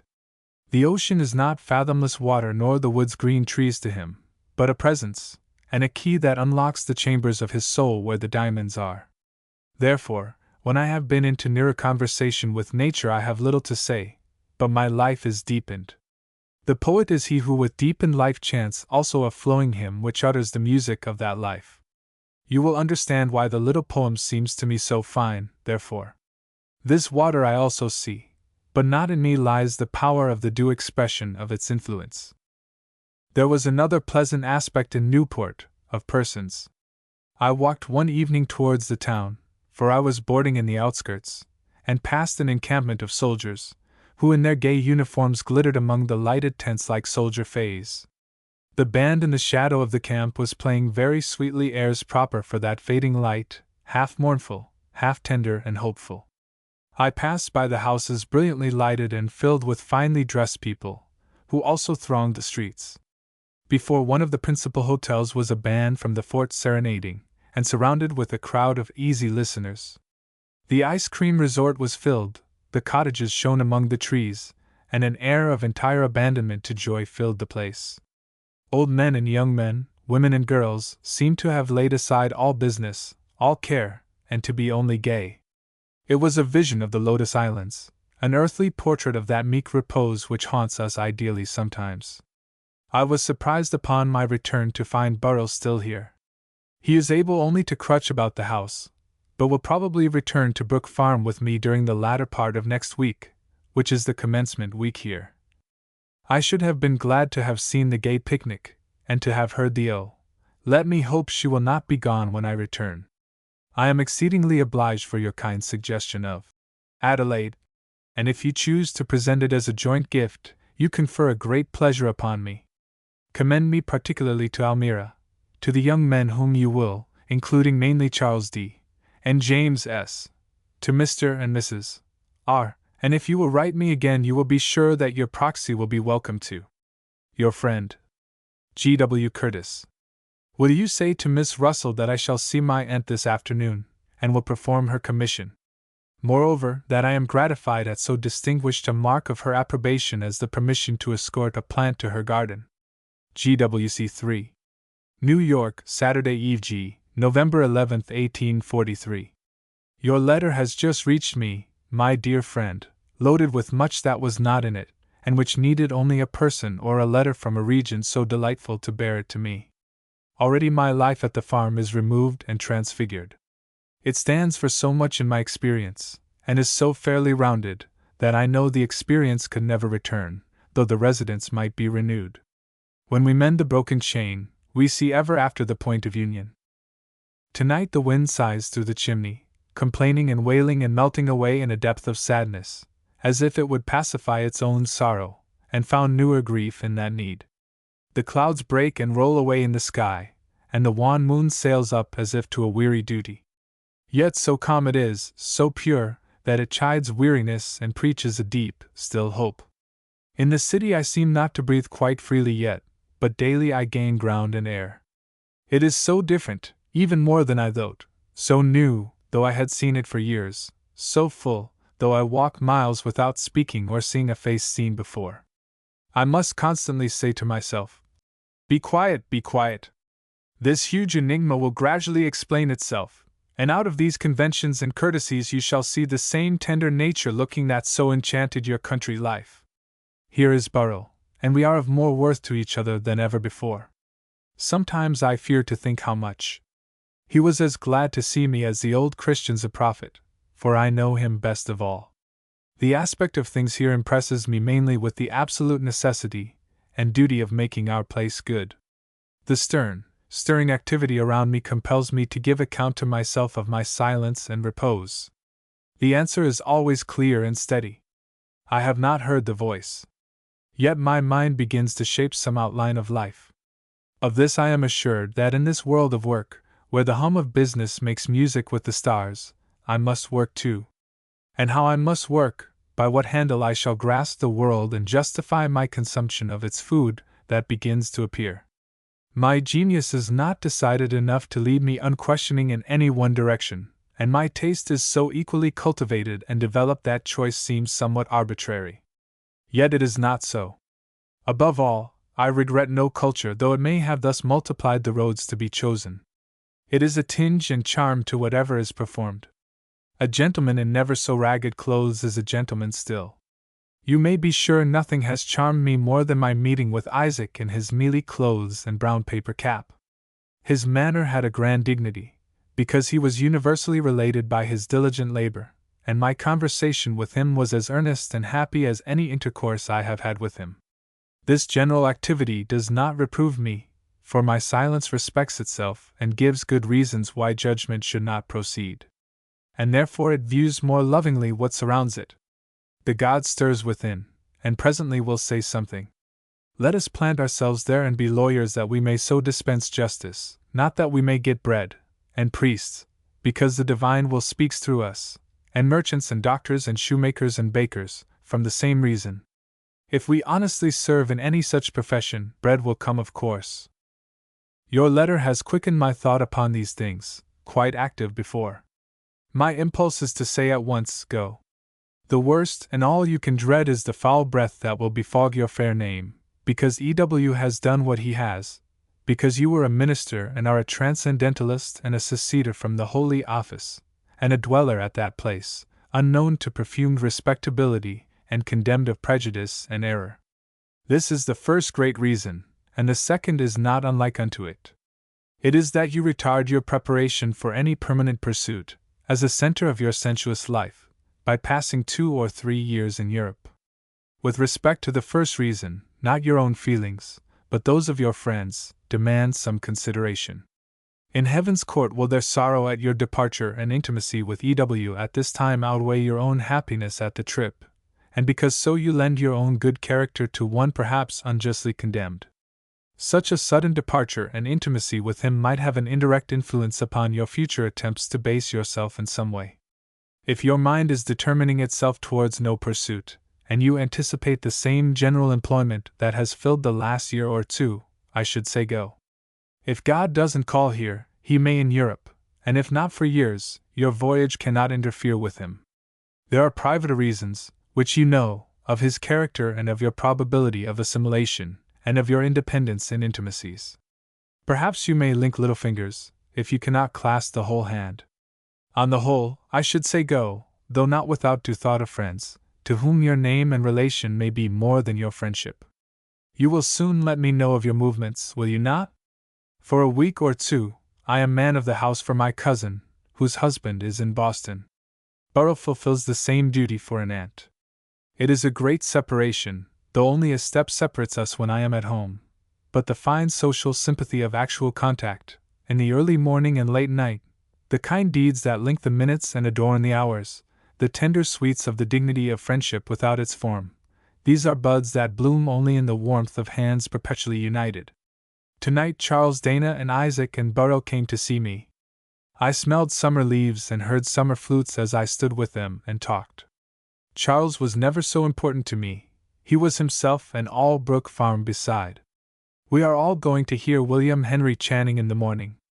Last Sunday at the church door I met C.P. Cranch and his wife. I mean to go and see them very soon, though they live streets away. Of Isaac I have seen much for a week's space. He lives 2 miles or more from us. I have heard no music yet. Max Borer concerts on Monday with Tim, Mrs. Sutton, Antoigny, and Schaffenberg. I mean to go. The Philharmonic concerts begin a week from this evening. They have 4 concerts, and the subscription is $10, for which one obtains 3 tickets to each concert, and the privilege of buying 2 occasional tickets at $1.50 each. A singular arrangement. They are to play the 8th Symphony next Saturday. I know not what else. Give Elmira a great deal of love from me. I shall sing a song to her solitude and patiently await the response. I have begun to read Wilhelm Meister in German. I read about 3 or 4 hours a day, then an hour or 2 in Latin, and the rest to poetical reading, Beaumont and Fletcher, Ford, Massinger, Shakespeare, and the Bible, at present. In Worcester I found Montaigne, whom I devoured. What cheerful good sense! I have begun also to learn 2 or 3 of B.S. waltzes from note. La Dauber, I have almost accomplished. Possibly I shall thus pick up some note knowledge, though I do not build any castles. Good night. Could I but send myself and my letter? Your friend, G.W.C. Tuesday morning. I concluded to retain my letter for Charles, who leaves today. Charles and Isaac and Burrell and I all went to Max Borer's concert last evening. The hall was full, 1,000 or 1,500 people present. I was glad to go, for he introduced me to the instrument, but no more. He has great skill, and has fully mastered it. That is what persevering talent can always do. Borer loved his instrument because he could display himself by its aid, not because it was through his genius a minister and revealer of the art to himself and others. His conceit is sublime. It was entire and unique. His posture and air were ridiculously Olympian. Mrs. Sutton is very fat and has a thin voice. There are some good tones in it, but she undertakes the most difficult music. Antignini sings pleasantly but with great effort. All his songs were his own composition, and all Max Borer's his. In fact, it was not a musical festival so much as a gymnasium for musical instruments, both mechanical and human. Tim and Scharfenberg both played admirably. I saw Fred K. Rakeman in the crowd, could not conveniently speak to him, and am going, as soon as I can find out where he lives, to see him. His face was so sad that I wanted to go to him, and say some tenderer word than I should have said had I spoken. Yet after all he doesn't need tender words, but a calm, grateful demeanor towards him. I wish that I could tell all the glories of my trip to New York. I went from Worcester over the Western RR to Albany and down the river. Some other days shall be consecrated to their fit celebration when the recollection may be pleasant and soothing among cares that disturb. Now I expect Charles every moment to go with me to see Cranch. Ask Charles for all news about our extern. Remember me most tenderly to my many friends at Brook Farm. G.W.C. 4. New York, November 20th, 43. Certainly, my dear friend, the concert of the Philharmonic Society on Saturday evening was the finest concert ever given in the country. It is pleasant to see the homage paid to the art indirectly by the whole style of the concert. The room is small, holding 1,000 people. Every gentleman goes in full dress, and the ladies in half-dress. Various members of the society are appointed managers, distinguished by a ribbon buttonhole, and they provide seats for the audience. No bills are issued before the night, so there are only rumors of what the particular will be, with a quiet consciousness that the general will be fine. So we arrived on Saturday evening and found the following bill: Symphony No. 7 in A minor, Beethoven, Cavatina from an opera of Nini's, Signora Castellan, Overture to Zauberflöte, Mozart, Cavatina from Donizetti, Signora Castellan, Overture to The Jubilee, Weber. I think we have not had many such concerts. The symphony was interpreted upon the bills as a musical presentment of the mythological story of Orpheus and Eurydice. That did very well as a figure to represent it, but it was taken by the audience as a theme, and they all fixed their eyes upon the explanation, thereby to judge the symphony. It was grand, and full of his genius. It was another of those earnest, hopeless questionings of destiny. The very first bars were full of this. It opens with a crash of the whole orchestra, determined and inexorable. Then follows a low, deep wailing of the flutes and horns, full of tenderness, of aspiration, of subdued hope, and another crash of the whole, like a lightning flash, instantaneous and scathing the world, sweeps across the plaintiveness of the wind instruments, and as instantly is gone. The sad inquiry continues, the determined thunder of fate drowns it constantly, and it is lost. Then it becomes more imperious and active, and the call upon the invisible and the unanswerable sounds on every side, rises to the top of the flutes, sinks to the lowest basses, appears now among the violins, now vanishes to the rest, until it has disciplined the whole, and the whole orchestra together thunders out the call. Then comes the adagio, where, as always, the mystery seems to be developing itself, where the earnest seeking solemnly consecrates itself to success, and the minuet and finale conclude, the soaring, mocking, hellish laughter of fiends and demons of the air, at baffled curiosity and blighted hope. Is not that what these symphonies express? The pith of the matter is never reached. The very movement of the adagio, while it expresses a deep, solemn hope, seems to mourn with unutterable sorrow that the hope must be only consecrated and profound, never realized. The climax of the music and the sentiment seems to be always in the adagio. What remained for such a man as he, separate from all others and alone with his life, but to question the fate that impelled him, now in this tone and now in that? What remained for such unsatisfied, joyless strength but the stern, wild laughter of fiends that the question could not be answered, and the deep wail of fate, which also is sung in his music, that such strength should have the ruggedness of endurance but not the gracefulness of faith? How I wished you had been there! Castellan's voice is full and rich, it was very sweet, and she sang with warmth but no passion. She needs some cultivation yet, for her shake is not good. Why did we not hear Molly Brann, who was also so great an actor that she would have been famous without a voice? I could not for a moment suffer my idea of her to be compared with Castellan. Molly Brann must have been so lovely from her sensibility and passion, so commanding from the majesty of her voice, that the art and not the woman must have found newer worshippers with every new audience.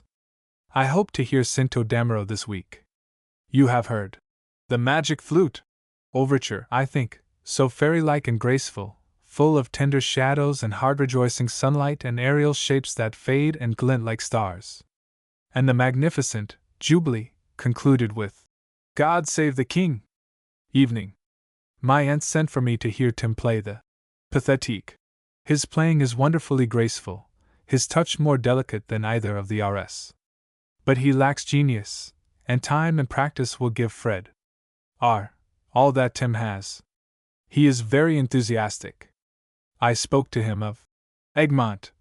He seemed delighted, said he hadn't heard it for 12 years, but instantly sat down and played portions of it. He promised to play the adagio of the Pathétique on the organ next Sunday.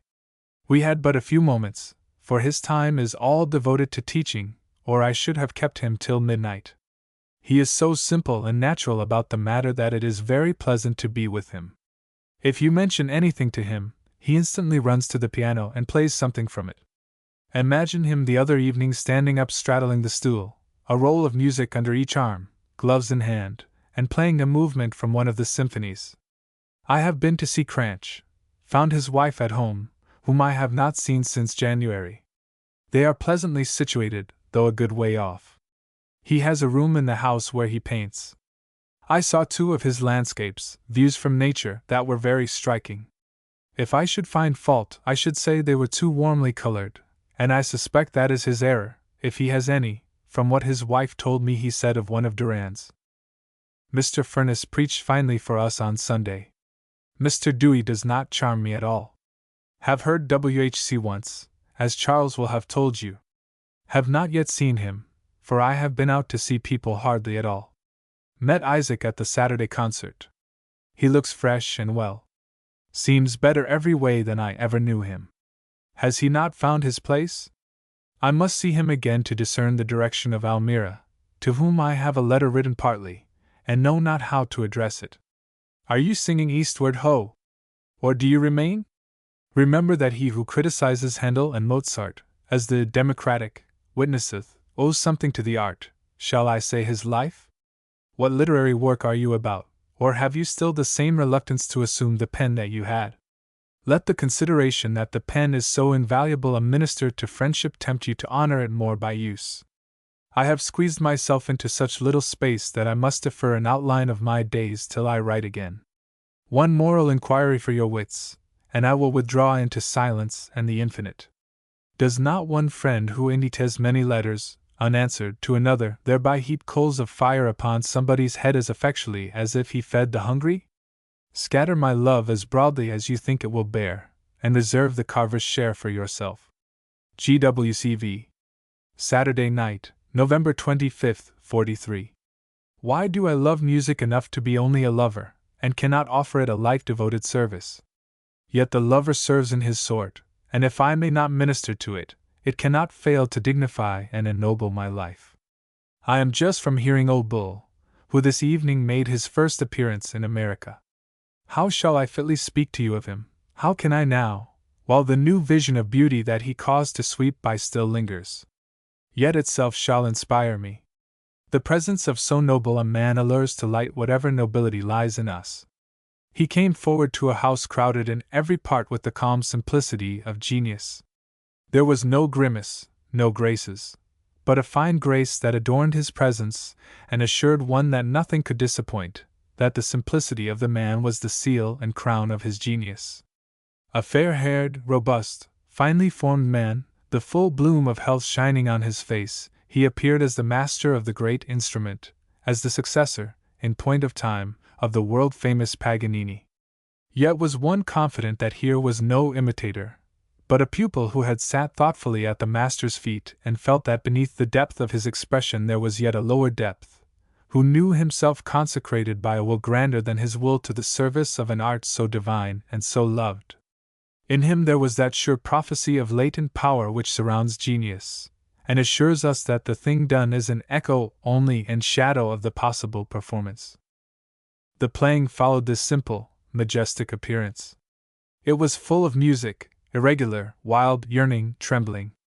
His violin lay upon his arm tenderly as a living thing, and such rich, mellow, silver, shining tones followed his motion that one seemed to catch echoes of that eternal melody whereof music itself is but the shadow and presentment.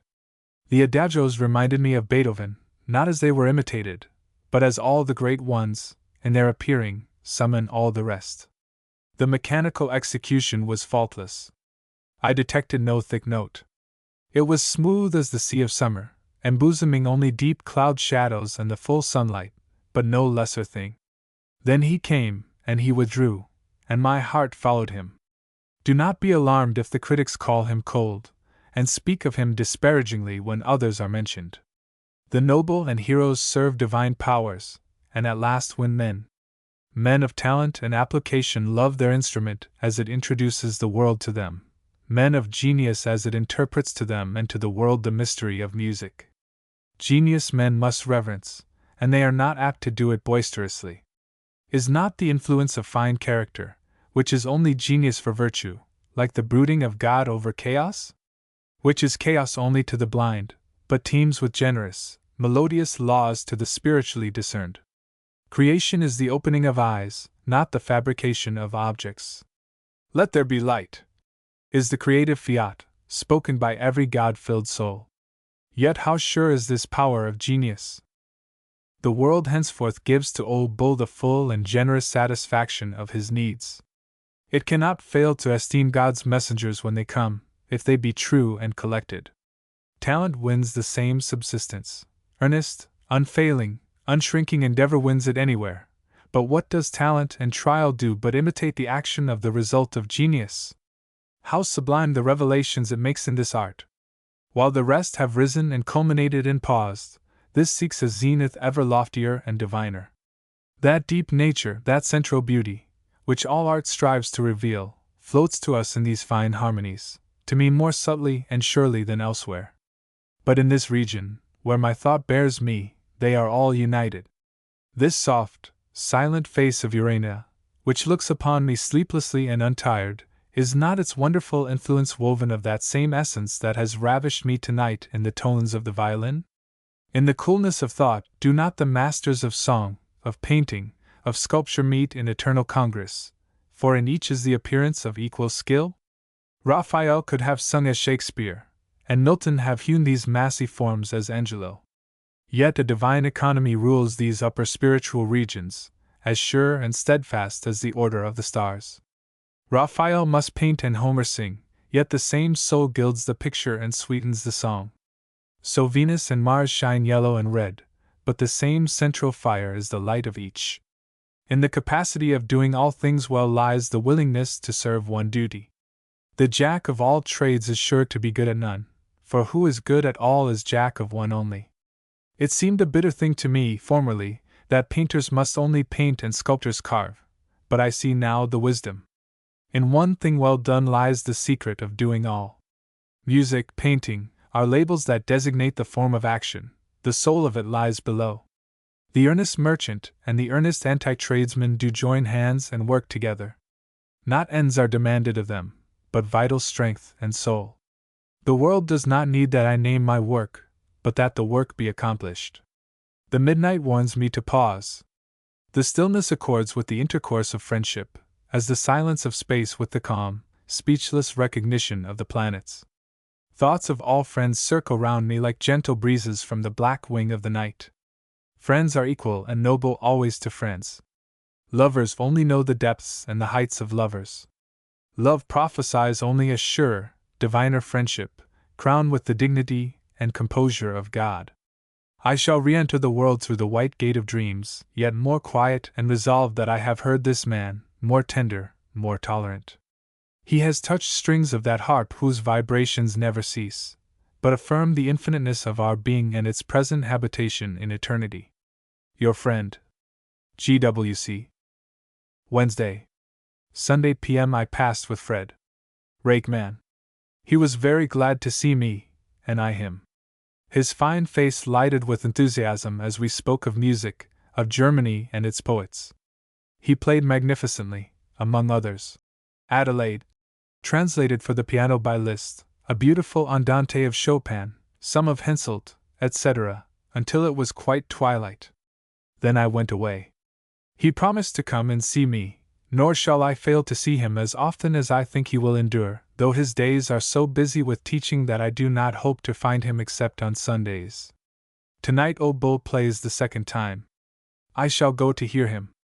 The Frenchmen are cliqued against him, for Vieuxtemps has arrived, and they mean to maintain his superiority. He has no announcement as yet. My letter I will not close until tomorrow, and say a final word about Old Bull. Wednesday night. I have heard him again, and the impression he made on Saturday is only deepened. He played an adagio of Mozart's. It was simple and severely chaste. His beautiful simplicity is just the character to apprehend the delicate touches of the master, which he drew to us, without any ornament or addition. It was as if Mozart had been in spirit in the instrument, and given us, with all the freshness of creation, the music that can never lose its bloom. Scharfenberg was in the box with us, Fred. Rakeman in the next box. I saw Castellan in a private box, and Isaac H. The evening was glorious. Had you only been there? Yet you will see him in Boston. Do not fail to write me how he impresses you, that is, particularly. I cannot misapprehend his power so much as not to feel that it will seem to you very grand. Observe his manner towards the orchestra, how Olympian, how supreme, yet with all the gentle grace and tenderness of power. Good night. May you ever hear sweet music. 6. N.Y. Friday, December 15, 1843. Truly the musical art culminates in our zenith this winter. It gives me other thoughts than of music only, unfolds to me something more of art, and I am charmed constantly to see how calmly we receive the great artists, after the noise of their entry, as the world quietly accepts the light of stars and swings unastonished on its wonderful way. Old Bull and the rest are the scouts we have sent on before us, and they return to tell us of the wonderful land, and bring mementos and captives from the rich Eldorado of our hopes. That country to which nature points, of which all art is the flaming beacon, and which the weary voyager home returning from fruitless search tells us is in ourselves, not the less far away for that. Old Bull's quiet, rapt manner is the full remembrance of that land which he has seen, and which he unfolds to us, is always the character and expression of the deepest insight.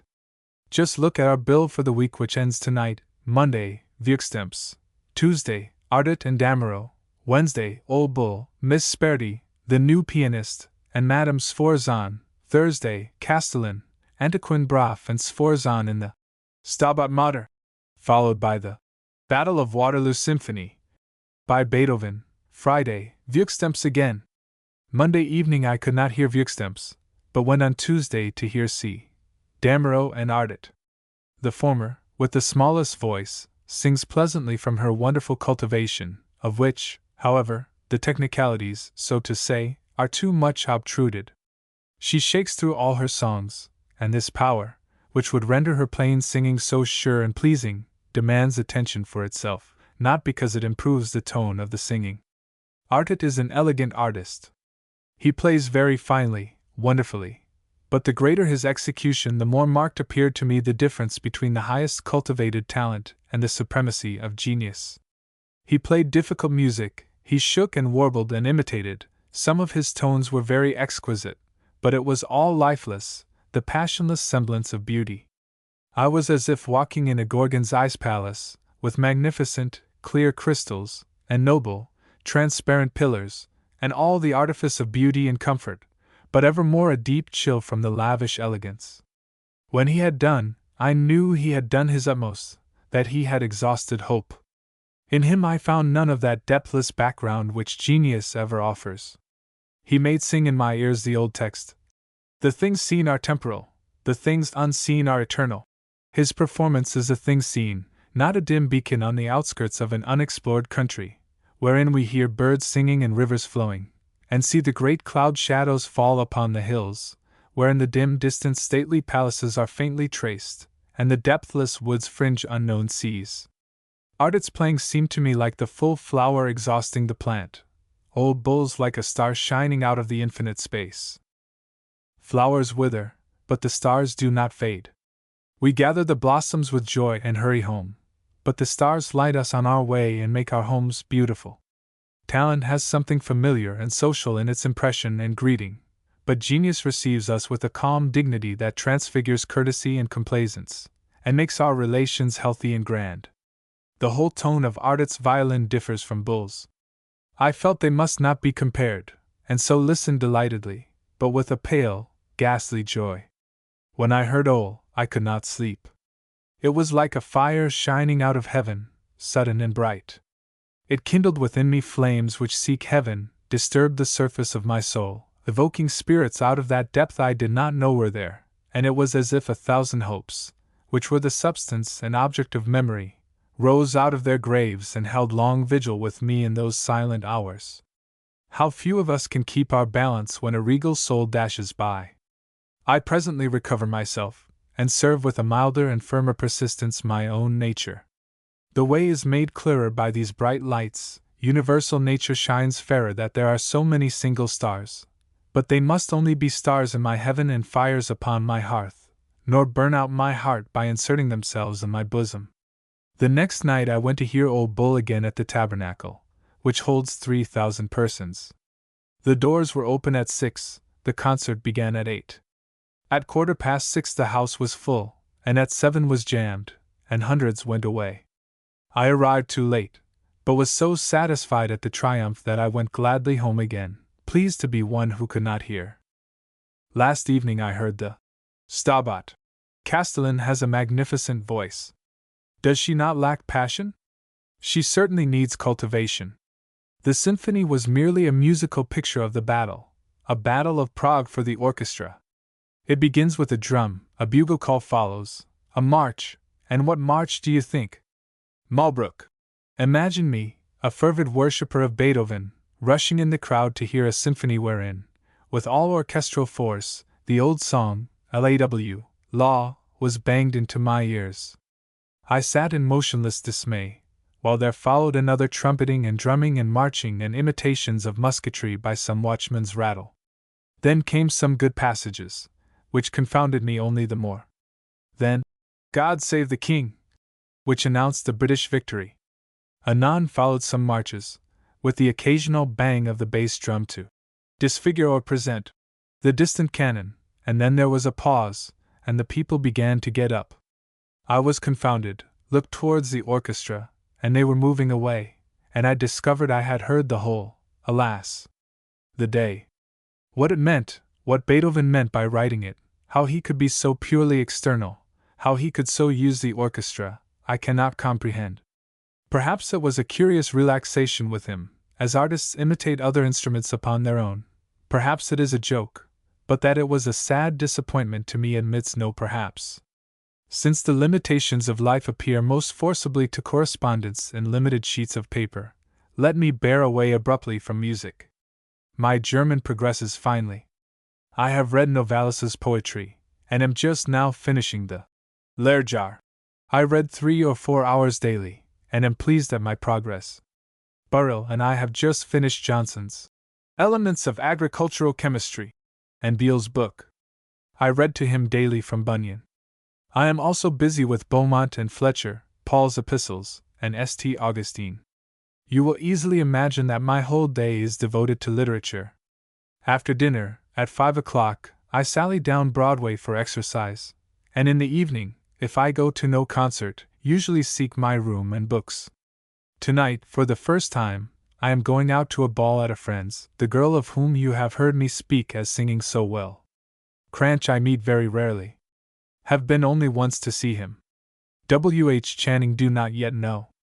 At his meeting I see Isaac and C.P. Cranch, and Rufus Dawes, and Park Godwin, William Chase, and a host of the unconverted and heretical.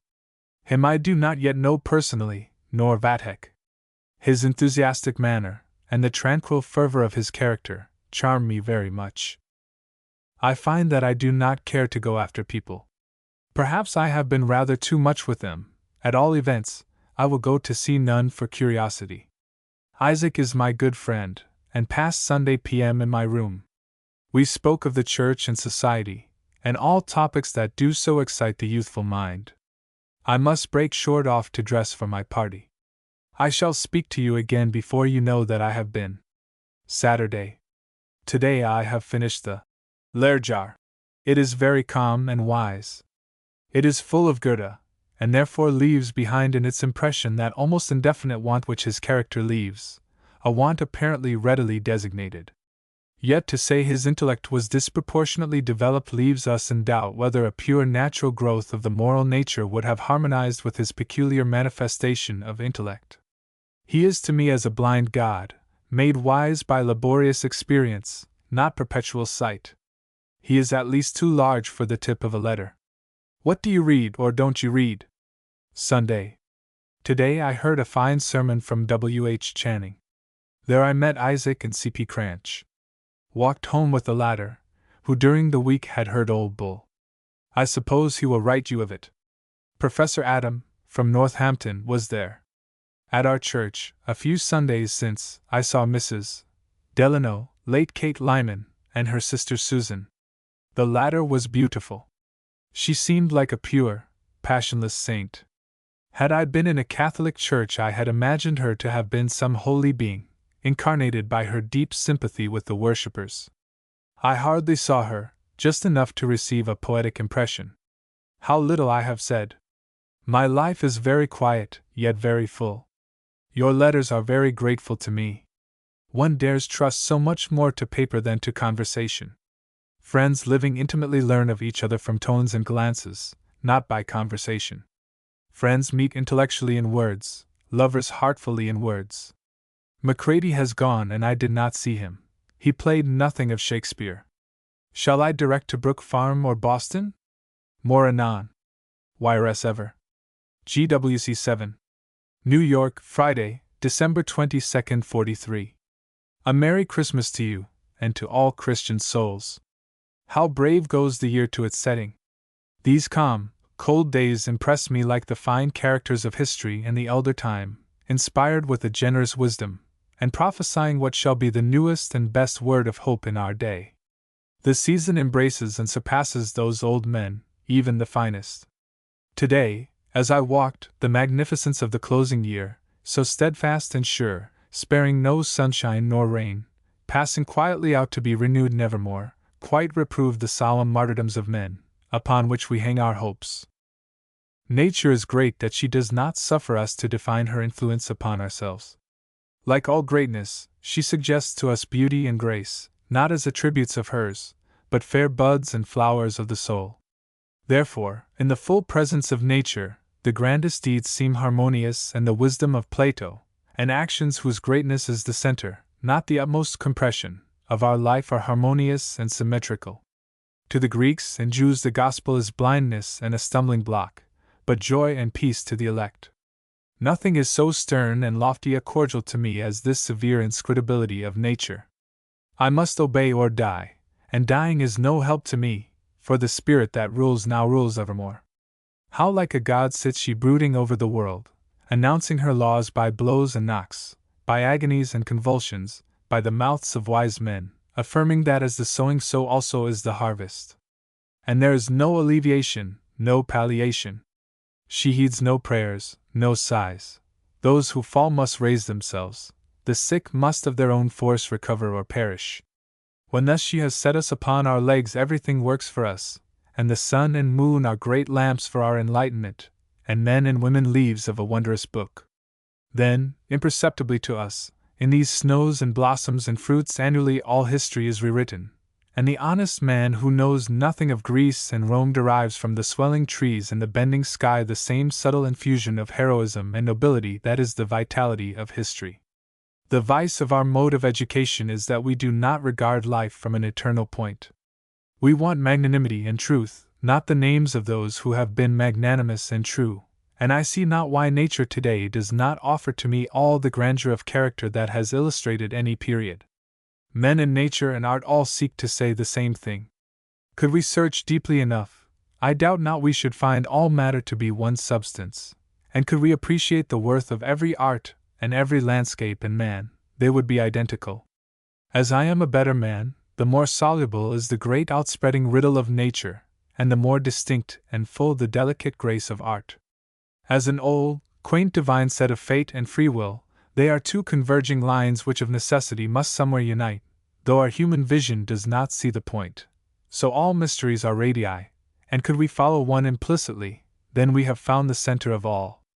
Therefore the best critic of art is the man whose life has been hid with God and nature, and therefore the triumph of art is complete when birds peck at the grapes.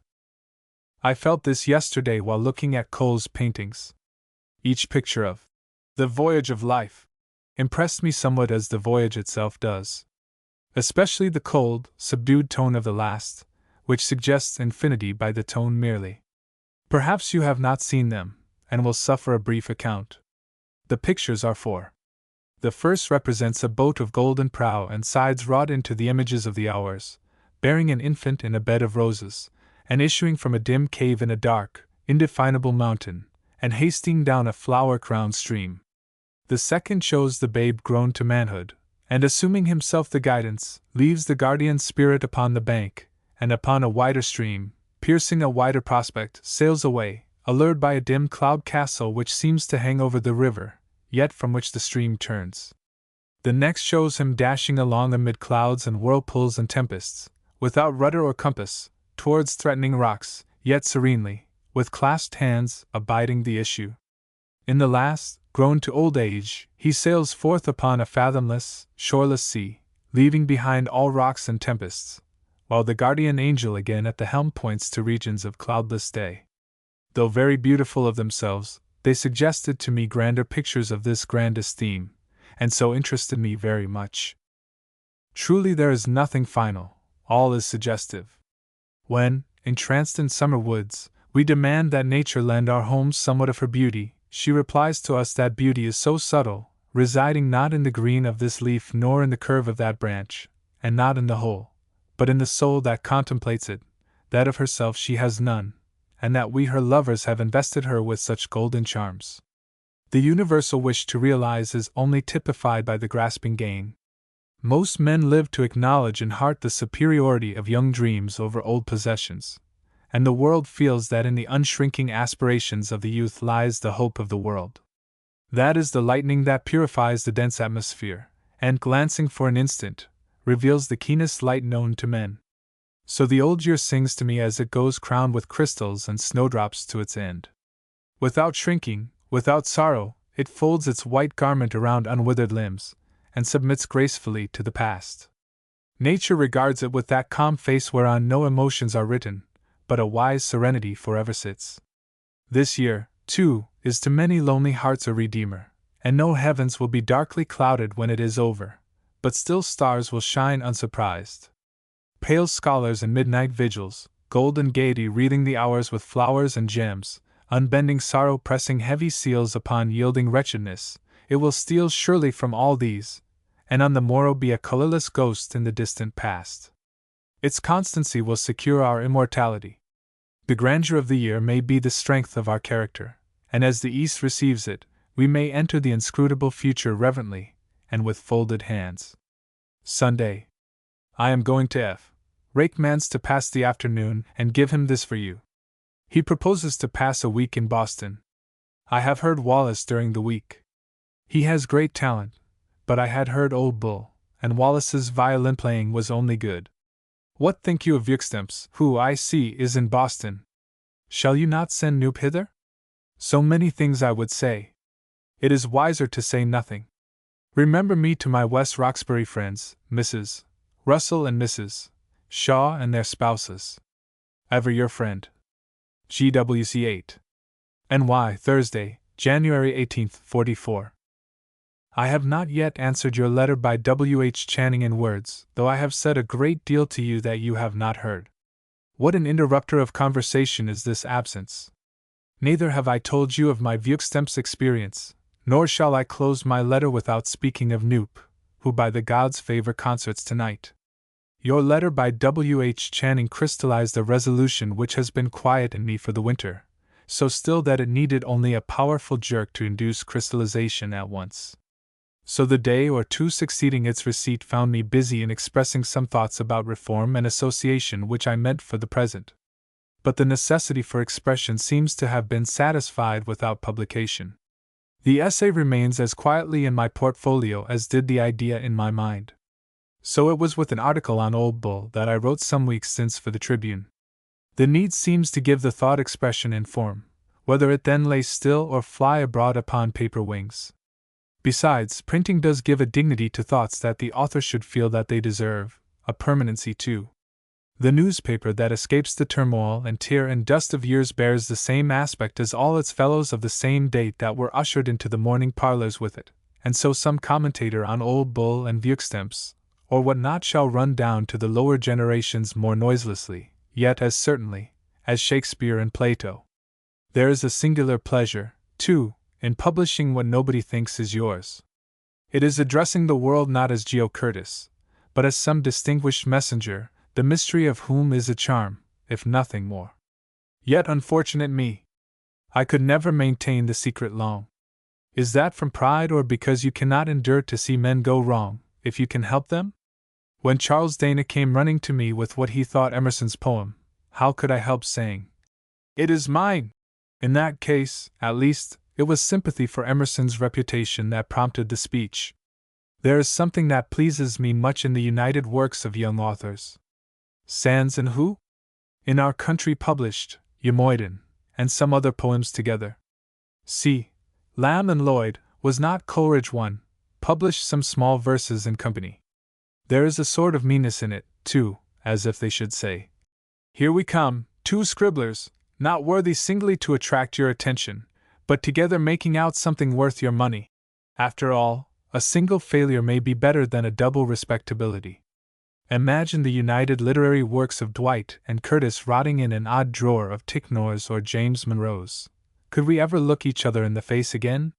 What a still, perpetual suspicion there would be that the one swamped the other.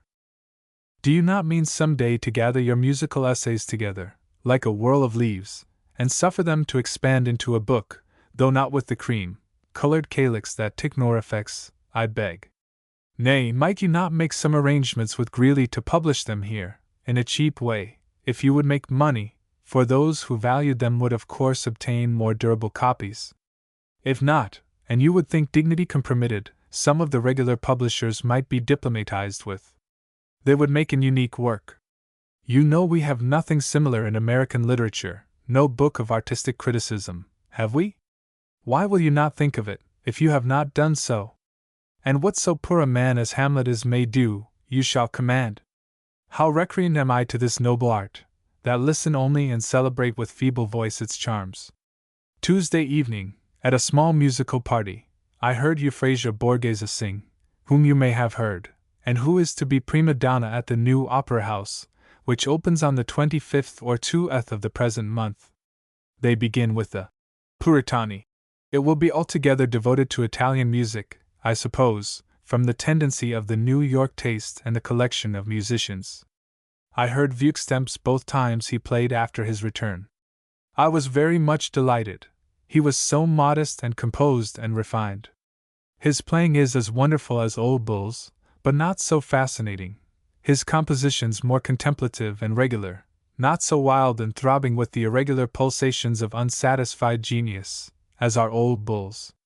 I felt no disposition to compare, feeling how different they were. I thank God when I came away that no one man has sole power, but that many may serve in this boundless temple, each in its various offices. Yet in my memory is Old Bull the only man who has stirred me up as genius always must. When I heard Vuukstemps, I knew what to anticipate. The grandeur of the instrumental and the human possibility upon it had been revealed to me, therefore he could not surprise me, and for that revelation I am indebted to Old Bull. Vuukstemps prolonged the echo of the deep tone that had been sounded into my spiritual ear. I must say that the first was grandest to me, and remains so. I passed Sunday p.m. with Rankman. He played all the time, told me of you in Boston and his love for it, asked me if I had heard more of the concerts you mentioned. Tim on Monday played me the Invitation to the W. very beautifully, besides some mazurkas of Chopin, also the Egmont Overture grandly. Saturday evening the Second Philharmonic, the Jupiter Symphony, and some septuats, etc. It was not a good concert. Castellan sang for the last time. Not a note of Beethoven. Yesterday afternoon and evening I passed with Josephine Maman, who plays and sings finely. We had some of Beethoven, the Pathétique, etc., and some songs of Schubert, which I had never heard. A singular girl, but delightful to me. My musical appetite has been well appeased. Can it ever be satisfied? Tonight, Knoop, for whom I have left little space, especially as I find my paper is torn. Evening. Have just come from Knoop's. It was beautiful to see the worthy made of such men as Old Bull and Vuukstemps. From what you and others had told me, I knew I should like him. So calm and grand. Yet when I left the room a mournful feeling came over me, that so he must leave and be heard no more. Beethoven is not done when he is dead, nor Raphael nor Shakespeare, but for him whose glory is action, which leaves no trace but upon the heart, what shall remain? The notes he may transcribe for others, but the charm of the musical artist lies not therein, it is a personal effluence. How shall we measure it? I felt tonight that he played not for an audience, but to the private heart. He was singing to me his deep searching thought, his star-lost aspiration. Indeed, he is worthy to close the brilliant winter, a calm planet fading from us, but with a mild, steady luster that condemns sorrow. How invisible, insensibly proceeds his fame! My character must needs be strengthened and mellowed by such men, and so my influence upon others is molded, till perhaps it meets him again. Surrounded by these intimate relations, we cannot touch one but all thrill. In such a subtle shrine is the influence of genius fitly embalmed and there worshipped. How grand an era in my life, when through a winter I may justly use the word genius many times. Good night. G.W.C. I am 24. Will you write me the numbers of the Tempest, Sonata, and some others that I liked particularly? The Op. 14, number 2, I have got, and Tim played it to me on Monday. How inexorable is this space, that will not let me crowd and that I am ever your friend. GWC 9. NY, Sunday evening, February 25, 44. Do you remember ever to have read a novel called The Collegians? A work of great interest, and displaying great dramatic power. I was always anxious to know the author, and chance has thrown his name and history in my way. It was Gerald Griffin, an Irishman of genius, who lived the varied life of a professed literary man. Desirous of having his dramas accepted at the London theatres, and finding no one to favor him. Too noble to be dependent, and going days without food. In 183 ties something he published, Gysippus, a tragedy, famed of the greatest merit. Finally he became weary of his literary life, and entered an Irish convent, where, within 2 or 3 years, he died. His father's family in greater part have removed to America, and his elder brother, a physician of note, has recently published his memoirs, the reviews of which I have happened to meet. The reviews say the usual thing of genius, that his writings were full of promise, and that he might have achieved greatly had he lived. Must not this be always a complaint of genius? Its being, not its expression, has the charm which captivates. The dramas are the least part of Shakespeare, and one would give more to have known him than to study them forever. It must seem to us promising, till we have entered into the fullness of its spirit. The necessity of expressing compromises the dignity of being. God is more pleasing to thought as self-contemplation, rather than creation. Expression is degradation to us, not to the genius. That informs everything with its complete loveliness. But we who must seek in the expression for it, miss its beauty. Critics complain of Tennyson that he writes no epic, as if all poets must do the same thing. Comus is as Miltonic as the Paradise Lost, and the little songs of Shakespeare as wide and fresh as the dramas. The diamond is no less wonderful than the world. Recently my reading has led me into the Old English poetry. A friend gave me a card to the Society Library, the largest in the city, and I have found much good browsing in those fields. I have found Amadis de Gaul among the rest, and the complete works of Carew, Suckling, Drayton, Drummond, etc. It has led me to wish some more intimate knowledge of English history, to which I must turn. How imperceptibly and surely spread out these meadows where the rare flowers bloom! There is no end to these threads which place themselves in our hand, and which lead every man of the world his different way. So we sail on through the blue spaces, separate as stars. And you, they tell me, have joined the association. I suppose you were making some move, and thought this might be it. I am glad that you do so heartily, and more glad that I can say so. After all, the defiance offered us by the very positions of our friends is what life needs. Each dissimilar act of my friend, while it does not sever him from me, throws me more sternly upon myself. Can we not make our friendship so fine that it shall be only a sympathy of thought, and let the expression differ, and court it to differ? This ray of the sunlight falls upon summer woods, that sinks into the wintry sea, yet are they brothers. The severe loneliness that has sun and moon in its bosom invites us as the vigorous health of the soul. The beautiful isolation of the rose in its own fragrance is self-sufficient. Charles wrote Burrill a manly letter during the week. The Arcadian beauty of the place is lost to me, and would have been lost, had there been no change. Seen from this city life, you cannot think how fair it seems. So calm a congregation of devoted men and true women performing their perpetual service to the idea of their lives, and clothed always in white garments. Though you change your ritual, I feel your hope is unchanged, and though it seems to me less beautiful than the one you leave, it is otherwise to you. There was a mild grace about our former life that no system attains. The unity and variety bound us very closely together. I doubt if we shall be again among you, as I had hoped. I cannot, in thought, lose my hold upon the place without pain not to be spoken of. On the whole, I cannot say, even to you, just what I would about it. It will leak out from the pores of my hands before we have done with each other. I hear no music here now, except Tim and Rake Man. Charlotte Dana is here. I have heard her only once. The opera is a wretched affair. By the by, I gave W. H. Channing an article for the present, very short, upon music and Old Bull. If he publishes it, it will not be new to you, though I do not remember if I have talked with you about all at which it hints. I await orders and manuscripts about the French stories, though you are very busy, all of you, just now, perhaps too much so for that business. The rest stands adjourned. Give my love to friends. Y.R.S. ever.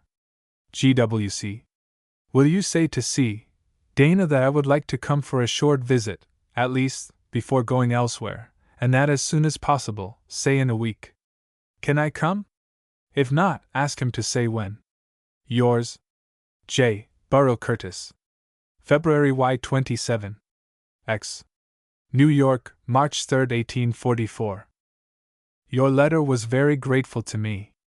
I had supposed the silence would be broken by some music burst of devotion, and that all friends would be dearer to you the more imperative the call upon your strength to battle for the ideal. It half reproved me for the meager sheet the same day brought to your hand. And yet could we see how all the forces of heaven and earth unite to shape the particle that floats idly by us, we should never see meagerness more. I do not think, and what a heresy, that your life has found more than an object, not yet a center. The new order will systematize your course, but I do not see that it aids your journey. Is it not the deeper insight you constantly gain into music which explains the social economy you adopt, and not the economy the music? One fine symphony or song leads all reforms captive, as the grand old paintings in St. Peter's completely ignore all sections. Association will only interpret music so far as it is a pure art, as poetry and sculpture and painting explain each other. But necessarily Brook Farm, association and all, do not regard it artistically, but charitably. It regenerates the world with them because it does tangible good, not because it refines. We must view all pursuits as arts before we can accomplish. With respect to association as a means of reform, I have seen no reason to change my view. Though, like the monastic, a life of devotion, to severe criticism it offers a selfish and an unheroic aspect. When your letter first spoke of your personal interest in the movement, I had written you a long statement of my thought, which I did not send, and then partly spun into an article for the present, which I did not entirely finish.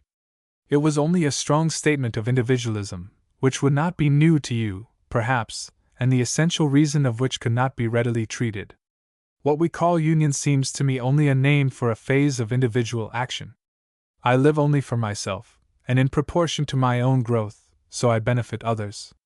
As Fourier seems to me to have postponed his life, in finding out how to live, so I often felt it was with Mr. Ripley. Besides, I feel that our evils are entirely individual, not social. What is society but the shadow of the single men behind it? That there is a slave on my plantation or a servant in my kitchen is no evil, but that the slave and servant should be unwilling to be so, that is the difficulty. The weary and the worn do not ask of me an asylum, but aid. The need of the most oppressed man is strength to endure, not means of escape. The slave toiling in the southern heats is a nobler aspect of thought than the freed black upon the shore of England. That is just now the point which pains me in association, its lack of heroism. Reform is purification, forming anew, not forming again. Love, like genius, uses the means that are, and the opportunities of today. If paints are wanting, it draws charcoal heads with Michelangelo. These crooked features of society we cannot rend and twist into a Roman outline and grace, but they may be animated with a soul that will utterly shame our carved and painted faces. A noble man purges these present relations, and does not ask beautiful houses and landscapes and appliances to make life beautiful. In Wall Street he gives another significance to trade, in the City Hall he justifies its erection, in the churches he interprets to themselves the weekly assembly of citizens. He uses the pen with which, just now, the coal man scrawled his bill, and turns off an epic with the fife that in the band so sadly pierced our ears. He moves our trudging lives to the beauties of golden measures. He laughs heartily at our absorbing charities and meetings, upon which we waste our health and grow thin. He answers our distressing plea for the rights of the oppressed, and the all men born to be free and equal, with a smiling strength, which assures us therein lies the wealth and the equality which we are trying to manufacture out of such materials as association, organization of society, co-partnership, no wages, and the like. While this may be done, why should we retire from the field behind the walls which you offer? Let us die battling or victorious. And this, true for me and you, is true to the uttermost. The love which alone can make your phalanx beautiful, also renders it unnecessary. You may ensure food and lodgings to the starving beggar. I do not see that strength is afforded to the man. Moreover, a stern divine justice ordains that each man stand where he stands, and do his utmost. Retreat, if you will, behind this prospect of comfortable living, but you do so at a sacrifice of strength. Your food must be eternal, for your life is so. I do not feel that the weary man outworn by toil needs a fine house and books and culture and free air. He needs to feel that his position, also, is as good as these. When he has, by a full recognition of that, earned the right to come to you, then his faith is deeper than the walls of association, and the desolate cellar is a cheerful room for his shining lore. Men do not want opportunities, they do not want to start fair, they do not want to reach the same goal, they want only perfect submission. The gospel now to be preached is not, away with me to the land where the fields are fair and the waters flow, but, here in your penury, while the rich go idly by and scoff, and the chariot wheels choke you with dust, make here your golden age. Who cannot on his own bed sweetly sleep, can on another's hardly rest. So sings the saintly George Herbert. No new thought in these days of ours. The effect of a residence at the farm, I imagine, was not greater willingness to serve in the kitchen, and so particularly assert that labor was divine, but discontent that there was such a place as a kitchen. And however aimless life there seemed to be, it was an aimlessness of the general, not of the individual life. Its beauty faded suddenly if I remembered that it was a society for special ends, though those ends were very noble.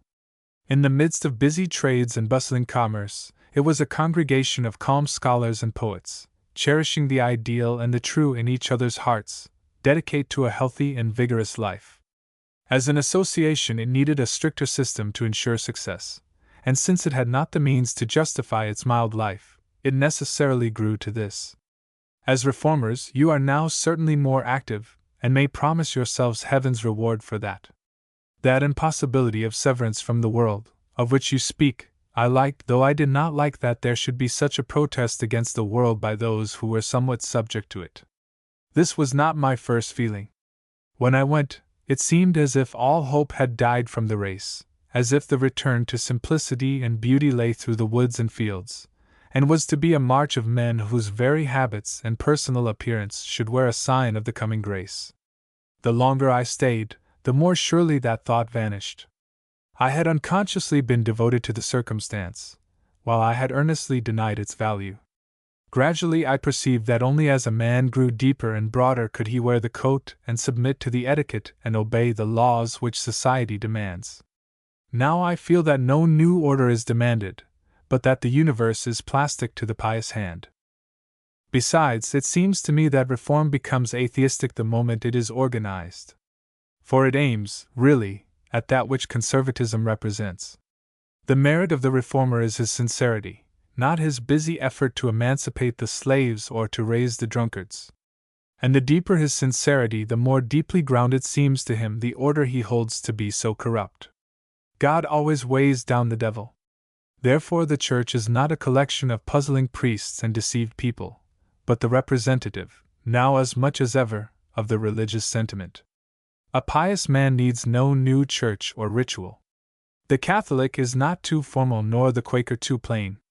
If he complains of these, and build another temple and construct a new service, it is not the satisfaction which piety would have. Luther's protest was that of the intellect against the supremacy of sentiment. So was Unitarianism, and now we do not seek in the Boston churches for the profound pietists. Does not our present experience show that as fast as we are emancipated from morality and the dominance of the intellect, we revert to the older rituals, if we need any? And if we have no need, the piety can so fully inform them that we seek no other. The transcendental is a spiritual movement. It is the effort to regain the lost equilibrium between the intellect and the soul, between morals and piety. Therefore, put of its ranks come Catholics and Calvinists and mystics, and those who continued the reform movement commenced by Luther, and proceeding at intervals down the stream of history, are the rationalists. There is indeed a latent movement, badly represented by these reforms, and that is the constant perception of the supremacy of the individual. But the stronger the feet become, the more delicate may be the movements. The more strictly individual I am, the more certainly I am bound to all others. I can reach other men only through myself. So far as you have need of association, you are injured by it. You will gather what I think from such hints as these. I recognize the worth of the movement, as I do of all sincere action. Other reasons must bind me peculiarly to the particular me at Brook Farm. Think not of any severance of our loves, though we should not meet immediately. Burrow will see if there is any such place as we wish about you. I have not much hope of his success. The scent of the roses will not depart, though the many are scattered. I hardly hope to say directly how very beautiful it lies in my memory. What a heart fresco it has become! All the dignity, the strength, the devotion will be preserved by you. That graceful aimlessness comes no more. And yet that was necessary. Long before I knew of the changes, I perceived that the growth of the place would overshadow the spots where the sunlight had lain so softly and long. We must still regret the waywardness of the child, though the man is active and victorious, and the delicate odor of the blossom is unrivaled by the juicy taste of the fruit. The one implies necessity, the other a self-obedient impulse. You see, I do not forget it was a child, but the philosopher has no better playfellow. I wish this was me instead of my letter, for a warm grasp of the hand might say more than all these words. Your friend. GWC 11. New York, March 27, 1844. At last I imagine our summer destiny is fixed. This morning Burrow received a reply from Emerson informing us of a promising place near Concord. The farmer's name being Captain Nathaniel Barrett, of pleasant family and situation, and a farm on which more farm work than usual is done. Altogether the prospect is very alluring and satisfactory, and I have little doubt of our acceptance of the situation. We shall not then be very far removed from you, and at some aesthetical tea or transcendental club or poets' assembly meet you, perhaps, and other Brook farmers. At all events, we shall breathe pretty much the same atmosphere as before, and understand more fully the complete privacy of the country life. Burrow brought pleasant accounts of your appearance at Brook Farm. The summer shall not pass without my looking in upon you, though only for an hour. That time will suffice to show me the unaltered beauty of aspect, though days would be scarce to express all that they suggested. Emerson writes that there is a piano and music at the farm mentioned. I have no faith in pianos under such circumstances, but it shows a taste, a hope, a capability. Possibly it is equal to all spiritual significances except music, which want in a piano may be termed a deficiency. I have become acquainted with a fine amateur, a niece of Dr. Channing's, named Gibbs. She is yet young, not more than 17, but plays with great grace and beauty. She played me one of Mendelssohn's songs, translated by Liszt, a beautiful piece, one of Fr's, and spoke more sensibly of music than any girl I have met. By the way, yesterday I bought the January number of the Democratic Review to read Mrs. Fanny Kemble Butler's review of Tennyson, when, to my great surprise, I found your Haydn. O'Sullivan I have met a great deal, but made no acquaintance. The Tennyson review is very fine. I think she understands him well. Perhaps she is too masculine a woman to judge correctly his delicacy, but she does the whole thing well. Cranch has just painted a scene from the Lady of Shalott. The scene, in among the bearded barley, the reaping late and early, etc., represents two reapers standing with sickles among the grain, and turning intently towards the 4 grey walls and 4 grey towers which overlook a space of flowers, in an island covered with foliage to the water, and lying in the midst of the stream. The criticism upon the picture is obvious. If Cranch is as painter what Tennyson is as poet, it is good. If not, it is bad. What do you think? When a man illustrates a poem, he is pledged by the poem, hence the absurdity of Martin's drawings from the Paradise Lost, and the various pictures of Belshazzar's feast. Only the Madonnas of the greatest painters are satisfactory. But I shall not abandon myself to the tracking of these mysteries of art. I have been reading Goethe's Tasso. Now I am at the Sorrows of Werther. I am wonderfully impressed with his dramatic power. The Egmont, Iphigenia, and Tasso are grander than anything I know in modern literature, than anything else of his which I have read. The serene simplicity of the Iphigenia is like a keen blast of ocean air. It stands like a Grecian temple, but in the moonlight.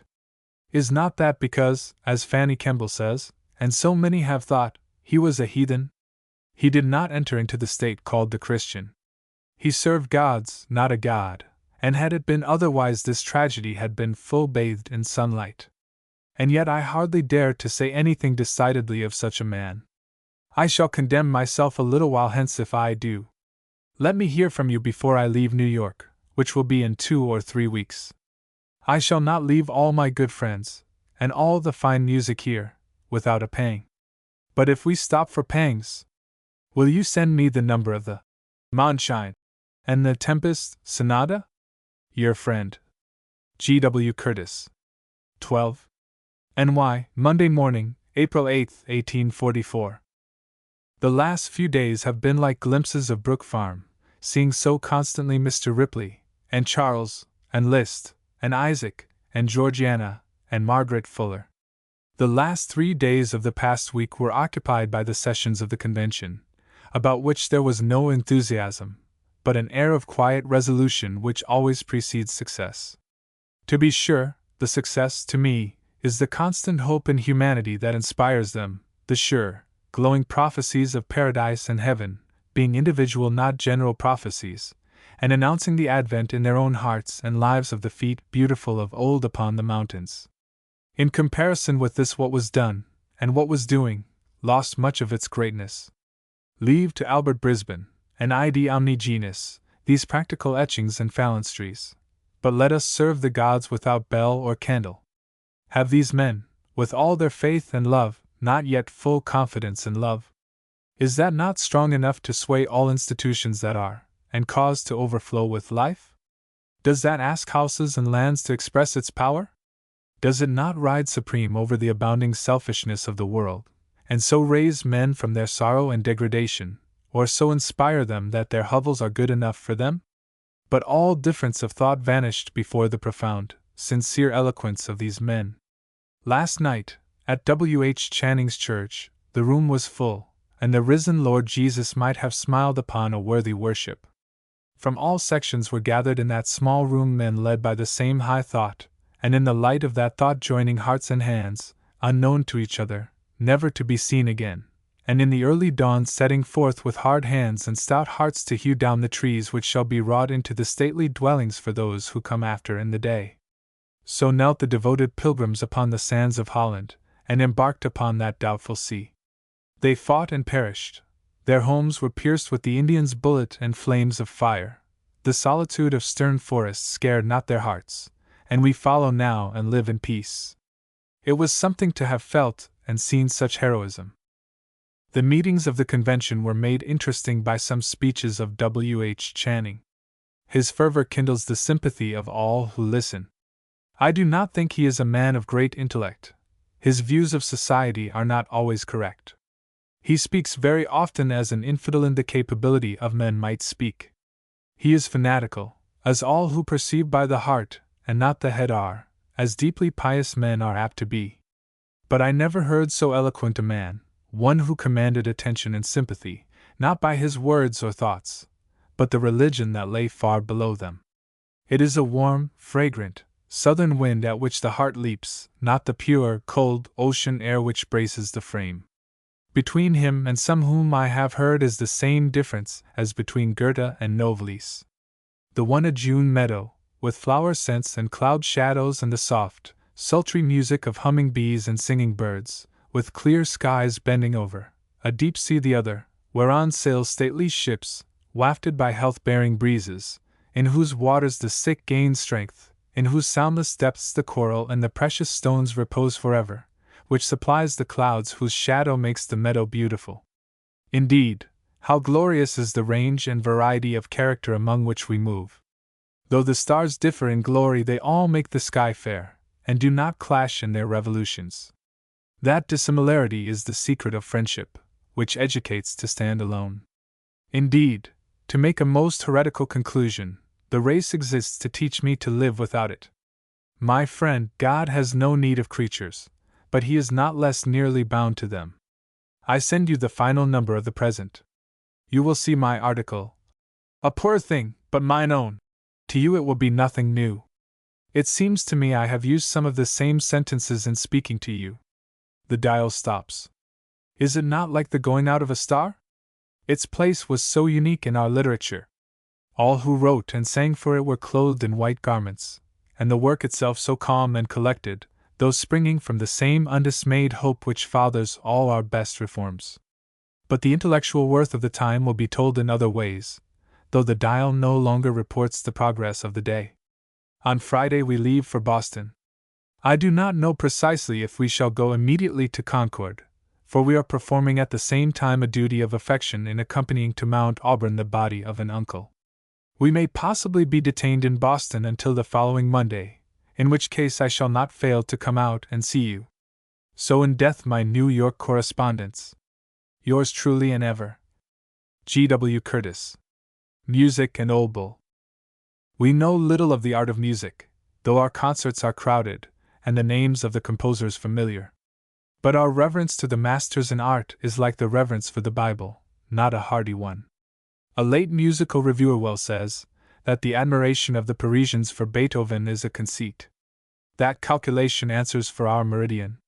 Slight Italian scholars are eloquent in their admiration of Dante, but the depths and majesty of his poem are explored by few. The dullest may recognize the beauty of feature, but the soul which inspires quite eludes them. During the performance of a symphony, the audience smile and shake when the airs float out of the orchestra, not observing that they are the breathing places, the relaxation of the composer. Every one who can play can compose tunes, but to the lover of the art they yield no greater pleasure than the rhymes of a poem. Often the grandest passages are most melodious, as in poems the greatest thought suggests the happiest expression. Tune and song occupy a distinct portion of the realm of music. They are attaches to the royal court. Perhaps the finest music is allied to verse, but if it be a true marriage, the music comprehends the whole. No artist would hear the words of one of Handel's or Haydn's choral hosannas. The words are the translation, but the scholar will not accept that. Music is an art distinct and self-sufficient. It represents the harmony of that interior truth which all art seeks to reveal, and whose beauty and grace appear in painting and sculpture. The interpreters of that harmony are sounds, which are related to music as colors to painting, and the fullest expression is given to them by instrumental combination. The human voice in respect of the art is valuable as an instrument, and in suppleness may exceed mechanical contrivances, wherefore one readily understands why a mighty chorus is introduced in the finale of the grandest symphony, that the whole effect may be duly crowned, and the appeal to the heart be assured by the union of human sounds. But with such an effect words have nothing to do. The charm of the foreign opera to us Americans is, that the full music of the masters is received with syllables meaning to us no more than the fa sol la of the gamut. The reason of this is very evident. If the poetry be good, it has a rhythm and cadence of its own which resembles music, but in respect of art belongs to poetry, and not to music. Arbitrarily united with melody, the words obtrude a meaning which the music may not suggest, though the capacity of fine music is equal to any words. The beauty of Schubert's songs is their completeness. They are lyrics, and the words are only an addition. Those who heard Rakeman play the translated serenade will remember that the instrumentation produced the whole effect of the song. If the music be fine, it gives all the sentiment of the words in its own way. It is like painting a statue to unite them. Sometimes, indeed, one feels that both are written from the same mood in the grandest minds. The mysterious charms of Goethe's Song of Mignon, to which Beethoven wrote the music, is that the song is the expression of the same awestruck yearning which wails and thunders through the music of the master. In the melody alone all the wild vagueness and dim aspiration of the song are manifest, and only because the union is perfect is the impression uniform. Should Wilhelm Meister be lost to literature, the blossom of Mignon's life would still bloom in the music. The same necessity which divided art into the arts ordains their practical separation. Because they are divisions of one, their impression is similar. They work to the same end, but each has a way. To complete the harmony, the soprano, and the tenor, and the bass, must all strictly observe their parts. So must the arts. It is a mournful degradation when the composer would make his sounds colors, as those who heard the Battle of Waterloo Symphony will not soon forget. Without his interference, the relation between his art and the rest will be preserved. In his symphony he is the spiritual significance of the Apollo and the Iliad, and the graceful, romantic songs of Mozart are in the drops of poetry scattered upon the old drama, and in the infinite, tender beauty of Raphael's pictures. Yet this is a likeness as between woods and waters, and with which we have nothing to do. If a reply be sought to the question, why the grandest compositions of this art are more generally impressive than the efforts of the pure science, it may be reached in various ways. The old masters, doubtless, obeyed an unconscious instinct in joining words to their music. Then, as now, the art was in its young years, and the words served as a dictionary to the student. Merely as a dictionary, for the deep significance of the thing could not be apprehended until that was thrown aside, and the scholar read and spoke and lived in that high language as in his daily speech.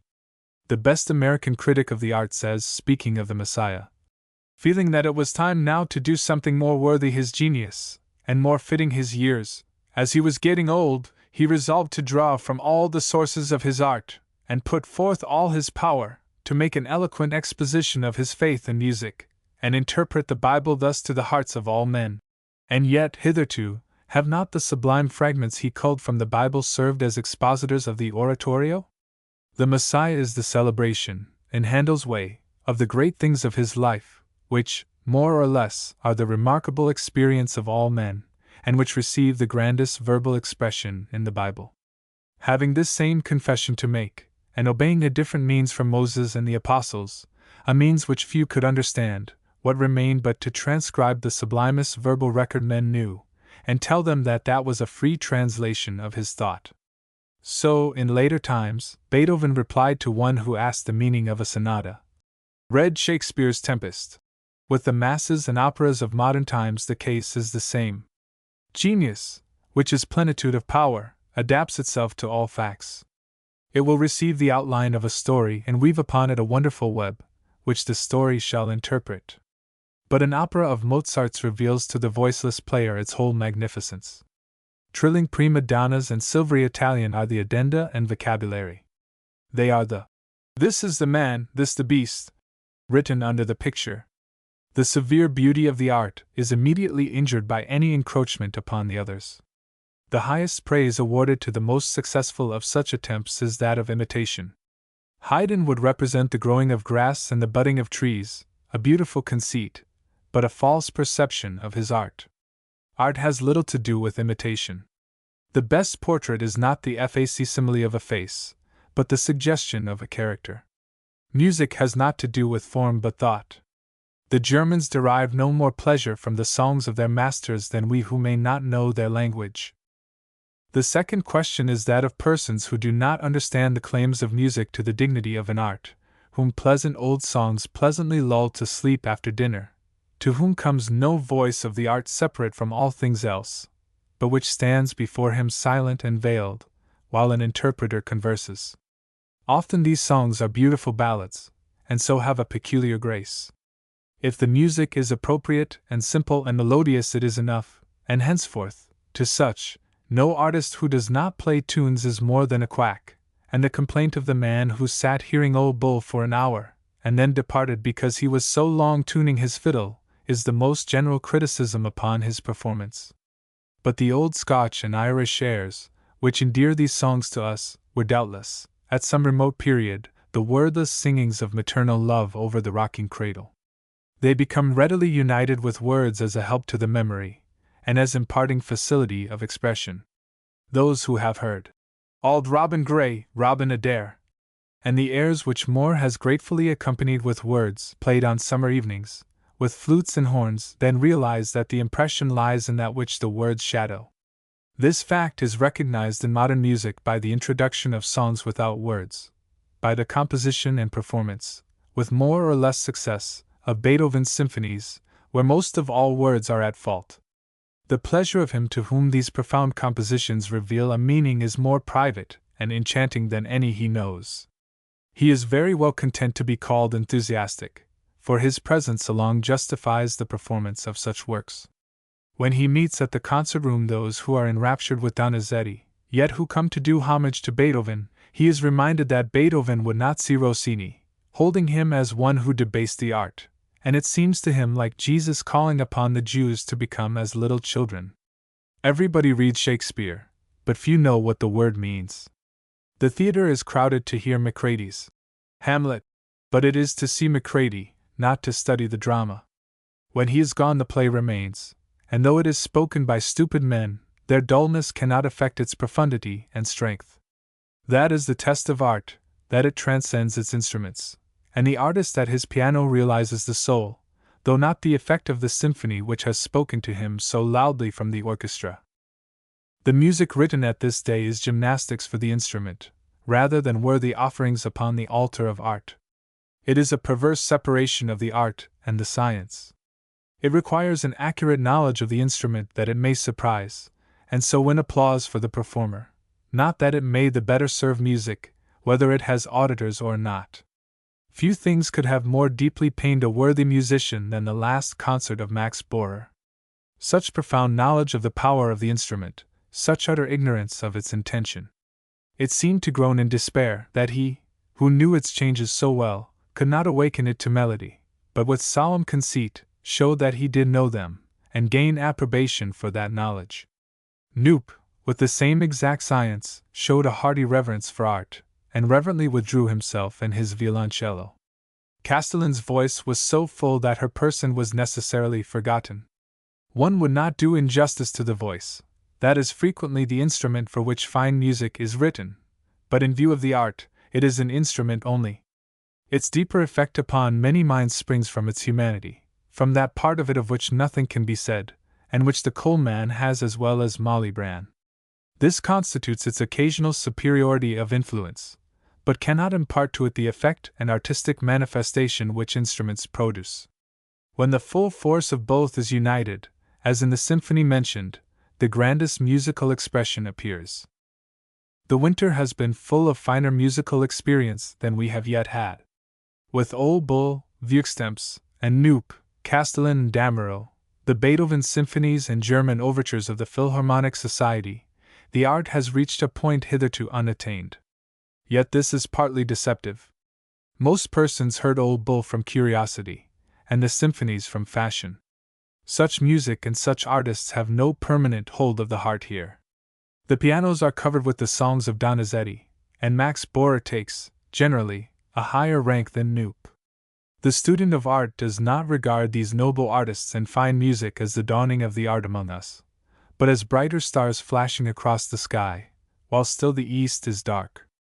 Europe has made these artists and this music after many centuries. In the bosom of a church, full of profound spiritual experiences, this music has been nurtured, and artistic devotion has streamed upon these men. The necessity of this hoary antiquity to the development of art we cannot readily determine. Our painters and sculptors must flock to Italy, and lie down in the shadows of those old fanes, before they are willing to announce their claim to be servants of the art. Our poets sing in self-defense the majesty and grandeur of primeval America, and drink deeply at the stream of letters that flows from the past. Had foreign literature been cut off from us, we should have had few writers of poetry, and Mr. Griswold's book had been a valuable duodecimo and not a heavy octavo. Our chief poets are cultivated men. Poetry with us is the recreation of elegant scholars. Mr. Percival announces that he writes poetry in more than 100 ways, and the few young men who seem to advance first claims to the dignity of poets, by their fresh expression, need the overshadowing of time to make them artists. How especially is this so with music? We have no native artists and few hardy students. The societies which introduce to us the finest music are German, our musical teachers are Germans and Italians, our opera is Italian. Of this no complaint is to be made. The nation is content with a foreign fragrance, as the individual students are content to live in Rome and send home to us the ideas of an old mythology wrought into statues. Art is the flower of life. The man will build his house, then he will have pictures and a piano. The claims of the interior life will surely be heard at last, and art will follow. Yankees and Wall Street govern now, Niagara by and by. The prophecies of our American literature, with which the literary anniversaries are annually eloquent, are sure. Contemplating the healthy seed which they represent, we need not fear for the flower. But the literature and art will be American only in respect of culture. The German music is an universal song, sung in a provincial dialect. The immortality of the classics is the universality of their truth. English and Italian art are the several ways that nations regard the same thing. The soul of music, as of painting and poetry, is always one. The foreigner is no longer a foreigner when he hears the music he loves, and silent under its spell, lovers, for the first time, meet. In the Louvre or the Vatican will not the traveler see his home? Yet in our present backwoods life let me not omit to notice the wonderful artist whom we have recently seen. The genius of Old Bull is so delicate and profound that we must speak of it modestly, but with certainty. It is not to be estimated by comparison. The height assures us of its loftiness, not by the inferior summits below it, but by the wide, full sunlight and the free winds that flow around it and rest upon it. The perception of genius is so sure that we need not attempt to define what it is. Every artist, full of its power, shows something more than the last. Like beauty, it will not be measured, but every beautiful person shames our analysis and philosophy of beauty. Yet the impression of genius is always the same, and its appearance in any one individual makes real to us all the rest. Until we heard Old Bull, Paganini was a fabulous being of whom, as of Orpheus and Amphion, strange stories were told, which seemed rather prophecies of musical possibility than the history of actual accomplishment. Henceforth Paganini is a household god, and the old pagans loom more distinctly through the misty centuries and wear something of the aspect of reality. To us, children of a 70 years nation, plucking the full blossom of European musical culture, the appearance of Old Bull was like a new star in the sky. Few had predicted its shining. At most, there was a faint hope, in some minds, that we should yet see a worthy minister of art, and honoring whom we should fitly reverence the masters.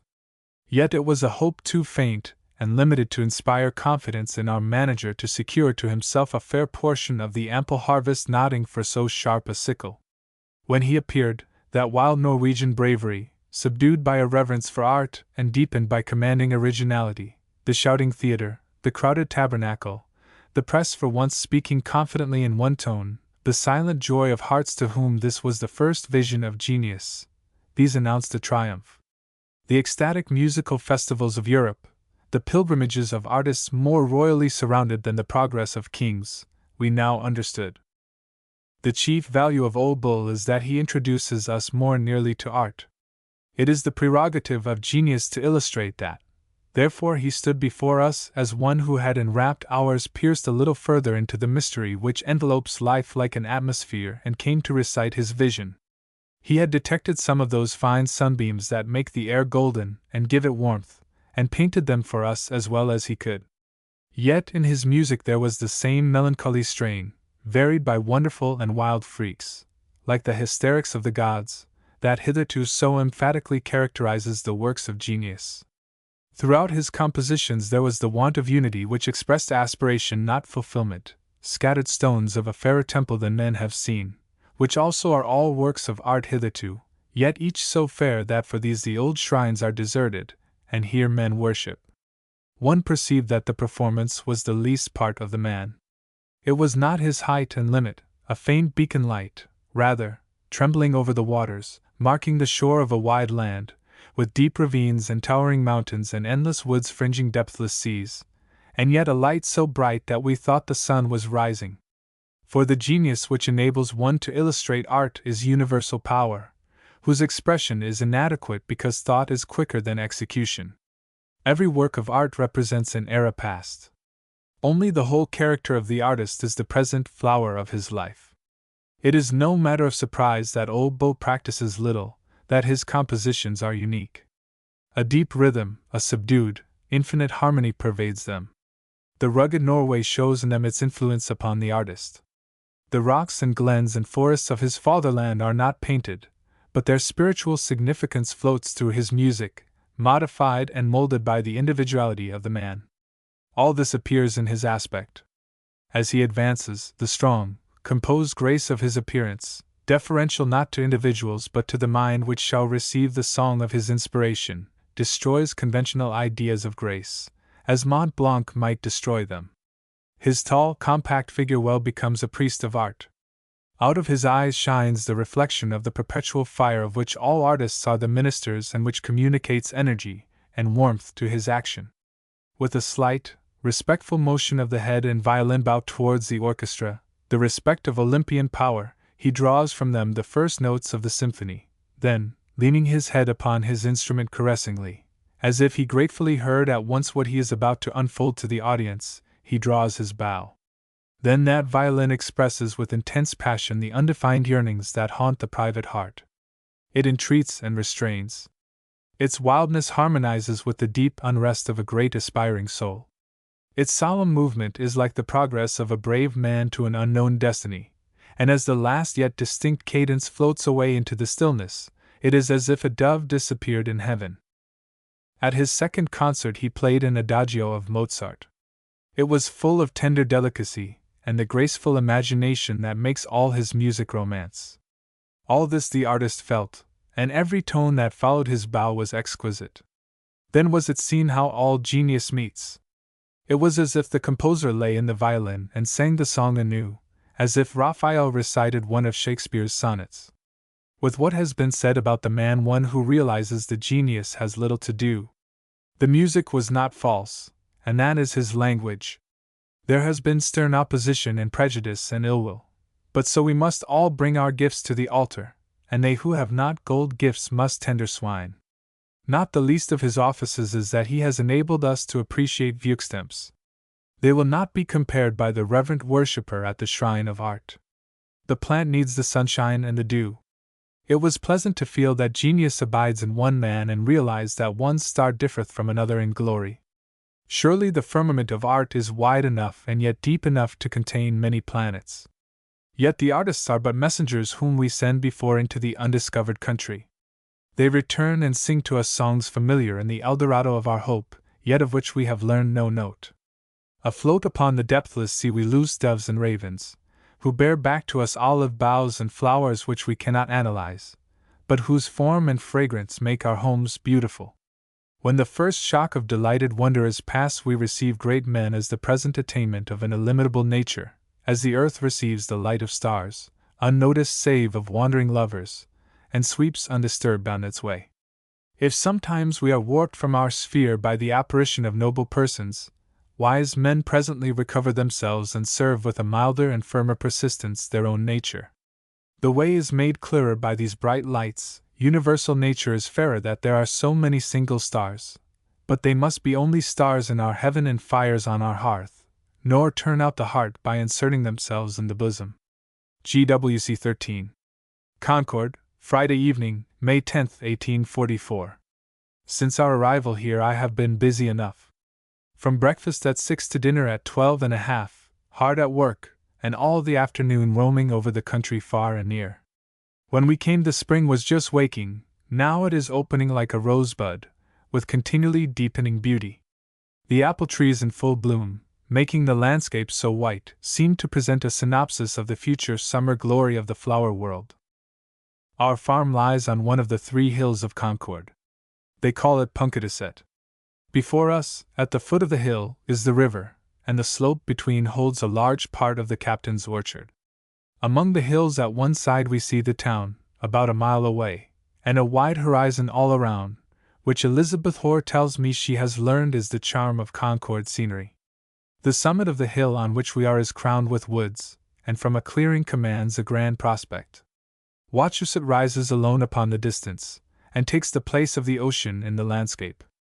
There is a limitation in the prospect if one cannot see the sea or mountains. The Blue Hill, in a measure, supplies that want at West Roxbury. Otherwise the landscape is a garden which only pleases. We are much pleased with our host and his family. He is that captain, Nathan Barrett, to whom Messrs. Pratt and Brown came for seed, and who raises a good deal of seed for Ruggles, Norris and Mason. We go into all work. The captain turns us out with the oxen and plow, and we do our best. Already I have learned a good deal. The men are very courteous and generous. Indeed, I am disposed to think it just the place we wanted. As yet I see no reason to doubt it. It is so still a life after the city, and after the family at Brook Farm. I am glad to be thrown so directly and almost alone into nature, and am more ready than ever to pay my debt in a human way by learning the names of her beautiful flowers and the places where they blossom. We study botany daily, and have thus far kept pace with the season. I have found here the yellow violet, which I do not remember at West Roxbury. Already we have the rhodora and the columbine, which you have probably found. And with our afternoons surrendered to the meadows and hills, and our mornings to the fields, we find no heavy hours, but every Sunday surprises us. I am to bed at 9, and rise at 4:30 or 5. I practice the Orphic, which says, "Baptize thyself in pure water every morning when thou leavest thy couch," which I more concisely render, washed betimes. For the last 3 evenings I have been in the village, hearing Belinda Randall play and sing. With the smallest voice she sings so delicately, and understands her power so well, that I have been charmed. It was a beautiful crown to my day, not regal and majestic, like Francis O's in the ripe summer, but woven of spring flowers and buds. Last night I saw her at Mr. Hoare's, only herself and Miss E. Hoare, G.P. Bradford, Mr. and Mrs. Emerson, and myself and Mr. Hoare. She played Beethoven, sang the Adelaide Serenade, Fischer Madchen, amid this green wood. I walked home under the low, heavy, grey clouds, but the echo lingered about me like starlight. We have a piano in the house, and a very good one. It was made by Currier, and is but a few years old. The evenings do not all pass without reminding me of the flute music of the last summer, and making me half long to hear it again. Yet I am too contented to wish to be back at the farm. The country about us is wilder than there, but I need now this tender severity of nature and of friendship. With John Hosmer, Isaac, Geo. Bradford, and Burrell, I am not without some actual features of the farm as I knew it. When I shall see you I cannot say. I shall not willingly break the circle of life here, though occasion will make me willing enough. Let me not remain unmentioned to my friends at Brook Farm and in the village, and when you can ungroup yourself for an hour paint me a portrait of the life you lead. Your friend, GWC 14. Concord, May 24, 44. My dear friend, I heard of you at Old Bull's concert, and have sympathized with you in your delight. I was in Worcester that evening, and had hoped to have come down to Boston and heard him once more. But so many were listening with that pleasure which can come but once, and I knew so many must try in vain to hear, that I was content others should then express that admiration which lies so deeply in my heart. But who of all heard? Was it not as if he walked above the earth, and of his sublime conversation you heard now and then the notes? Did not the singular beauty of the man unite with his performance to make the completest musical festival you have had? Indeed, I owe more to him than one can know, except as he feels the same debt. Are you not that one? To Belinda Randall, who has been here, as I told you, I was obliged for revealing Beethoven's tenderness. She is so soft and tender herself that she could not fail unconsciously to express it in her playing.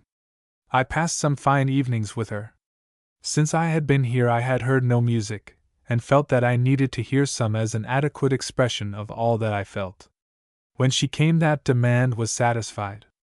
Old Bull satisfies the claim of the same nature which our whole life makes, and of itself creates, rather reveals newer and deeper demands, and so on, I suppose, until the celestial harmonies are heard by us. I heard from a friend of the last Philharmonic in New York. It seems they have made Vieuxtemps an honorary member, and he played for them. On the same evening they performed one of Beethoven's symphonies. It is one of those accounts whose beauty is their nakedness.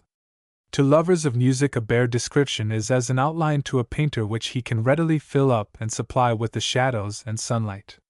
Yet not he so magnificently as sunlight and shadows sweep over this landscape.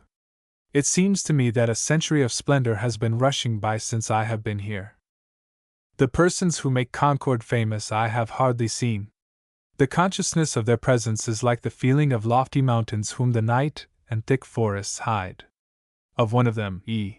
Hoare, I need to say nothing to you. One evening I sat with her and Waldo Emerson and G.O.P. Bradford while Belinda Randall played and sang. Isaac brings you this, and will himself best tell you of himself. Burrell as well, and unites with me in remembrance to all who remember. Your friend, GWC 15. Concord, June 26, 1844. These are tophetic times. I doubt if the sturdy faith of those heroes, Shadrach and company, would carry them through this fervor unliquefied. Their much vaunted furnace was but a cool retreat where thoughts of great coats were possible, compared with this. And if that nether region of whose fires so much is sung by poets and other men possessed, can offer hotter heats, let them be produced. Those purgatorial ardencies for the gentle suggestion of torment to thin shades can have little in common with these perspiration-compelling torridities. Why does not some ingenious Yankee improve such times for the purchase, at a ruinous discount, of all thick clothes, I tremble lest someone should offer me an ice cream for my best woolens. Is it human to resist such an offer? Does it not savor something of devildom, and a too great familiarity with that lower torrid zone, to entertain such a proposition why? When such a word grows suddenly obsolete in such seasons? If I venture to move, such an atmosphere of heat is created immediately around my body that all cool breezes, if the imagination is competent to such a conception, are like arid airs when they reach my mouth. Perhaps we are tending to those final, fiery days of which Miller is a prophet. We are slowly sinking, perhaps, from heat to heat, until entire rarefaction and evanishment in imperceptible vapor ensues, and so the great experiment of a world may end in smoke, as many minor ones have ended. If it were not so hot, I should love to think about these things. June 28th. So far I had proceeded on the afternoon I returned to Concord. When I desisted I supposed I had inscribed my final manuscript, and that only a cinder would be found sitting over it when someone should enter. Yet by the providence of God I am preserved for the experience of greater heats. I did not know before what was the capacity of endurance of the human frame. I begin to suspect we are of nearer kin to the salamander than our pride will allow, and since devils only are admitted to nether fire, I begin to lapse into the credence of total depravity. Reflect upon my deplorable condition. As Shelley's body, when lifeless, was caused to disappear in flames and smoke, so may mine before its tenant is departed. Was it not prophetic that on Sunday afternoon the following lines came to me while thinking of that poet? Shelley.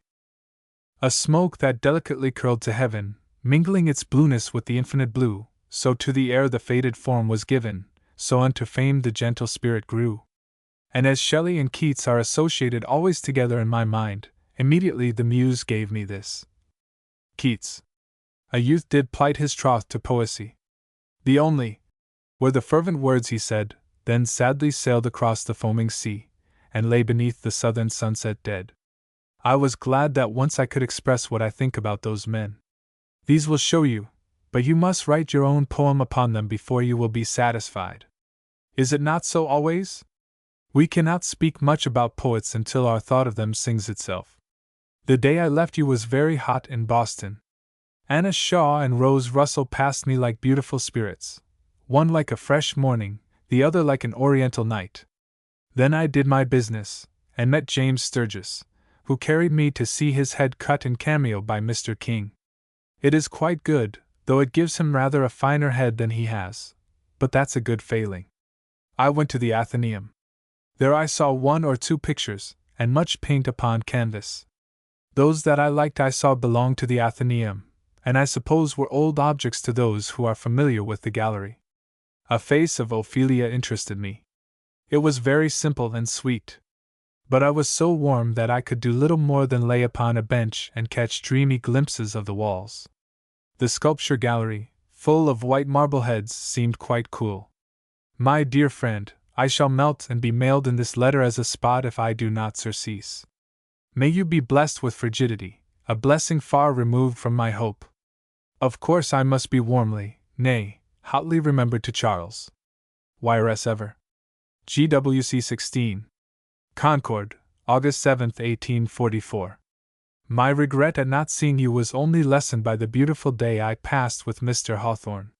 His life is so harmonious with the antique repose of his house, and so redeemed into the present by his infant, that it is much better to sit an hour with him than hear the Rev. Barzillai Frost. His baby is the most serenely happy I ever saw. It is very beautiful, and lies amid such placid influences that it too may have a milk-white lamb as emblem, and Mrs. Hawthorne is so tenderly respectful towards her husband that all the romance we picture in a cottage of lovers dwells subdued and dignified with them. I see them very seldom.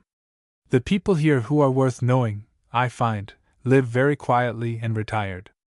In the country, friendship seems not to be of that consuming, absorbing character that city circumstances give it, but to be quite content to feel rather than hear or do, and that very independence which withdraws them into the privacy of their homes is the charm which draws thither.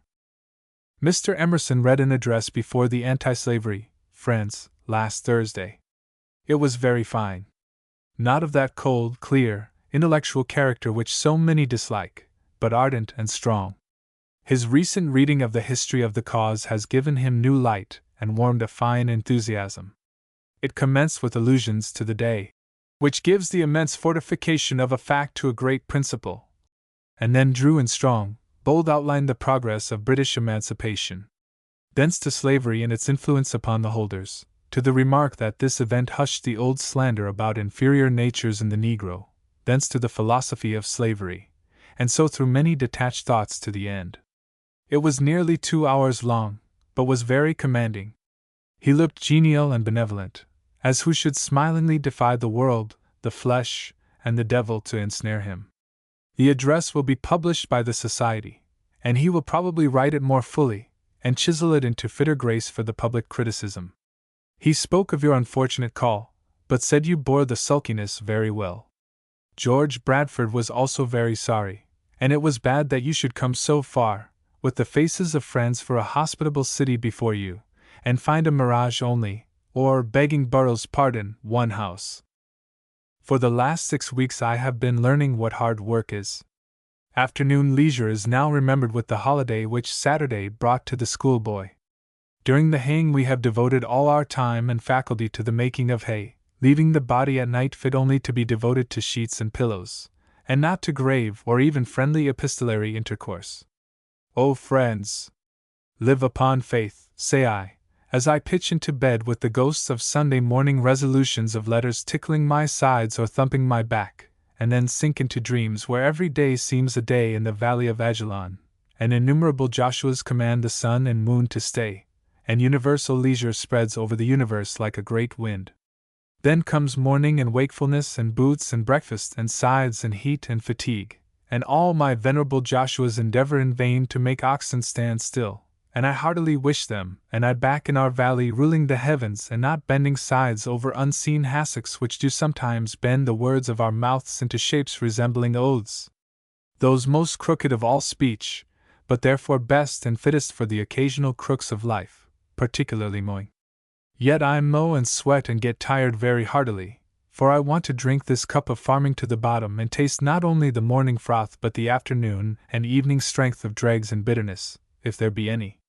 When haying is over, which event will take place on Saturday night of this week, fair weather being vouchsafed, I shall return to my moderation.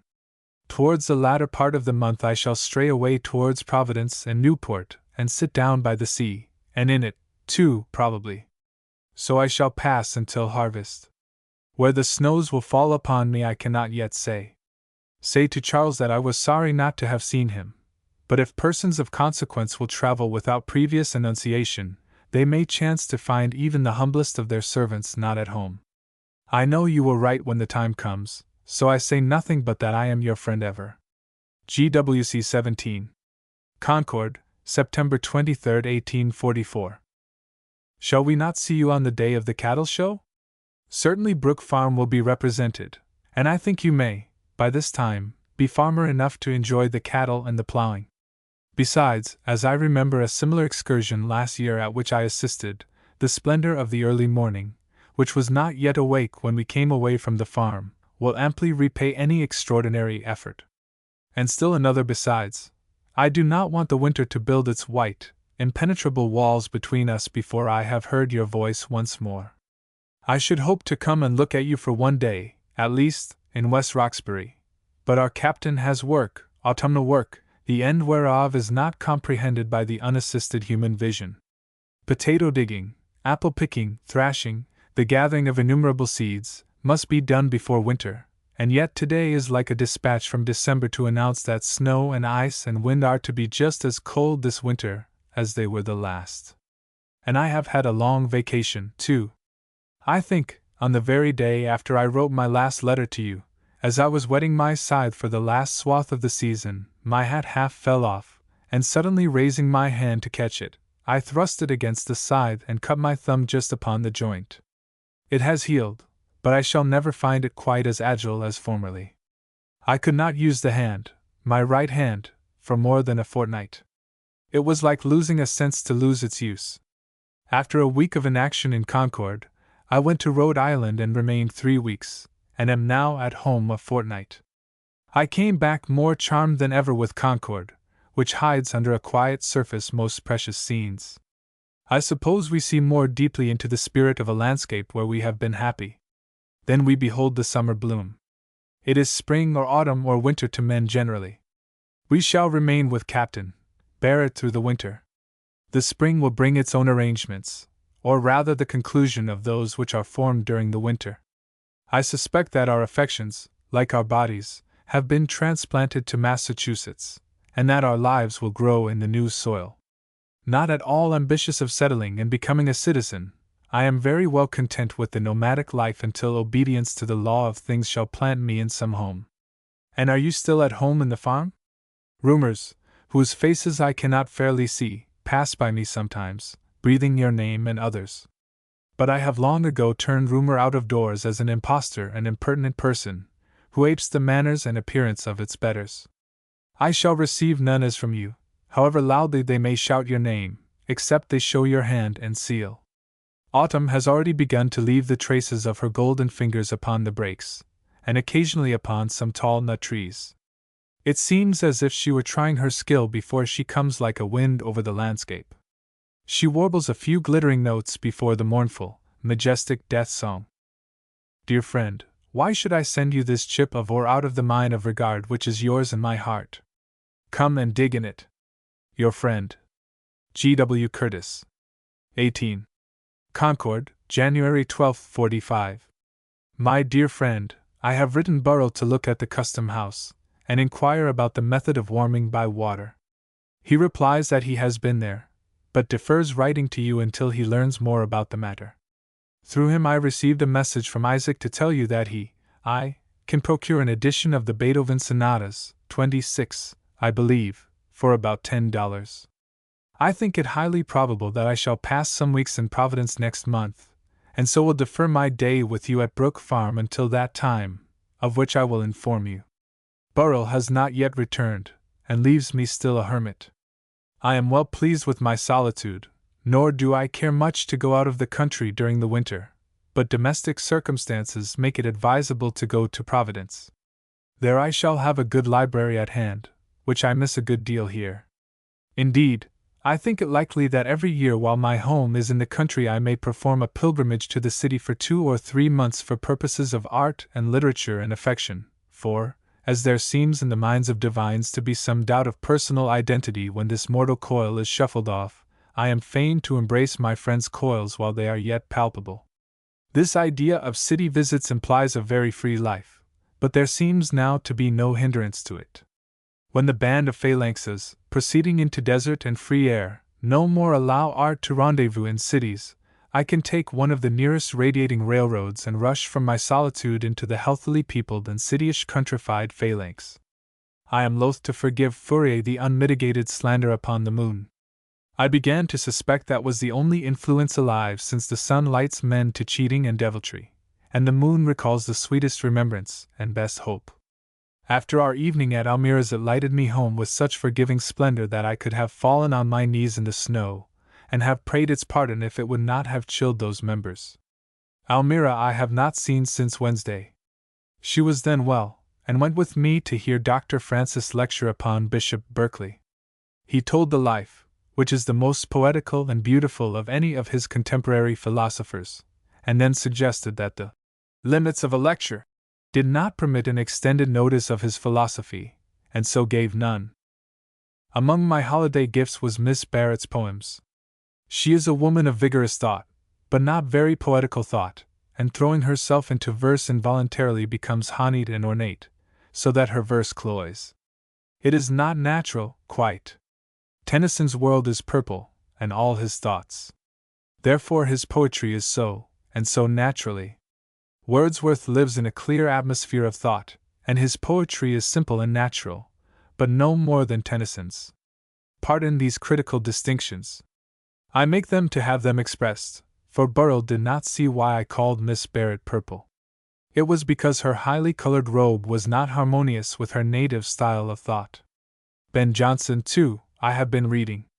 After him and Beaumont and Fletcher, who are imitators, rather, of Shakespeare, I feel that Shakespeare differed not in degree only but in kind from all others, his contemporaries and successors. In his peculiar path Johnson was unequaled, but Shakespeare includes that, and so much more. He seems to be the only one to whom poets are content to be inferior. Remember me to Charles Dana and my other compeers at Brook Farm, especially Charles Newcomb. Yours sincerely, GWC 19. My dear friend, if I should come to Brook Farm on Thursday evening, will it be convenient, and shall you be at home? If all circumstances favor, I should like to remain with you until Saturday. On Thursday I shall go into Boston to hear what the Texas Convention is saying, and if I hear anything very eloquent or interesting may not see you until Friday. I was very sorry to know nothing of your convention until it was over. I should have run down to have seen you. On Saturday evening I was at the Academy, and on Sunday at the Handel and Haydn. I have by Burrell a letter from Cranch, and a book of German songs from Isaac. More anon. Your friend ever, G.W. Curtis. Concord, January 28, 1845. XX. Providence, March 5, 45. My dear friend, I hope to see you at Brook Farm by Friday, intending to remain until Friday p.m. here in Providence. I have been having a quiet good time, though the weeks have flown faster than I thought weeks could fly. Mrs. Burgess received a phalanx from Miss Russell, in which we found a good deal of interesting matter. I hear from her that she will write by me to Miss Russell. Today it rains merrily, a warm southern April rain, and the weeks of mild weather hint that there must be plowing and sowing very soon. I anticipate my summer work with a good deal of pleasure. Yours truly and hastily, G.W. Curtis. 21. Concord, March 13, 45. My dear friend, the cold gray days at Brook Farm were the sunniest of the month. I wish I could step into the parlor when my heart is ready for music, and surrender to Beethoven and Mozart, or, indeed, when I find men very selfish and mean, looking upon your kindliness and general sympathy. But while your intercourse at the farm is so gentle and sweet, you will not forget that it springs from the characters whose companions are still in outer darkness and civilization. I meet every day men of very tender characters under the roughest mien. Even in the midst of the world I constantly balance my ledger in favor of actual virtue, and enjoy intercourse, not so familiar but as sweet, as that I saw at Brook Farm. Is it not the tendency of a decided institution of reform to be unjust to the barbarians? I do assure you the warm, tender south winds blow over us here in the unsocial state no less than the chilly east. The snow on the ground belies the season. It is warm today and the birds sing. I should have enjoyed more my ride in the soft snow on Tuesday if conscience had not arrayed me against Mr. Billings. But I am most glad to see that I am withdrawing from the argumentative. I begin to enjoy more than ever the pure still characters which I meet. Intellect is not quite satisfying though so alluring. It is a scentless flower, but there is a purer summer pleasure in the sweetbriar than the dahlia, though one would have each in his garden. It is because Shakespeare is not solely intellectual, but equally developed, that his fame is universal. The old philosophers, the sheer intellects, lack as much fitness to life as a man without a hand or an eye. And because life is interpreted by sentiment, the higher the flight of the intellect the colder and sadder is the man. Plato and Emerson are called poets, but if they were so their audience would be as wide as the world. Milton's fame is limited because he lacked a subtlety and delicacy corresponding with his healthiness and strength. Milton fused in Keats would have formed a greater than Shakespeare. If Milton's piety had been Catholic and not puritanical, I do not see why he should not have been a greater poet. I shall not have much work to do before we undertake our garden plot. We take care of the cattle daily, and that is about all. Yesterday in the sunlight I walked in the woods. It was a spectacle finer than the sleet, the flower of winter among the trees. I forgot to take the phalanxes. Geo Bradford asked me for a half-dozen. If you will send them to me I will give them to him.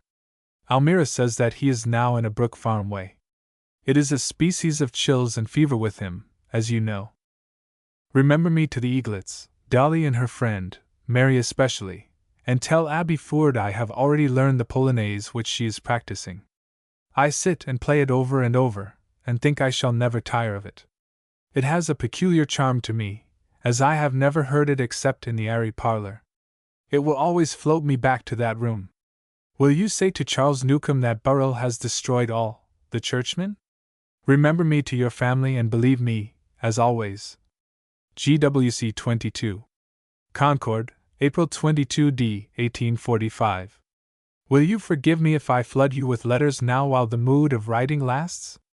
It seems that I must so exhaust some of the added life which spring infuses into my veins.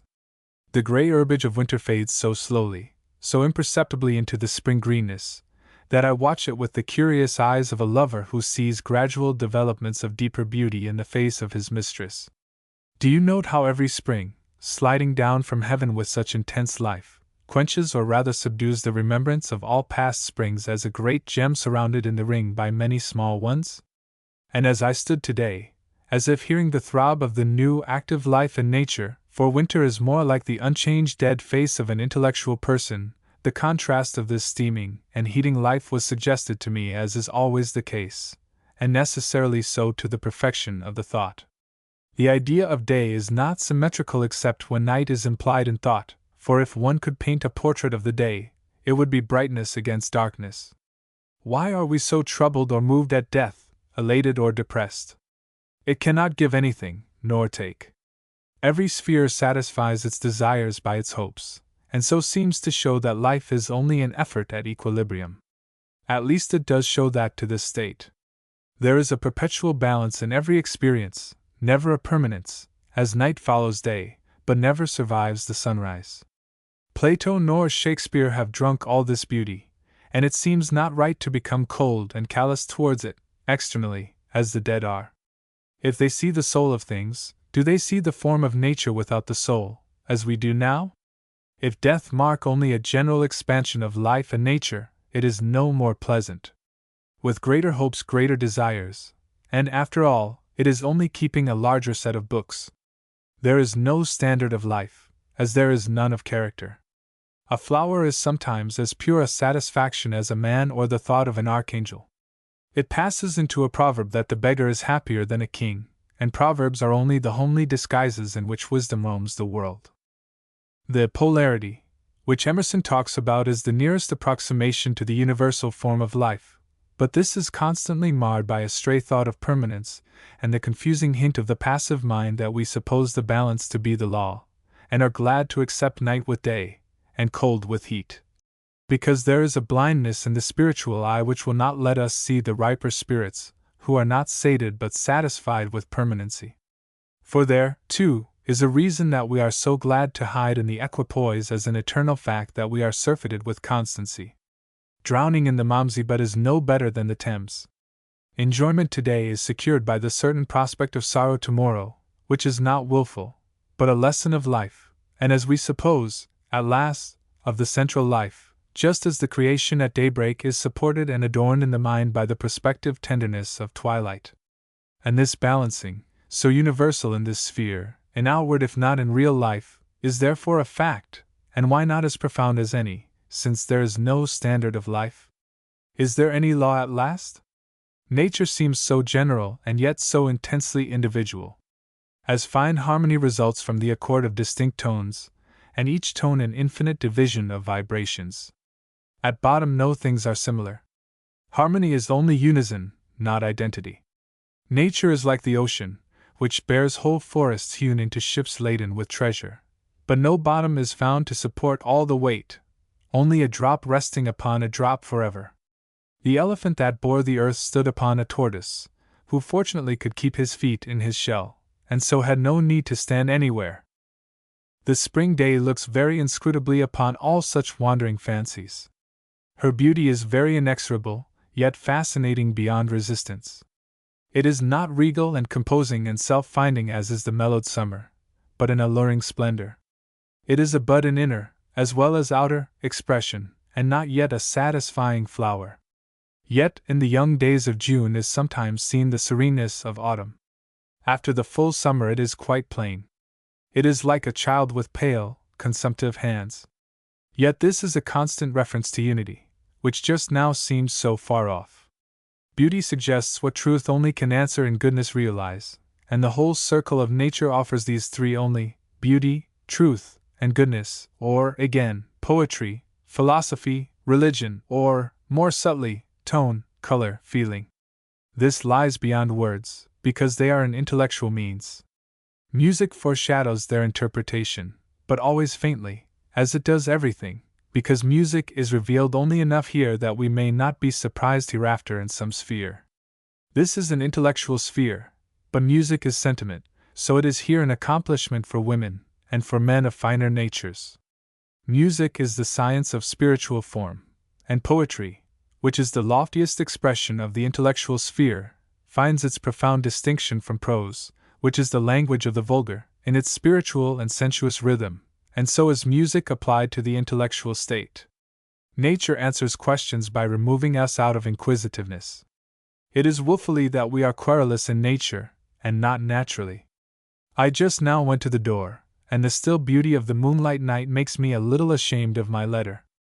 If I had stayed all day in the woods, and seen you there, I should have been content to be silent, but removed from the immediate glow of nature, and sitting in a purely human society, surrounded by circumstances produced humanly, as the house and furniture, the mind is withdrawn into a separate chamber, like one who goes down from the housetop into a room and so looks towards the north or west or south, and does not see all around as before.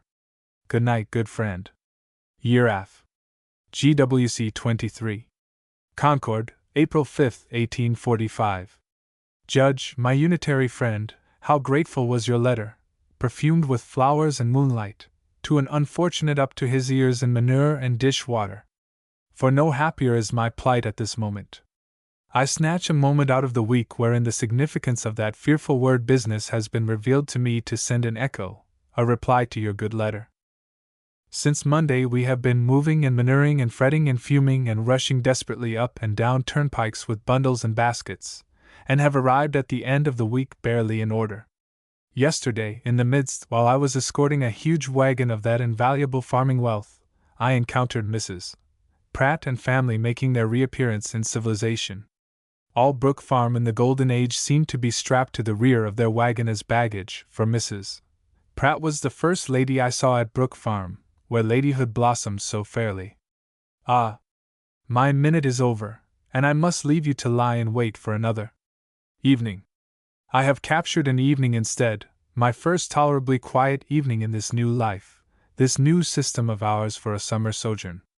The waves of my nomadic life drift me on strange shores, and sometimes, as I mount them, I dream of a home, quiet and beautiful, that home which allures all young minds and gradually fades into the sad features of such households as we see. In all my experience I think of 3 happy homes where the impression is uniform, for in all there are May days and Thanksgivings, and yet to see a complete home would be to see that marriage which, if we may credit Miss Fuller, does not belong to an age when celibacy is the great fact, as if the divine force could be extinguished. I must marry in spite her theory. You would be amused if you could see some of the letters which I receive, and which discourse of a wife with the same gravity as they do of washing clothes, as if each were a necessary, and that it would not do for me to settle upon a farm until I am married. There is some wisdom in the last advice. An old bachelor upon a farm, with a solitary old maidservant, is not the most pleasing prospect for young 21 to contemplate.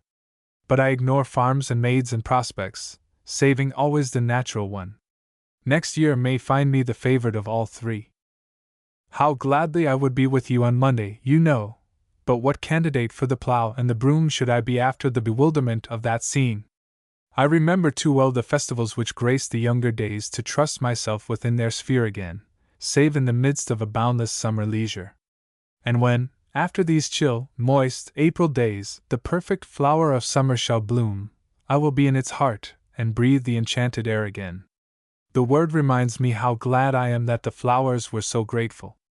I committed my memory to delicate guardians, who, dying, did not suffer that to die. And the trinity of tone, color, and sentiment, though I knew not, like you, how to indicate it, is one of the most alluring of mysteries, so much so that I must leave it even unexpressed. Since so little may be known, I will not bring it into the melancholy purlieus of theory, but see it and hear it and feel it in echoes and glimpses. Yet all these rainbows which span the heaven of thought, finely woven of the tears of humility, one would sometimes grasp and crystallize forever. In that I find my satisfaction in what I know of Fourier, but to clutch at the rainbow, can it be crystallized? Let not the spasm of infidelity mar my letter in your eyes or heart, and on your anniversary let one stream flow to the memory of your friend. GWC 24. Concord, April 17, 1845. As a good friend, am I not bound to advise you how my new household works, here in the very bosom of terrible civilization, which yet keeps me very warm? A long wet day like this, when I have been gloriously imprisoned by dropping diamonds, tries well the power of my new solitary life to charm me. It has not failed. It is going away now through the dark, still midnight, but it bears the image of my smile. A long wet day, with my books and fire and burrow for external, long thoughts for internal, company. After a morning service prolonged far beyond the hour of matins, led by the sweet and solemn Milton, I read Miss Martineau's last tale, founded upon the history of Toussaint Louverture, in whom I have been interested. I have just read Victor Hugo's Bug Jargal, his first novel, and also based upon the insurrection of St. Domingo. I feel that Miss Martineau's picture is highly colored, but the features must be correct. A strong, sad, long-suffering, far-seeing man, finally privately murdered by one who had been the idol of his manhood. The interest is individual throughout, which is necessary, yet fatal to the novel. I followed the hero away from St. Domingo to his grave, and afterwards the thought of the remaining Negroes came very faintly back. We read what Napoleon said of his own conduct in the matter, but with the abolitionist Miss Martineau on one side, and the doubtful man of destiny on the other, the pure fact grew very attenuated, and I am not now sure that I have seen it. The moment your curiosity is really aroused about an historical circumstance, the glasses through which you have been viewing so varied and wide a landscape become suddenly very opaque. History is a gallery of pictures so individually unexpressive that you must know the artist to know their meaning. Very few men relate with cold precision what occurs daily, so much are their feelings enlisted, and no less daily experiences are the recorded events of the past to the man whose days are devoted to them, and he too must infuse himself into them. He is a Guelph or a Ghibelline, not a judge of the struggle, wiser by 5 or 6 centuries of experience. In Carlyle's book, That Shall Be, the Cromwell, I feel there will be so much stress laid upon the gravity and prompt, sturdy heroism of the man that much else will be shoved out of sight. It will be the history of Cromwell as a strong man, for Carlyle loves strong men, but if there are other things to be said, we shall not hear so much about them. So in Emerson's Napoleon, he commences with saying that Napoleon is the incarnate democrat, the representative of the 19th century, and the lecture is an illustration of that position, but most comprehensive and eloquent. Let history and great men fade from our sight. Lately I have grown to be a sad rhymer, and shall end my letter with hints of a life sweeter than these records of mine. More and more I feel that my wine of letters is poured by the poets, not handed as cold sherbet by the philosophers. Some day I may speak more fully upon these things. Meanwhile, secretly and constantly, I turn over pebble after pebble upon the shore, not uncheered by the hope that one day a pearl may glitter in my hands. Even this smacks of history, for Clio had claimed this page. Lady Jane Grey, meek violet of history, there flows a modest fragrance from thy maiden fame touched with the coolness of the chaste repose which broods o'er Plato's name. No wanderer through the dimly arched hall which time has reared between thy date and ours meeting thy form, but sees that on its pall are broidered Grecian flowers. Thy shrinking virgin fame is wed with one whose calm celestial teaching was thy king, when sitting in that cloistered nook alone thou heardst the rude shout ring. To thee that rabble shout foretold a scene of tearful splendor fated in its birth, the melancholy mockery of a queen, and virgin dust to earth. Ah, princess of that golden classic horde, thy need was other than an earthly crown, but ours was such, for else couldst thou have poured through time thy pure renown. For us thy blood was spilled, the whetted edge of that keen axe gave us one jewel more, as a stream-drifted lily by chance sedge is held beside the shore. Good night. Let the remembrance of the flowers still hold mine fast, and my solemn sweet Milton shall sing my vespers too. May you move in perfect phalanx to the Dorian mood of flutes and soft recorders. Your Af. GWC 25. Concord May 3rd, 45. I am weary of these winds, which have blown so constantly through the spring, and would so gladly exchange their long wail tonight for some of your music. And yet they are musical, and when I feel vexed at their persistency they seem to fade and breathe against my face with a low sigh, like one who shouts a secret which I cannot understand, and then mourns softly that I cannot. In spite of the wind we went to a new pond near us, new to us, this afternoon. There we separated, and Burrow went roaming over the hills and along the shore, and I sat down with Bettine upon the margin. That is the best workbook that I know. I read it for the first time in the Brook Farm pinewoods on a still Sunday, but today, as I followed her vanishing steps through fairyland, the wind that rustled and raged around was like the tone of her nature interpreting to my heart, rather than to my mind, what I read. She was intellectual, spiritual more than poetical.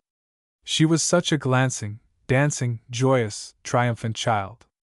I imagine great dark eyes, sparkling to the center, and heavy locks overhanging, pine trees drooping over diamonds, deepest brilliancy, with splendor, and a low singing sadness like the wind again, for her position is sad.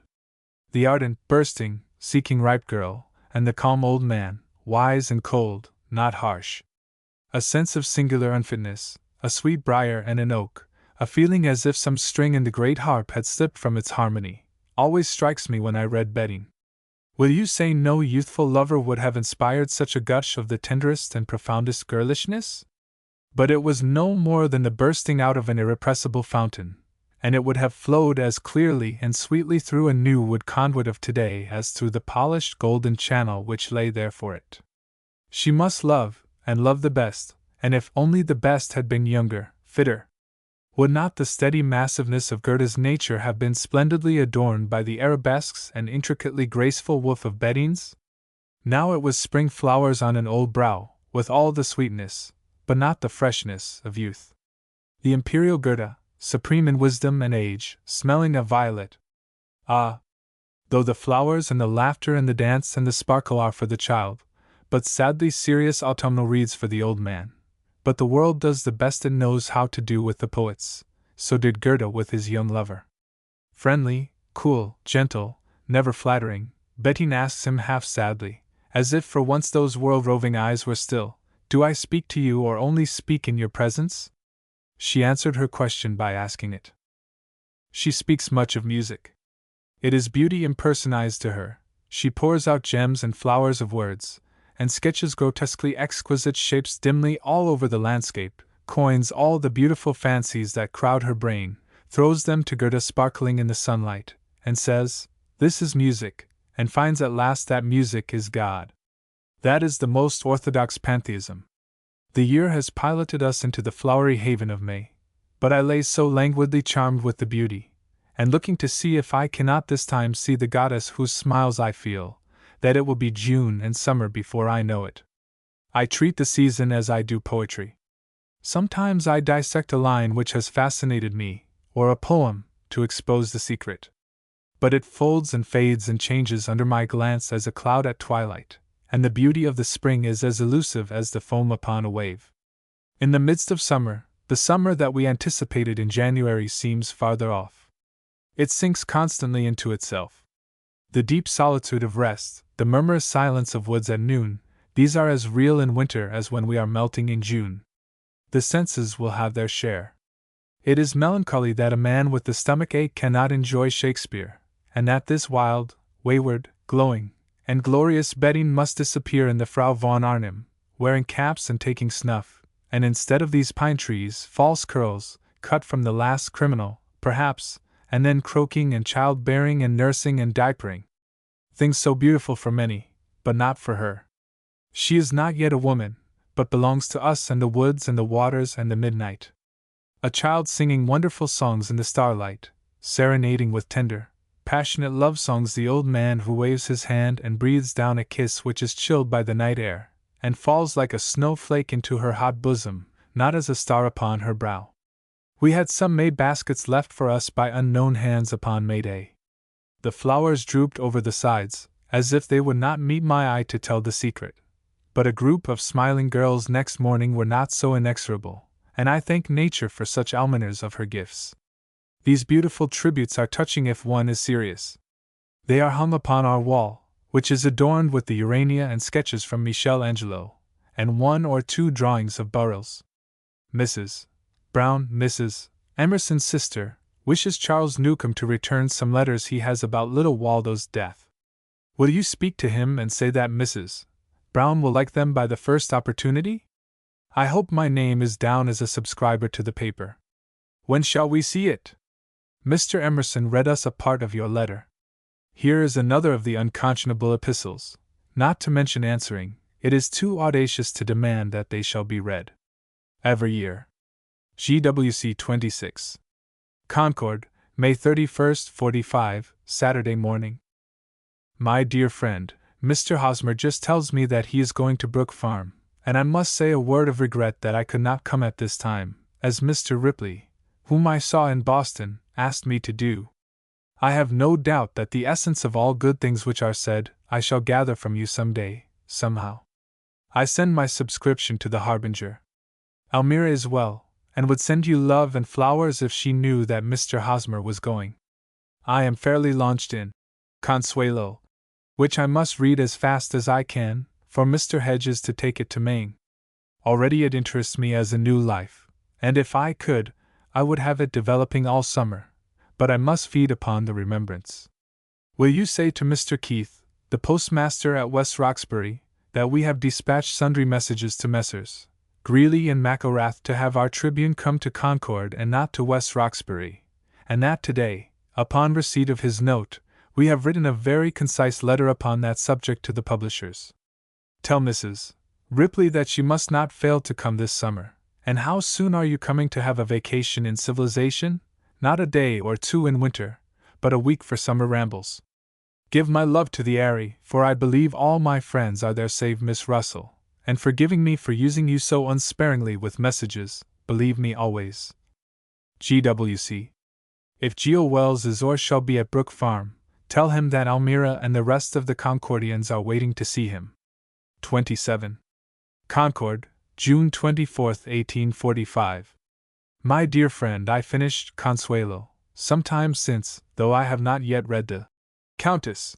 I read what you said in the Harbinger, and am waiting for the promised continuation.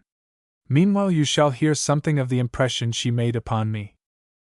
Consuelo is a natural, not a pious person.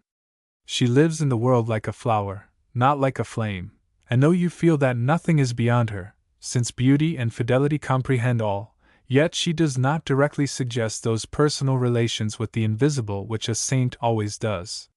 She sings as a bird, with her whole soul, and though she consents to relinquish the profession if she marries Albert, you feel very well that it will not be so. Poor Hora constantly urges the art upon her attention, but she grows in that by instinct. She is always in that to which he exhorts her, and the difference between her life and singing is no more perceived than in the life and singing of a bird. She is one of the persons from whom the rules of the art are drawn, because in her they are so clearly but unconsciously expressed. It is a character which fuses everything which it attracts to itself, and in whose outline no seam or crevice is visible. She is entirely impulsive, and every impulse is an inspiration. She leaves the castle of the giants as soon as it occurs to her to do so, and the perfect submission to her impulse indicates the power and depth of her nature. Therefore, too, though she seems always right, she is free from all self-discipline. In meeting her one should not feel especially that she was a good person. She is not virtuous, for she has no moral struggle, nor pious, for she is too impersonal, and even her love, at least to the end of Consuelo, is not a life. Her regard for Anzelito you feel will pass. It is a personal relation, necessary among the flowers and music and moonlight of Venice. It is not the sentiment which love is to such a nature, nor could Anzelito ever awaken that. With Albert it is much the same in another way. The waters do not at once flow to a level. She is consolation to him, but he is not life and hope to her. Music is, but she is too human to be satisfied so.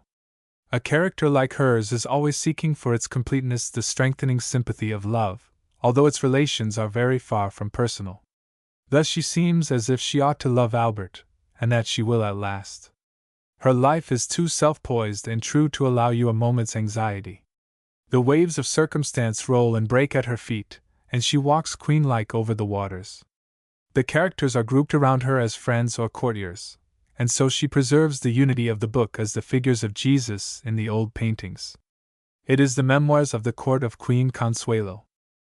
As in life such a person would make every scene in which she was an actor impressive and graceful, so the strong conception of the character makes the book so. I was thirsting for music when I read it, and it satisfied me like a strain of the sweetest and best. Like a beautiful picture or a flower, it left nothing to be asked, although suggesting a general and not an individual beauty and satisfaction like itself. The graceful Venetian life wrought of song and fragrance fades so suddenly into the somber Bohemian forest where the careless girl who dabbles in the water with Anzelito becomes the mistress of the destiny of the morbid Albert, and all shifts again into the clear, vigorous friendship with Haydn and the sunny journey where the woman of the castle becomes a girl again, as cheerful but so much wiser than the Venetian girl, singing and saddening and sleeping in barns and leaping abbey walls that it was like lying on a hillside under the shades and sunlight of the April sky. There is an indirect developing of the character throughout which is very fine as it makes the harmonies more intricate and profound. It is like the reflection of the moon in the water to one who has cast his eyes down from the sky, as where Haydn silently conquers the love which she has inspired, because in her mien and tone he reads her love for another. That is a golden key to her character. It was pleasant just after reading it to make a trip to Wachusett with Mr. Hawthorne and Mr. Bradford. We had soft, warm weather, and a beautiful country to pass. From the mountain the prospect was very grand. It is not too high to make the landscape indistinct, but enough so to throw the line of the level country on the east back into the misty horizon, and so leave a sea-like impression. To the north was Monadnock, lonely and grim and cold. A solitary lover he seemed, of the rough berserker sort, of the round and virgin delicate Wachusett. Towards the northwest the lower part of the Green Mountain Range built a misty wall beyond which we could not have seen had it been away. Nearer were smaller hills and ponds and woods. On the mountain we found the pink azalea and the white patenlila tridenta. It was a fine episode in the summer. About the 12th of July Burrell and I mean to go into Berkshire, and if possible to reach the White Mountains before the autumn catches us. This last is doubtful. But I felt when I came down from Wachusett as if I should love to go on from mountain to mountain until winter stopped me. Last Sunday Father Taylor preached here. All the heretics went to church. In the evening he preached temperance. After the afternoon service we tea'd with him at Mr. Emerson's. He is a noble man, truly the Christian apostle of this time.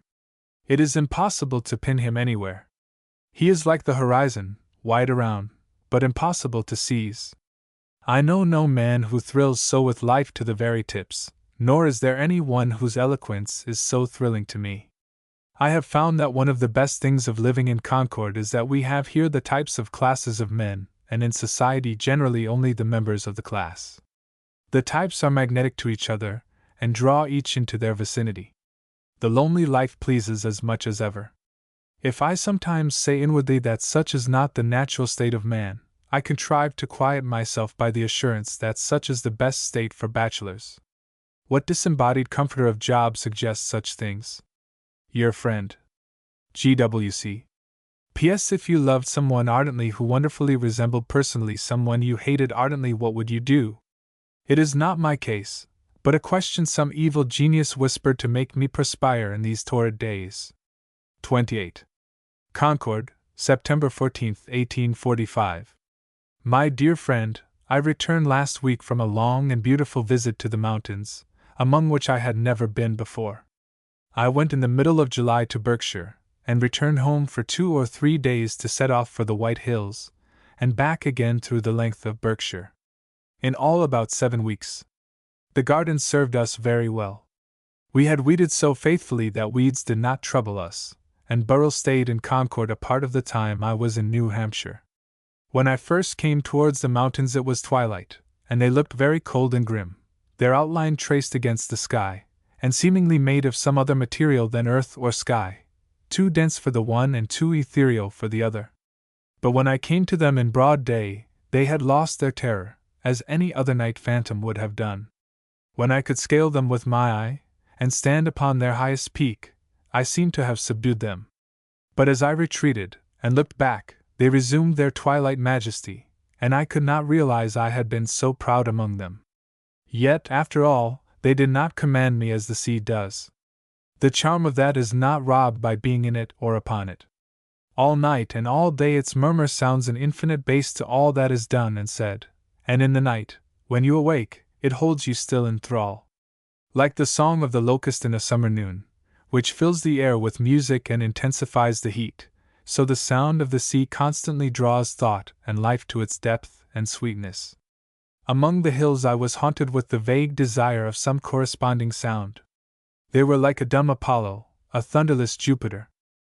In Berkshire they are less grand than in New Hampshire, but high enough to cease to be hills, and wooded quite to the summit. They give an endless variety to the landscape, and are full everywhere of beautiful places and commanding prospects through the openings. The aspect of the country and the character of the people were so different from the country and people near a city, that it seemed to be more recently created.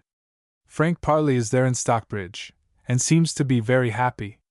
At Williamstown, the northern town in the county, we saw George Wells. He has only changed to become more entirely a collegian, but retains the same cordiality and carelessness that made us love him at Brook Farm. I have so many things to say about my wanderings that I cannot write any more, for I mean to come to Brook Farm and see you some day during the autumn. In the late autumn we are going to New York to pass the winter. Give my love to Mrs. Ripley in the Archon, and to the two Charleses, and believe me, as always, your friend, G.W.C. On the next page I write a little song, which you shall print if you think it worth the space. Nameless and dateless, if you please. Autumn Song. The gold corn in the field and the asters in the meadow, and the heavy clouds that yield to the hills a crown of shadow, mark the ending of the summer, and the autumn coming in, a crimson-eyed newcomer, whose voice is cold and thin, as he whispers to the flowers, "Lo, all this time is ours." I remember, long ago, when the soft June days were wasted, that the autumn and the snow and the after-heats were tasted, for the sultry August weather burned the freshness from the trees, and the woods and I, together, mourned the winter, that must freeze the silver-singing streams which fed our summer dreams. Through the yellow afternoon rolls the wagon harvest-laden, and beneath the harvest moon at the husking sings the maiden, while without the winds are flowing like long aerial waves, and their side-sharp breath is mowing the flowers upon the graves. When the husking is all o'er the maiden sings no more. 2. Thy spirit was a flexile harp, whereon the moonlight fell like delicatest air, through its beauty flowing into tone which charmed the silence with a sound as rare. Thou peaceful maid! The music then I heard, whose influence had molded thy soft eyes to their deep tone of tenderness, O bird, whose life is fed with thine own melodies. 29. Concord, October 25, 1845. My dear friend, my Concord days are numbered, but before I go I should like to write you again, although it is not impossible that I may come here again next year. The autumn since I saw you has fulfilled the promise of the day I left Brook Farm, bright, clear, and cool. On Wednesday, the day was so remarkably beautiful that, having nothing especial to do, and seeing that old bull was to give another concert, we walked to Boston and heard him once more, I fear for the last time, and walked back again the next morning. The air was very still and bright, and cold enough to spur us on, without an unpleasant chill. I was very glad to part with old Bull, having my first impressions deepened and strengthened. The wonder with which I heard him in New York had subsided, and I gave myself, or rather he drew me, wholly to his music. It seems as if he improvised with the orchestra as a poet would at the piano. The music is full of every sort of movement and variety, but has great unity of character, and constantly suggests beautiful and distinct images rather than pictures. I thought of glorious young gladiators leaping into the lists, of fleecy clouds sweeping over starlight skies, and the beach line of the sea. Every image was of the graceful, vigorous, and entirely healthy character of his person, which I suppose is only a fair expression of his soul. The music should not be criticized as a work of art, but only as the articulate reveries of genius, for it is such as only he should play, because it is so entirely individual. It is full of delicate tenderness, and each piece is much like a gentle, strong child wandering in fairyland, melted now by the sweets of child-deep piety in the Adagio Religioso, now leaping down the Polacca Garikra like a young angel down a ladder from heaven, and roaming wistful and silent and amazed in the solitude of the prairie, at times leaping and running and shouting, and then sighing and weeping and losing its voice in aerial cadences, until the smiles make rainbows through the tears again. All these things whirled through my mind as I sat listening to him, with my eyes closed to preserve the realm of vision unassailed, last Saturday evening. But there is no end to such stuff. Music is so fully suggestive, and after all, if you abandon yourself to that, you are very apt to find yourself only among corresponding images. The Adagio of the Fifth Symphony reminds me in one part of majestic waves, black and crowned with creamy foam, and they swell as if the whole sound of the ocean thundered in each, and when they have almost gained a height through which the sun may shine and reveal the long-haired mermaids, and the splendid colors which hide so much, then they fall upon themselves and stream backward into the sea, the foam uppermost like a shroud. But when I considered this one evening, I found it was only the image of the sound transformed to a visible object. It is like watching the clouds and seeing their palaces and mountains. It is easy to sport with the symbol, and shows the greatness of the composer when he arouses the thought of the sea and sky for an echo. But that is only the sensuous influence of his music, and further we cannot go in words, for good music is so because it is inexpressible in words. There is always correspondence but not identity. And the impression of the same object in a poem, painting, or statue should be as different as the different necessities which constituted those arts, and the differing direction of the various genius which so expresses itself. Old Bull's last concert, that I heard, was a cheap one, and the audience was very cheap. I felt at once the want of sympathy between that and him, and that destroyed the unity of the impression, which is so pleasant. The music which he played was of the best and played in the best way, but was played apart from the sympathy of the hearers to the soul of his art. When he was encored, he came and showed his mastery of the violin as a juggler his power over cards. I should have been sorry to have seen it in any one but a true artist, but while he satisfied every just claim in the style and selection of the music of the concert, he permitted the rabble to hear what they had paid 50 cents to hear.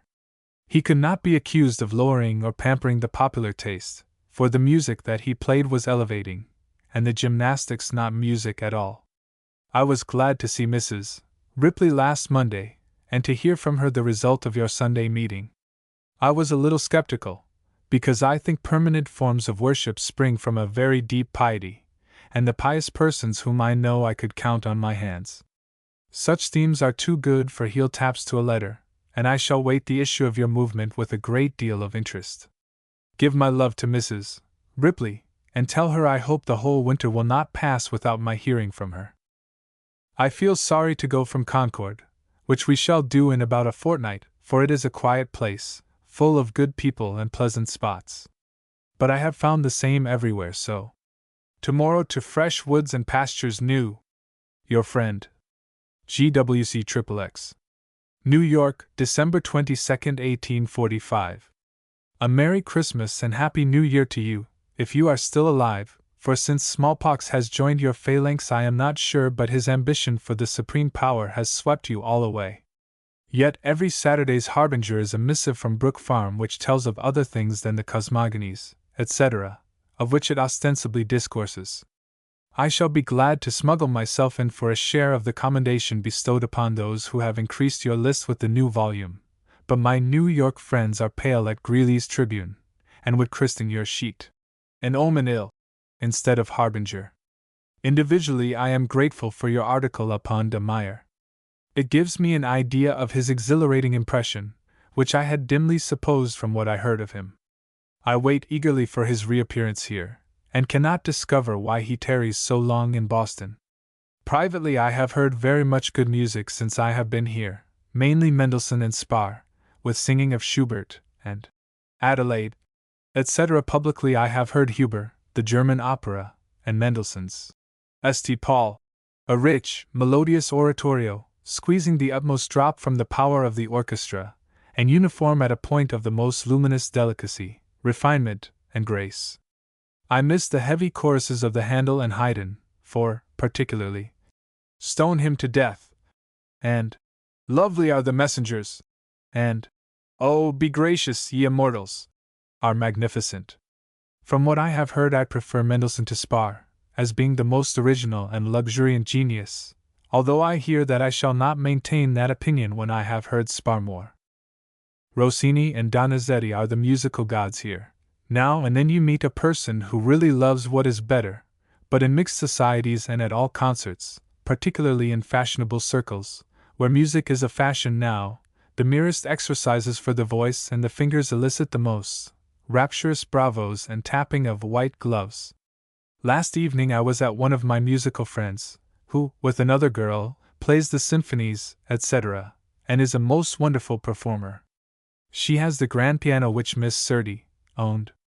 For an hour we had the Fingal's Cave, Schubert's Wanderer by Liszt, and quatuors of Spar, then entered our fashionable friends, for my musical lady is in such a sphere, and songs from Donizetti's operas and Thalberg's Moses in Egypt, and the Marquet Mariquer, which seems nothing or very little without de Meyer, followed, and 2 mortal hours of such followed.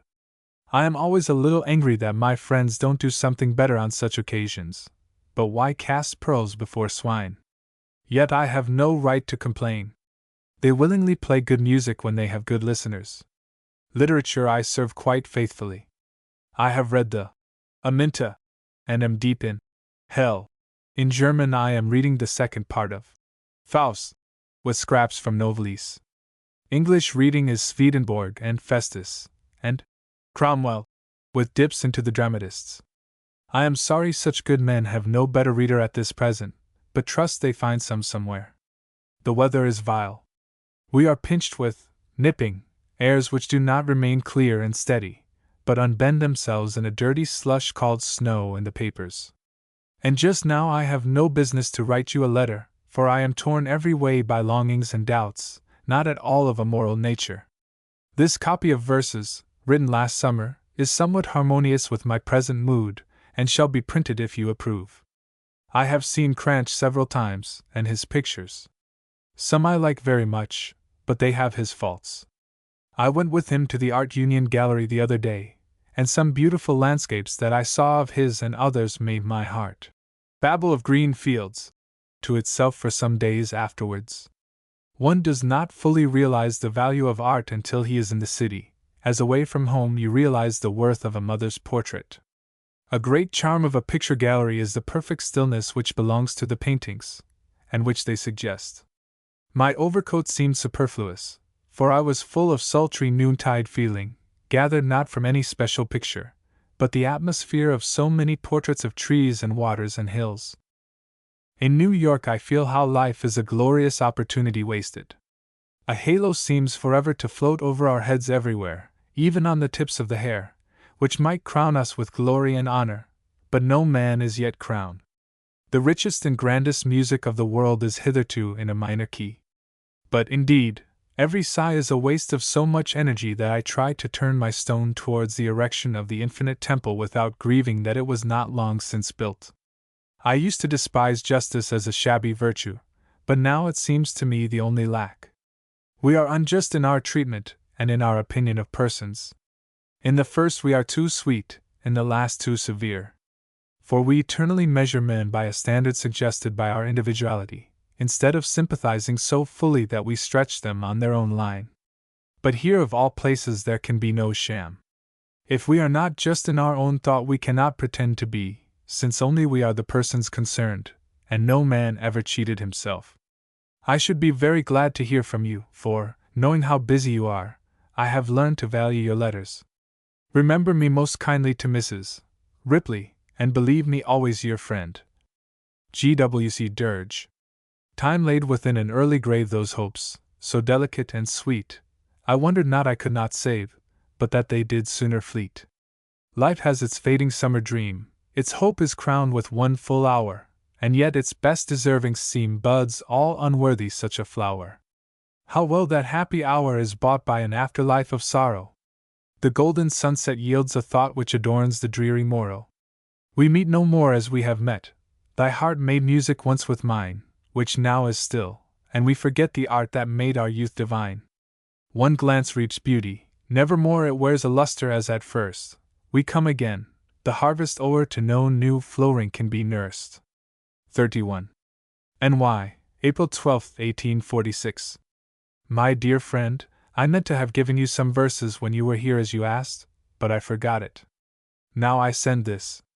It is so different from Wentworth Higginson's that I do not feel as if the same road had been run over by us. 1.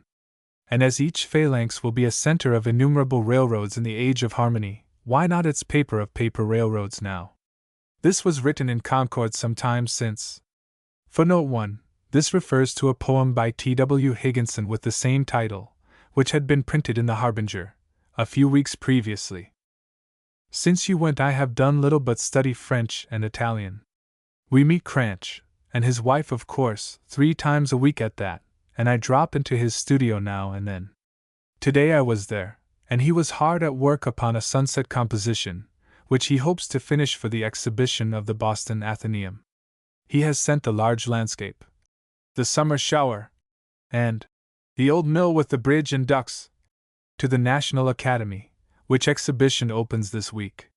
He has sold one in Washington to a member of Congress for $100, and if he can continue to improve as rapidly as he has for a year or 2 past, he will be a fine painter. These soft, gushing spring days make me yearn for the country. I shall hope to be emancipated from masters and mistresses by the 1st or middle of May and take my place with the other cattle in the pastures. When I do not exactly know, let me hear from you and about the farm and its prospects. Burrell's eyes have given out again. He is bound head and foot, for his ankle has a habit of breaking down occasionally. Rest and warm weather and the country may strengthen them all. Give my love. Und Verges nicht Trur. GWC The Railroad. A bright November day. The morning light shone through the city's mist against my eyes, soft, chiding them from sleep. Unfolding them, they raised their lids and gave me a new day.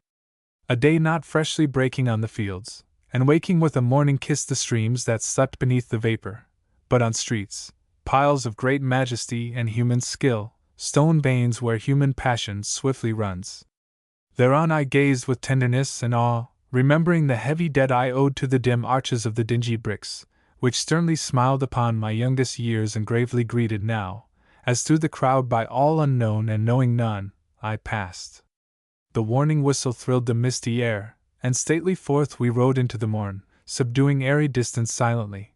The shadow glided by us on the grass, the sole companion of our lonely speed, and all the landscape changing as we went, a shifting picture, of like hues and forms but ever various, trees, rocks, and hills, rising sublime and stretching pastoral, how like a noble countenance which shows endless expression and eternal charm. I leaned against the window as we went, and saw the city mist recede afar, and lost the busy hum which haunts the mind as a voice inarticulate, the tone of many men whose mouths speak distinct words which blend in grim confusion, till the sound like a vague aspiration climbs the sky. The muffled murmur of the iron wheels, and the sharp tinkle of the hurried bell, and a few words between were all the sounds which peopled that else silent morning air. A busy city darting o'er the plains across the turnpikes and through hawthorn lanes, o'er wide morasses and profound ravines, through stately woods where red deer only run, and grassy lawn and farmer's planted field, was that swift train that flashed along the hills, and smoked through sloping valleys, and surprised the mild-eyed milkmaid with her morning pail. I dreamed my dreams until the village lay white in the morning light, and holding up its modest steeples in the crystal air. A moment, and the picture changed no more, but wore a serious constancy and showed its bare-boughed trees immovable. I rose, and stepping from the train, it glided on, sweeping around the hill. The whistle's shrill rang through the stricken air. A moment more it rolled along the iron out of sight. 32. New York, Thursday, May 14, 1846. My dear friend, you will of course have supposed that I did not receive your letter of the 2d May, or it would have been more promptly answered. On that very day I responded to a most urgent invitation from Mrs. Cranch to go up the river and make a visit with Burrell, at her father's house upon the Hudson. I have only returned today, and hasten to send you this, bidding you to come, for the choral symphony is to be played, and there are to be various preparatory rehearsals of the orchestra and the chorus. This I know from the papers, but I will tomorrow inquire of her the particulars of the concert. If I had not thought of remaining, I would certainly do so if you will come. I am only sorry that there is no room fit for such a performance. It will be hard to get far enough away. Immediately that I have ascertained what particulars are ascertainable, I will write again, although you must not wait for that, but come as soon as you can. And now, what shall I say to you of the serene, sparkling splendors of the spring which upon the Hudson have been flowing around me, so that my few days swelled into a fortnight almost consecrated like a long song to romance and beauty? The tender young green upon the riversides and upon the mountains behind, which receive into their deep, dark mass of foliage the light, golden, smooth, colored fields which rise backward from the ample river, and, at Mr. Downing's at Newburgh, opposite, a brother-in-law, and the author of fruit treatises, etc., the splendid magnolias, which resemble deepest dyed beakers, whence the fragrance arose almost palpable. It was so strong and sweet, and I looked to see rainbow-colored clouds floating from out the flowers, these, with the white blossoms of the orchards and the spray-like, snowy beauty of the dogwood. In the early morning the sunlight streaming down the mountains into the bosom of the river, kisses flashing and fiery, yet most gentle and tender, and at night the round moon, rising suddenly, almost without any preluding splendor over the same line of hills, and threw a yellow brightness all over the landscape like the throbbing heart of the night whose life is mysterious. Beauty fed by that mysterious light. What could I do but roam and wonder and smile and sing in the moonlight till midnight sent me to lie in a bed whence I looked out from under the plain white curtains through the branches of the trees without upon the sleeping river so wide and deep and still, and the line of hills fading in the night beyond. It was one of those seeds whose flower does not come at once, but which will show a tinge of spring beauty wherever it unfolds. How have I earned the privilege of such enchantment, and is there not some condition of fairy which I do not yet see, but which some day must be paid? The city is hot and hard after those fields and mountains, yet there are sweet smiles here, and I found 3 letters from friends, which was a fine welcome. Mrs. Dunlap and her sister are here, and I shall hear some singing, but they can give no music like the panorama I have seen. I have been choking all day, as I always do when I leave any place or person that is specially beautiful. When I am in the midst of the greatest beauty I remind myself that it is so, but I do not seem to touch the very heart. But when I have left it behind, then its heart overflows itself in the remembrance, and so the past becomes more beautiful than any possible present, as when you would see a distant, almost indistinct, star you must look just at one side and not directly upon the object. The present must be as really worthy, but time and distance have a character of their own which they impart to all circumstances, as distance in space makes green and rugged mountains soft and purple like the hue of a fruit. I long to leave the city, but I shall yet stay some time, for I shall not see my father and mother much during the summer, and we shall sail probably by the 1st of August. Perhaps I can arrange so as to return with you if you come. I meant to have passed 2 or 3 days at Brook Farm. I could write till you were tired, but I have no time or paper. Cranch is well in sketching. He says something of coming to Boston during the summer. Come immediately, and believe me as ever. GWC 33. New York, Saturday, May 16, 46. My dear friend, I learn from Mr. Tim that the concert will take place at the Castle Garden, a spacious enclosure adjoining the Battery. The choral symphony, the overtures to Der Freischütz, and the Midsummer Night's Dream, Rico's singing, Burke's playing, and De Meyer's, if he is in town, will make up the bill. The rehearsals of the chorus and orchestra are separate until the night before, I believe, and the symphony is found so difficult that they almost repent having undertaken it. I suppose there would be no difficulty in your getting to the rehearsals through some of your friends, as you did before. The orchestra is to consist of 150 and the chorus of 300 or 400 persons. The Desert is to be played for the 5th time on Monday evening. Trinity Church is to be consecrated on Thursday, the day after the concert, and Pico will doubtless sing somewhere during the week. I heard her and Julia Northall last evening in The Messiah. Their voices were glorious. After the Pastoral Symphony, the clear, rich, sunny voice of Miss Northall in the recitative, while shepherds watched, etc., was most fitting and beautiful. It was a soft stream of pearly light, as the hope of Christ was upon the darkness of his time. Pico sang, "I know that my Redeemer liveth," simply and sweetly, and was obliged to repeat it. The choruses were weak. They did not smite steadily upon the ear, but wavered, ghost-like, through the great tabernacle. The Hallelujah seemed to awaken the singers, and there was some tolerable body in that. I heard Walker at his room with the greatest delight. He is so delicately feminine that I felt with him as with a splendid woman in whose nature you do not feel the want of masculine elements, since there is strength enough in a feminine way. With Rake Man I always feel the man with the womanly tenderness and sweetness which belongs to a real man. It was very pleasant to feel such a harmonious difference, as when you see a beautiful man and wife. This being anniversary week, the Unitarians have been holding meetings and discussions. I do not feel impressed by them very much, they stand in such a negative position. One stalking off and the other stalking on. At Isaac's request I have been reading the life of the founder of his order, St. Alphonse of Liguori. He was a very pious man, and the Church was very jealous of him. It is a painful book to read, for the Catholic Church seems to use heaven as a weapon whereby to conquer the earth. I have not yet written Isaac, as he wanted me to read the book first, but if his promised prayers fall as short as the history, I shall be delivered incontinently to the buffetings of Satan. I hope this will not find you at Brook Farm, for it cannot reach there until Monday. The concert is on Wednesday, if it is pleasant.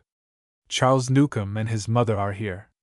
Yours ever, GWC 34. Concord, June 6, 1846. My dear friend, I send you some verses for the Harbinger, which are not a conceit, although they relate to no actual personal experience except that I am sometimes conscious of the main fact, for my dreams do sometimes so surpass the waking reality that the charm of the suggesting person, if not lost, is indefinitely subdued and postponed. It is very pleasant here at Minot's.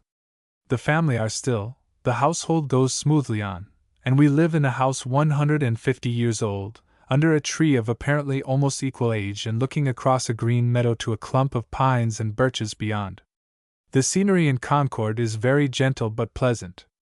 I have become attached to it as to a taciturn friend who has no splendid bursts of passion but wears always a soft smile. All the morning we are busy working, and in the afternoons I have been reading Goethe's Rome. It is very fine, and full of wisdom and beauty. His thoughts are clear and just and profound, and he looks on every side. He was so ready for Italy, too, as the home of art, he a lover and student of art, an artist by nature, and always too much a man. But Goethe, though he is constantly a wise friend, is never a lover. You could not take him always, personally, as the companion of your rambles, your jokes, your silence and sorrows. I think of several persons among those I know, who are by no means lights upon a hill, whom I should select as companions for a journey rather than him. In Rome one would wish to see him as he would Jupiter, and hear all his simple, grave, and Catholic discourse. But has he that ineffable and inexplicable human delicacy and sympathy which is worth so much more in a man, as the innocence of the dove is than the wisdom of the serpent? And yet in the elective affinities, does he not show all that one could wish? But why should he be haunted by the thought that he does not have it, and think of particular things to prove it, except that he does not have it? It is like feeling the beauty of single lines which a man writes without being impressed by the whole poem that he is a poet. I had yesterday a long letter from Cranch and his wife. They are now in Washington, and are enjoying the same June weather that we have here. They have a peculiar interest to me as those who are to take the leap into the ocean whence we do not know whether we shall emerge upon some fairy island or upon desolate rocks or shall sink forever deeper and deeper in the sea caves where the mermaids are. For a residence in Italy is certainly, in its entire uncertainty, in its new enclosures of circumstances and influences, like leaping into an unknown sea. It is a lover's leap, however, and love is beyond the hopes or arrangements of wisdom. The Concordians are all well. I feel a pang in going tonight to take leave of Elizabeth Orr, who is going away for several weeks, and who will not return until after I have left Concord. She seems to me one who may at any moment become invisible, like a pure flame. Almira is well, and sends love to you. She hopes you will come and make her a visit during the summer, and I hope it may be made in June, as I shall go away by the 1st of July, and move by slow stages towards New York. The summer will fly by on swift wings, and more beautiful than those of a gorgeous butterfly which we examined today. It flitted away among the dark pines, as the summer will disappear in the shadowy pines of autumn, so grave and at last solemn. I hope this late afternoon is as beautiful with you as it is here. Your friend, G.W.C. Destiny. That dream was life, but waking came, dead silence after living speech, cold darkness after golden flame, and now in vain I seek to reach, in thought that radiant delight which girt me with a splendid night. No art can bring again to me thy figure's grace, lithe-limbed by sleep, no echo drank the melody and after festival to keep with me, and memory from that place glides outward with averted face. I love thy beauty as a gleam of a sweet soul by beauty nursed, but the strange splendor of that dream all other loves and hopes has cursed. One ray of the serenest star is dearer than all diamonds are. Yet would I give my love of thee, if thus of thee I had not dreamed, nor known that in thine eyes might be what never on my waking gleamed, for night had then not swept away the possibilities of day. For had my love of thee been less, still of my life thou hadst been queen, and that imperial loveliness hinted by thee I had not seen. Yet proudly shall that love expire, the spark of dawn and morning's fire. How was it that we loved so well, from love's excess to such sweet woe, such bitter honey? For will swell across my grief that visioned glow which steals the soul of grief away as sunlight soothes a wintry day. And so we part, who are to each the only one the earth can give. How vainly words will strive to reach why we together may not live, when barely thought can learn to know the depth of this sublimest woe. 35. Concord, June 29, 46. My dear friend, I had hoped that you would have come to Concord yesterday, because tomorrow early I leave, and shall be here only one day more, towards the close of the next week. I had not expected to have gone so soon, but I shall accompany a sick friend to Saratoga by slow stages, and returning to Worcester, make a short visit among my kindred there, and then return to Concord to take my final departure. I shall try to secure some day about that time to come to Brook Farm, if only to say farewell to you, but just now I cannot specify the day. My trip to Monadnock was very beautiful. The minister, J.N.O. Brown, is the same Brook farmer in a black coat, and I enjoyed a few days at his house exceedingly. I wrote a long journal while there, and cannot say anything about it here, therefore. This afternoon I have answered Isaac's letter which I received during the winter. With great modesty I attempted to show him how, in the nature of things, proselyting was hopeless, at least upon any who are really worth converting. But the tone, like my feeling, was friendly and gentle. If it does not change his course towards me, he will better understand my feeling and position, for I told him that in men of his nature and tendency the zeal of proselytism is a part of the fervor of sentiment, and therefore I expected and willingly accepted his exhortations, and only deplored them as a loss of time and misuse of opportunities of communication. The Roman Church was such an unavoidable goal for Isaac that one who knows him well cannot possibly grieve to see him prostrate before the altar, and ought to understand and anticipate what was called his arrogance, which is a necessary portion of the sentiment and position. The review of Mr. Hawthorne's book in The Last Harbinger is delicately appreciative. The introductory chapter is one of the softest, clearest pictures I know in literature.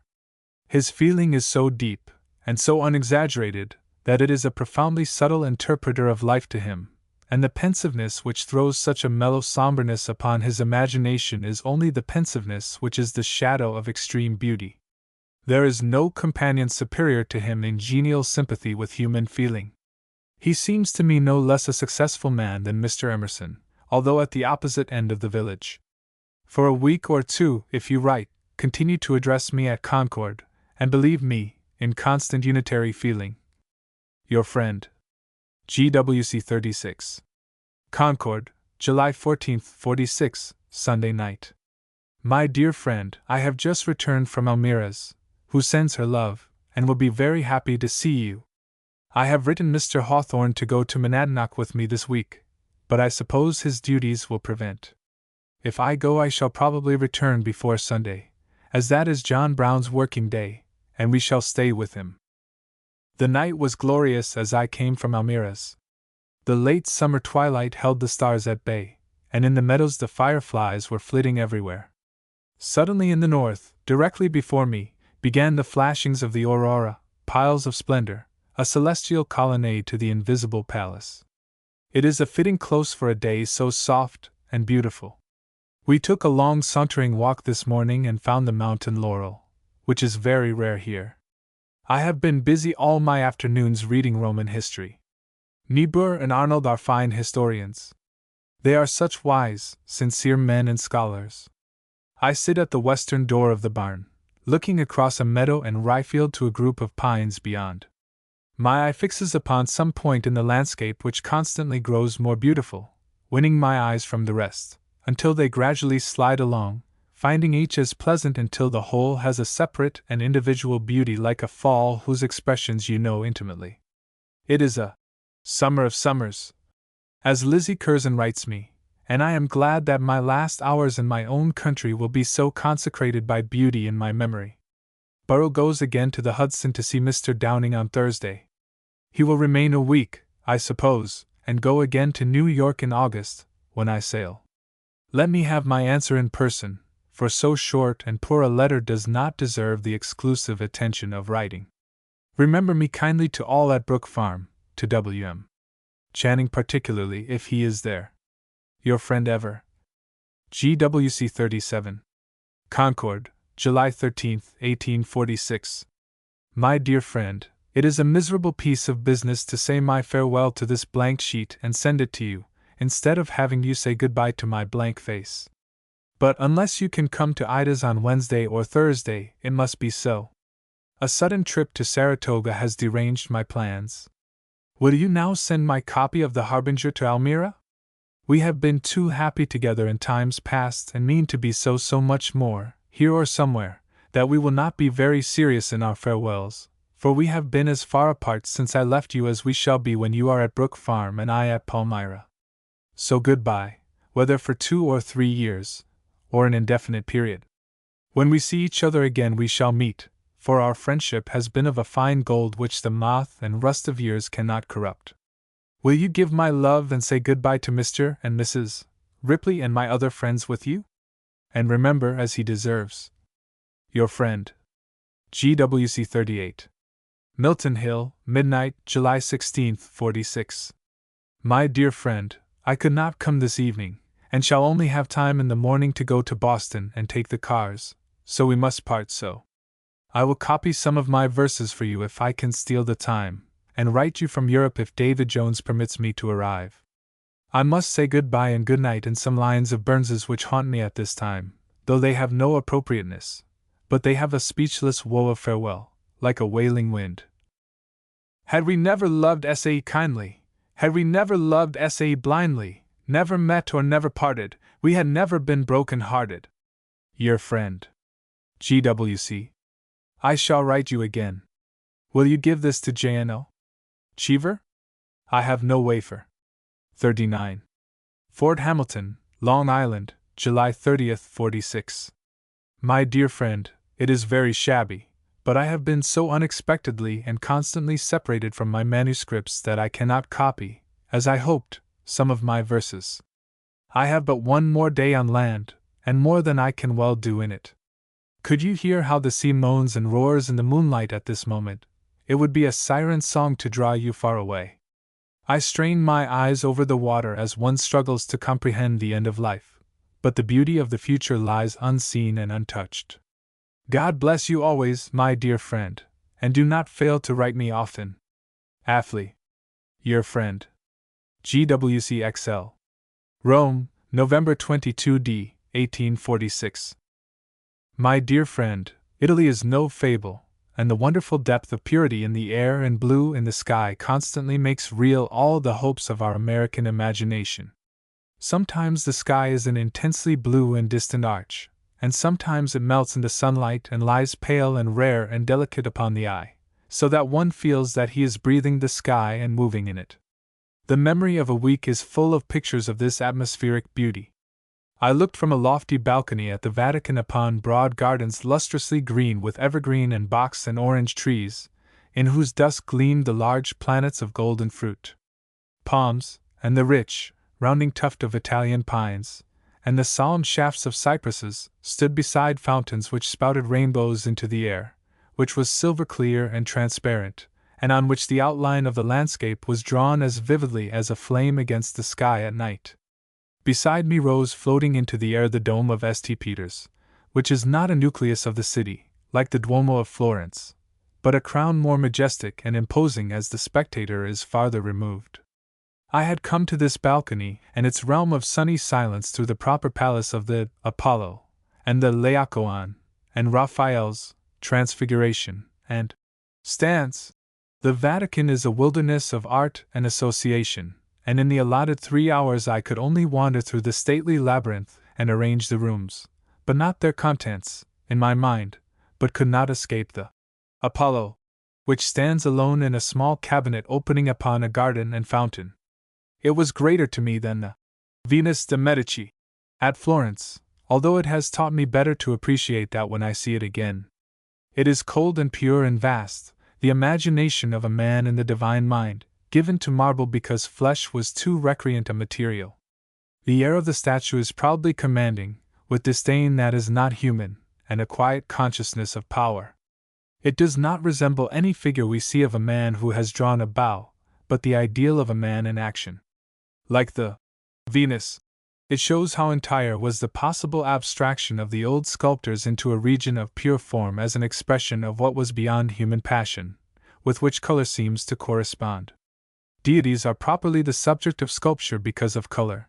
Colorless purity of marble accords with the divine superiority to human passion, and although the mythology degraded the gods into the sphere and influence of men, to the mind of the artist they would still sit upon unstained thrones.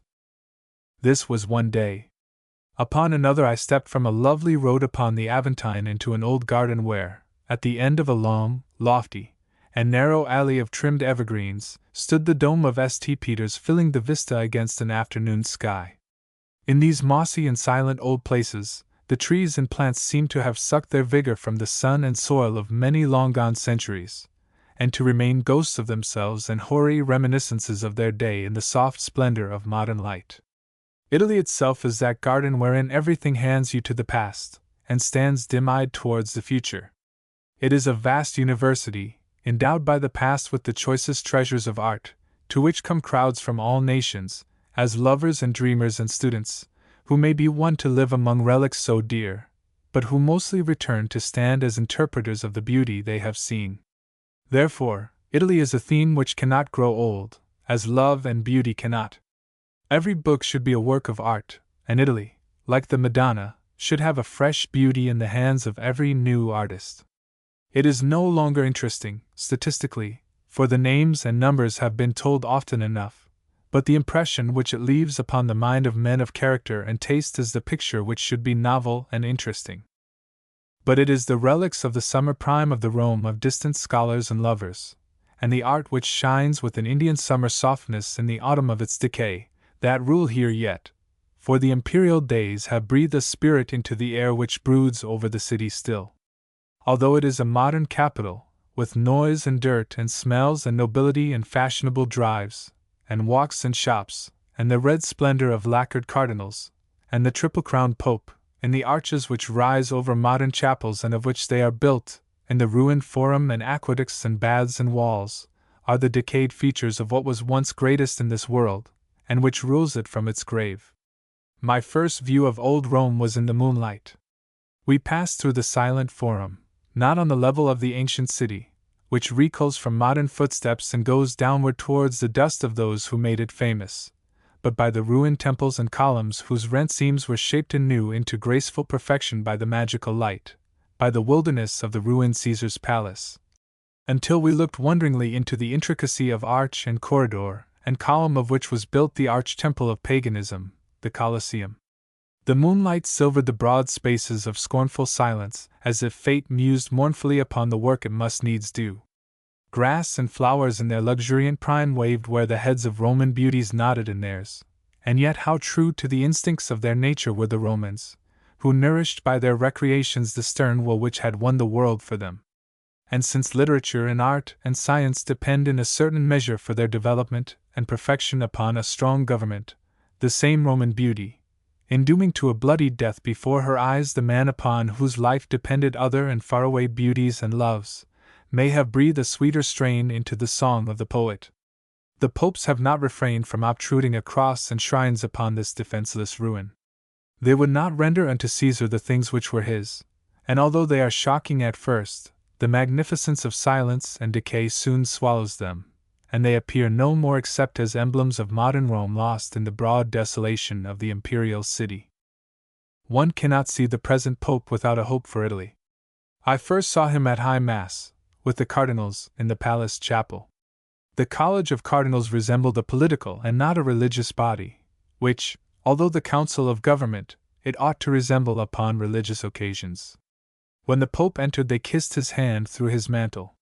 He is a noble-looking man, of a dignified and graceful presence, and already very dear to the people for what he has done and what he has promised. I could not look at him without sadness as a man sequestered in splendor and removed from the small sympathies in which lies the mass of human happiness. The service seemed a worship of him, but no homage could recompense a man for what a pope had lost. I have seen him often since, and his demeanor is always marked by the same air of lofty independence. It is good to see him appear equal to a position so solitary and so commanding, and to indicate this vigor of life and the conscience which would prevent him from making his seclusion a bower for his own ease. From one of these wonderful days passed in the Villa Borghese, a spacious estate near the city, equally charming for its nature and art, I went, a day or two since, to watch by the deathbed of a young American. Hicks, a young artist, whom I love and whom the McDaniels will know, and myself stood by him and closed his eyes. He was without immediate friends, except a connection by marriage who has recently arrived, and who was with him at the last. I was glad that I was here to be with him, and lay him decently in his coffin. The handful of Americans in Rome followed him last evening at dusk, close by twilight, and buried him in the Protestant graveyard, near the grave of Shelley's Ashes and Heart. The roses were in full blossom, as Shelley says they used to be in midwinter. It is a green and sequestered spot under the walls of old Rome, where the sunlight lingers long, and where in the sweet society of roses whose bloom does not wither, Shelley and Keats sleep always a summer sleep. Fate is no less delicate than stern, which has here united them after such lives and deaths. And yet here one feels also the grimness of the fate which strikes such lips into silence. I force myself to send you this letter, because I want to write you. It is a shadowy hint of what I think and feel, as all letters must be. Cranch and his wife are with me, and will stay the winter. There are not many Americans, but I look every day for Burrell. Hicks I have seen a good deal and like very much. He speaks to me of the McDaniels. Give my love to all at Brook Farm, and forgive a letter which you will not believe was written in Italy. Cranch sends much love. Always year. GWC. How I wish you were going with us this sweet sunny day, November 23rd, on which I am writing this at my open window, without a fire, to see the Gladiator at the Capitol. It is a great responsibility to be in Italy. One may justly demand so much of you afterwards. Once more, goodbye, and some day send me a ray from the beautiful past which Brook Farm is to me. GWC's Lie. Naples, April 27, 1847. My dear friend, if it would be hopeless and dispiriting to paint the constantly shifting lights and beauties of a summer day, it is no less so to write now and then a letter from Italy to one who would so warmly enjoy all that I see and hear. Every omitted day makes the case worse, a month makes it hopeless, and so I lived in Rome for 5 months and wrote you only one letter at the beginning. Yet is the magnetism of friendship not yet fine enough for you to know how constantly you were remembered, how I lingered in the moonlit Colosseum, how I felt the commanding beauty of the Apollo thrill through me, and the Laocoon, and the proud heads of Antinous, and the pictures which are what our imaginations demand for Raphael and Leonardo and Michel Angelo, how I stood in the flood of the Miserere, which was and was not what I knew it must be, how I plucked roses from the graves of Shelley and Keats, and led a Roman life for a winter, not for myself only, but for you. I have written quite regularly to my family, and described some of the many matters which were new and picturesque, but have scarcely snatched a line to a friend except to Lizzie Curson and 2 letters to Geo Bradford, who had some intention of coming out to join us in this enchanted land. In my last letter to him, which I wrote at the end of the Holy Week, I mentioned the Miserere, and the news of that time. He will show you the letter, I suppose, if you wish to see it. But from Rome I broke suddenly off and came to Naples. Is it not fine when things are beautifully different, when you part from one as if you were leaving everything, and find satisfaction in another, not a superiority, but equal difference? So is Naples after Rome. There is nothing solemn or grand in it. It rises in solid banks of cheerful houses from the spacious streets upon the water to the grim castle of St. Elmo, which hovers almost perpendicularly over it. These houses are white and bright, and turn themselves into the sunlight, and stretch in long lines around the bay, blending with the neighboring towns so that the base of Vesuvius is marked with a line of white houses, which go on undistinguishably from Naples. Farther round is Castellamare and Sorrento, whose promontory beyond is one corner of the bay, of which Capri seems like a portion sailed away into the sea. And the Bay of Naples is so spacious and stately, so broad and deep, its lines those of mountains and the sea, its gem the sunny city, and the islands of Capri, Ischia, and Procida, so large and high and springing so proudly from the water that it satisfies the expectation, and sometimes this broad water dashes and rolls like the ocean, then subsides into sunny ripples and gleams like glass in the moonlight. 2 or 3 old castles stand out upon the bay from the city, picturesque objects for artists and lookers-on, and in the hazy moonlight black and sharp masses reflected in the water. Sails and steamers and boats of all sorts are constantly dotting this space, and I am never weary of wandering along the shore on which lie the fishermen among their boats, with mournful-looking women and black, matted-haired, gypsy-like children. The picturesqueness of cities and life in Italy is more striking to me than anything else. The people are so poetic that, although lazy and dirty and mean, what they do and wear is like an animated picture. The gay costumes of the women, ribbons and bodices and trinkets, with their deep olive skins and bare heads, with hair that is most luxuriantly black, and beautifully twisted and folded in heavy, graceful braids, the broad-browed and outlined Roman women, majestic and handsome, not lovely or interesting, but showing as the remains of an imperial beauty, and in Naples the little figures and arch eyes and oriental mien of the girls. These persons living in quaint old cities where the brightest flowers bloom amid hanging green over windows far and far above the street, and walking in high-walled narrow lanes over which hang the sun-sucking leaves of the indolent aloe, and in which gleam the rich orange and lemon trees, or, as now, the keen lustrous green of just budding fig trees and vines, or entering with quiet enthusiasm into festivals of saints, sprinkling the churches and streets with glossy, fragrant bay leaves, hanging garlands upon the altars while a troop of virgins clad in white and crowned pass with lighted tapers to the bishop's feet for a blessing, or more grandly drawing St. Peter's in fire upon the wild gloom of a March night, and in vast procession of 2,000 or 3,000 marching down the narrow Corso singing a national song to the Pope. All this, if you can unravel it, paints for the eye what can never be seen at home. I pack my trunk and wake up in Naples, and find myself, for which I am grateful, but I also find Italian beauty, which is like American as oranges are like apples. Such deep passionate eyes, such proud, queenly motions, such groups of peasants and girls in gardens listening to music, and lying asleep in the shade of trees, all this material of poetry is also material of life here. This is the true Lotus Eater's Island, this the grateful land of leisure.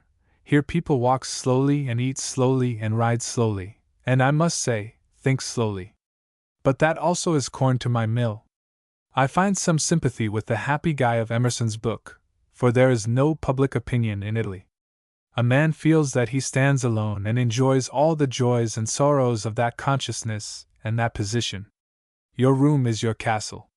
If a man knows where it is he comes to see you, but whatever you do or say, of course excepting what is political, is your own business and not that of infernal society, which at home is grand arbiter of men's destinies. Except you care to do so, you have no state to keep up. The card for a royal ball finds you as readily in your fourth story as in the neighboring palace it finds my lord, and so you are released from that thraldom which one cannot explain, but which one feels at home whether he consents to it or not. And it is a broad and catholic teacher, this traveling. I have been quite unsphered since I have been here, in various ways, and have discovered how good every man's business is and how wide his horizon. There is a shabby Americanism which prowls proselyting through Europe, defying its spirit, or its beauty, or its difference to swerve it from what it calls its patriotism. Because America is contented and tolerably peaceful with the Republic, it prophesies that Europe shall see no happy days until all kings are prostrated, and belches that peculiar eloquence which prevails in small debating clubs and retired villages at home. This is like taunting the Bay of Naples with the Bay of New York, or apples with oranges, or the dark lustrous beauty of Italian women with the blonde fairness of Americans. Why should all men be governed alike rather than all look alike? The North is cold and the South is warm. These monarchies which are decried have been the fostering arms of genius and art, and in Italy and the rest of the countries here lie the grand achievements of all time, which draw the noblest and best from America to contemplate them and suck the heart of their beauty for the refining and adorning their own land. And why fear imitation? Men imitate when they stay at home more preposterously than when they see what is really beautiful and grand in other places, and a fine work of art repels imitation as the virgin beauty of a girl repels licentiousness. And we are elevated by art and mingling with men to know what is noble and best in attainment. We fancy 1,000 things fine at home because we do not know how much finer the same may be, perhaps because we do not know that they are copies. Indeed, I feel as if it would be a good fruit of long travel to recover the knowledge of the fact which we so early lose, that we are born into the world with relations to men as men before we are citizens of a country with limited duties. A noble cosmopolitanism is the brightest jewel in a man's crown. I have heard very little music in Italy, never so little in a winter. In Rome the opera was nothing, and there were only 2 or 3 concerts. That of a young Pole pianist whom I knew was good, Maurice Strakisch. Perhaps he will come to America. But the great gem of music was the singer Adelaide Kemble. You know she has left the stage in the public, but this was an amateur concert for the Irish. Her singing of Casta Diva was by far the finest gem heard. Such richness and volume, such possession and depth and passion, such purity and firmness and ease, I did not believe possible.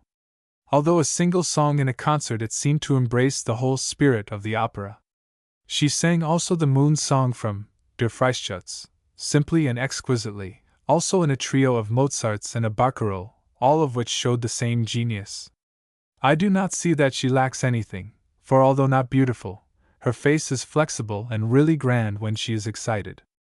Cranch thought her voice not quite sweet in some parts. The Miserere was exquisitely beautiful, but not entirely what I expected to hear. In Naples I have heard the Barbara of Seville, and an opera of Mercadandis. The last is refined street music, and reminds me of the mien and manners of a gentleman. The bands play every day, which is much better than at Rome. But it is unhappy for me that Verdi is the musical god of Italy at present, because the bands play entirely from his operas, which remind me of a deluded Donizetti.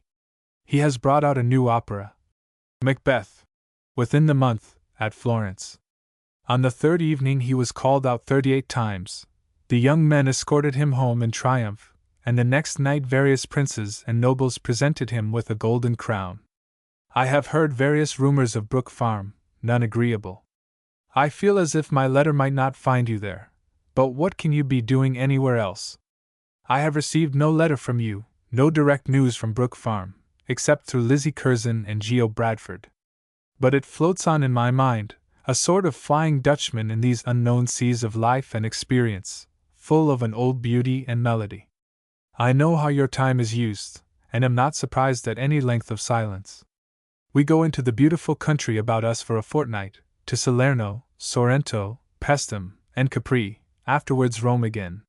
Florence, the Apennines, Venice, Milan, Como, the Tyrol, Switzerland, and Germany lie before us. What a spring which promises such a summer! You will still go with me as silently as before.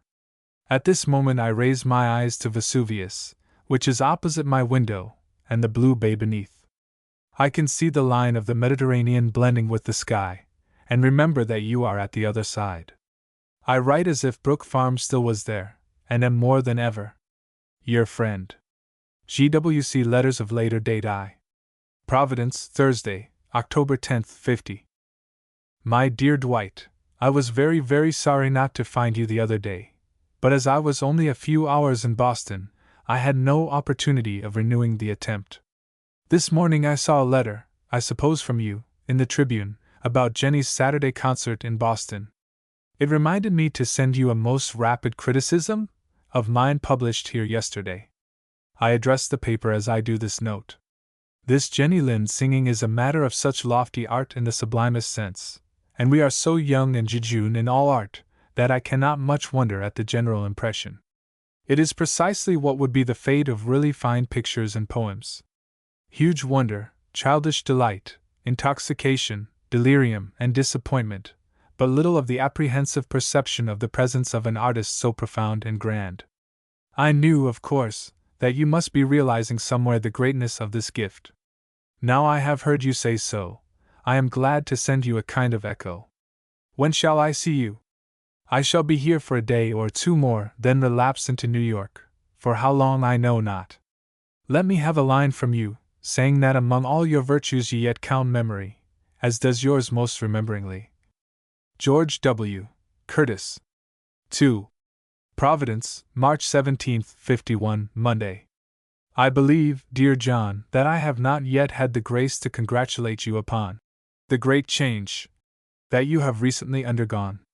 But happily, I am equally sure that you have not ascribed my silence to anything but the habit of epistolary silence that has come upon me since my return from the other continent, mainly distinguished, if my memory may confirm universal remark, by the great number of letters written from it. May I also add the satiety of writing, which a man who has just published a book may be supposed to be experiencing? For I have published a book, a copy of which, with the heart of the author, pressed but not dried between the blank leaves, you should have had immediately but for my absence from New York. It is called Now Notes of a Hawaji, and has thus far, being only a week old, received as flattering notice as any tremulous young author could have wished. 1 or 2 chapters are considered somewhat broad, I hear, but the whole impression is precisely what I wished. I am here because I was invited to repeat my lecture here, and, as I was not back in New York when the notes were issued, I preferred to tarry in the Ambrosio retirement, as Rev. Osgood calls it, and not serve as footnotes to my readers. I shall go home soon, and I trust by way of Boston. If so, I shall of course see you, and yours, I must now say. Will you present my warmest regards and pleasantest recollections to your wife, and believe still in your friend, George W.C. 3. My dear John, the Lady Emlyn swears by Venus and all the goddesses that our party at your house must be postponed until Friday evening, that she may bring with us Miss Anna Loring and Miss Augusta King. What can mere men do? They submit. And they walk across the fields to look at a beautiful woman, at a poet's wife. We are all very hot and very happy down here, and wonder if your ashes are white or quite invisible, for of course, in the city, you have become ash. Present us most kindly to your wife, and forget not that our coming will be much more enchanting with Mrs. SS Proposed Edition. Yours Af. GWC. Nahant, Wednesday morning, August 12, 51. 4. My dear John, we are tapering off. Mrs. Story is not well, and we have not our young ladies yet. Also C.P. Cranch goes to Quincy, where his wife is. So I fear you will have only William and me, and very probably his proof sheets will retain him. I expect Cranch to come, but he is quite unwell. Yours Af. GWC. Friday, August 15, 51. V. Providence, Friday, Sep. 26, 1851. My dear John, this morning I received the enclosed. If you can shed light upon the darkness it indicates, will you please do so, sending me what information you have. I am up to my ears in a book I am writing in continuation of the Notes, Syrian Sketches, and shall stay here perhaps 2 months. I shall hope to slip down to Boston occasionally, and see you all. I was there a few hours on Monday, and saw William by chance. Burrell has reached England, and is very much pleased with Malvern. Give my love to your wife, whom I would be glad to hear sing once more. Your Af. GWC 6. Providence, November 25, 51. My dear John, I had intended to see the bee, when she came. I have sounded her trumpet here, for Auld Lang Syne. If I can do so heartily, I will write a notice of her concert, as I always do when I am here, at the request of the journal. I enclose my last effort in that kind, apropos of Catherine Hayes. I would gladly come to Boston, but I cannot think of it just now.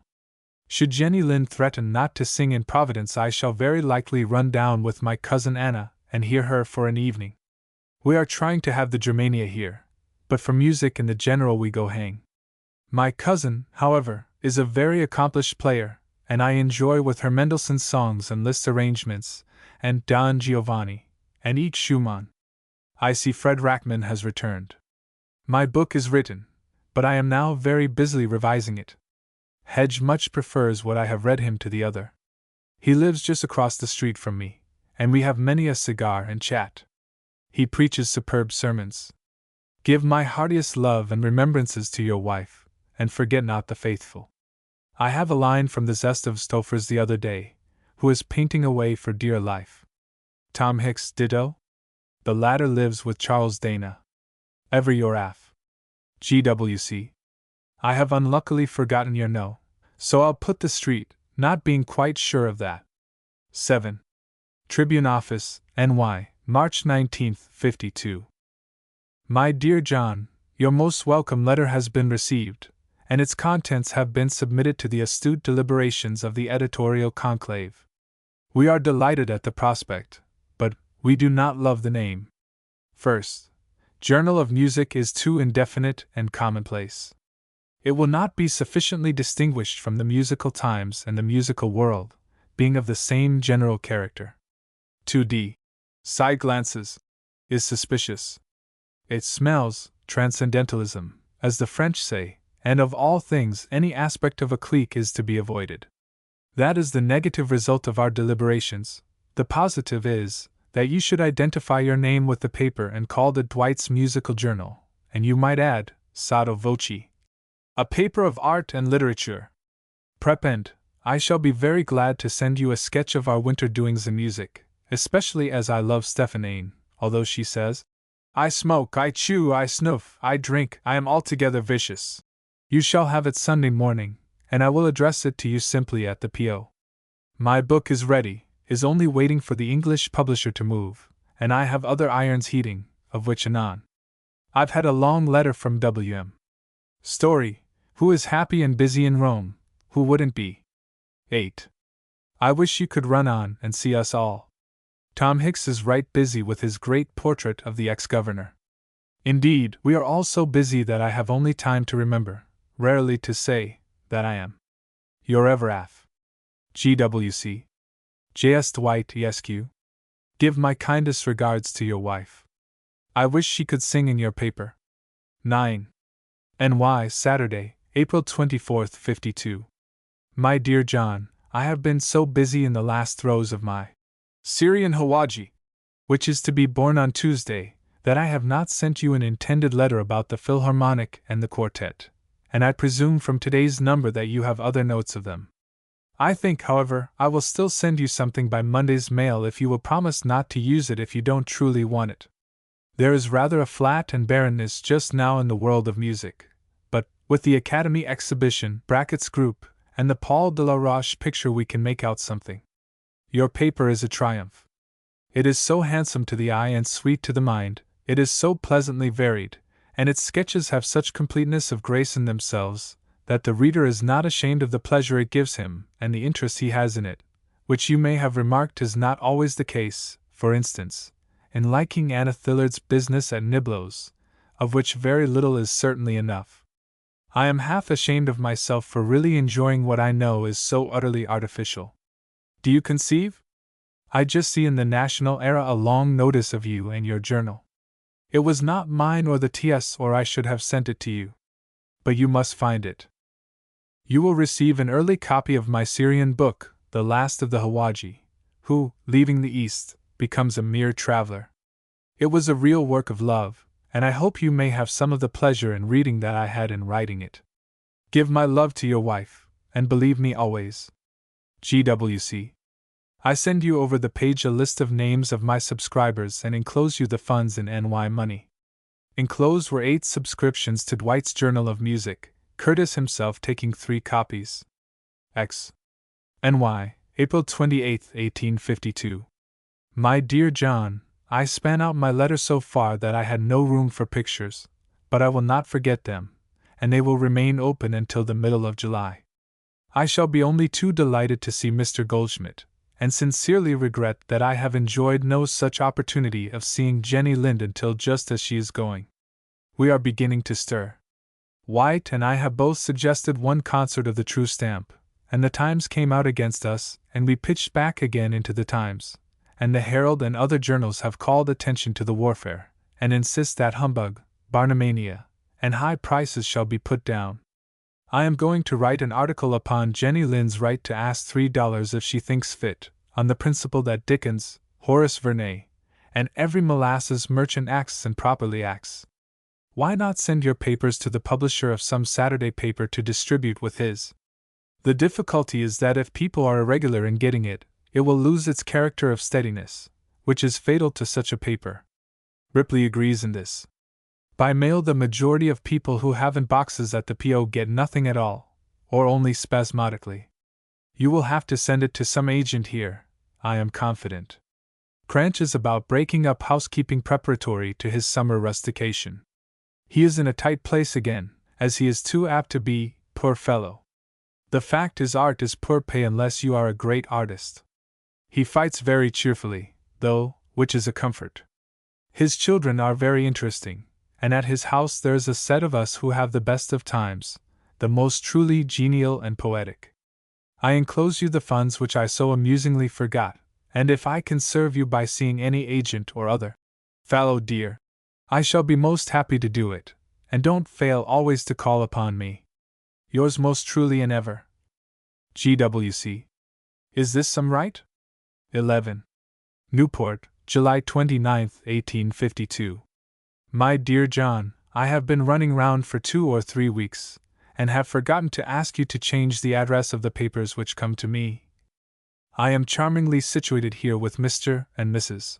Longfellow and Tom Appleton, and with some other pleasant people. It is very lovely and lazy, but I am quite busy. Give my love to your wife and believe me, always, your F. GWC 12. Newport, October 11, 1852. My dear John, I leave Newport this evening, and since friend after friend departs, you will hardly be surprised to hear that I have fallen from the ranks of bachelors, and that when I said I should die such, I had no idea I should live to be married. Prosaically, then, I am engaged to. Her father is cousin of, and is of the elder branch of the family, so that I already begin to feel sentimental about Lady Arabella Johnson. On the other side I come plump against plump old Gov. Stuyvesant of the New Netherlands. What with Dutch and Puritan blood, therefore, I shall be sufficiently sobered, you will fancy. Wrong, astutest of Johns, for my girl plays like a sunbeam over the dullness of that old pedigree, and is no whit more Dutch or Puritan than I am.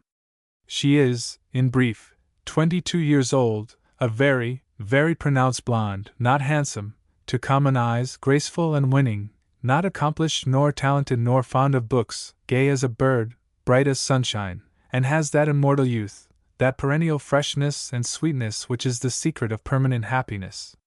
I am as happy as the day, and have no especial intention of marrying directly. Her father has a large property, but she is not properly a rich girl. I shall be settled at home in 10 days. Tonight I am going to Baltimore, and shall return to New York next week. Give my warmest love to your wife, and believe me, Benedict or no Benedict, always your F. GWC 13. NY, April 14, 1853. Caro Don Giovanni. Any time these 6 months I have seen a skulking scoundrel who endeavored to avoid my notice, and always turned pale when he saw a copy of Dwight's Journal of Music. I pursued him vigorously, and he confessed to me that he was the chief of sinners, and that his name was Hafiz. But, said he, when he saw in my eyes the firm resolve to acquaint the editor with the fact that his correspondent was still living. But oh! Say that I have just paid to Messrs. Scharfenberg and Luis my subscription for the 3 copies owing the coming year. And thereupon he vanished, and I haste to discharge my duty, for if I have a failing, it is doing my duty. Should you see the editor, will you please state not only the fact of the subscription paid, but that I have heard this pursued Hafiz swear that not many moons should wane before he wrote to Dwight's Journal of Music a letter about things in New York. Our new music and other things. For instance, Hafiz, who tries to make me believe that he does the music in Putnam, says that in the May number he has commended your journal. He is an abandoned fellow. How are you, and how prospers the journal? And have you quite forgiven my wicked silences as well as my imperfect speeches? And will you please not to forget that you are never forgotten by your F. GWC 14. NY, September 14, 53. My dear John, I have just returned to town, and find your letter suggestive of white mountains, quiet, artists, and other dissipations.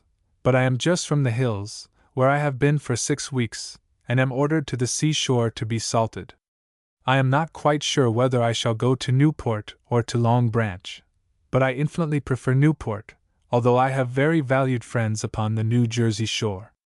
My old head has been bothering me all summer, but Dr. Gray has taken it fairly in hand, and says I shall soon be all right. I hope he is not all wrong. I am coming to Boston some time during the season to lecture before your mercantile library, and have promised to make something of a visit, but I fear it will hardly be possible to stay long. X was on my track yesterday, although I haven't seen him for an age. I hear he projects Europe again, but know nothing definite. Today I am just hurrying off to Staten Island to assist at the nuptials of. So they go, and so soon, let us pray, may. Your F. GWC 15. NY, July 19, 53. My dear John, it has been anything but indifference that has prevented my sending you some notices of the pictures. But my head, which was muzzy when you were here, has been muzzier ever since, and my doctor made me relinquish everything and run out of town, so that I have been gaddying for a month, and the August Putnam hasn't a line of mine. You see, I have been positively idle, but I hope I am somewhat better. At least I feel so, although I shall not work much for some time to come. I'm going up to Cranch's this evening and to Lenox next week. It is not impossible that some happy gust may blow me to Conway.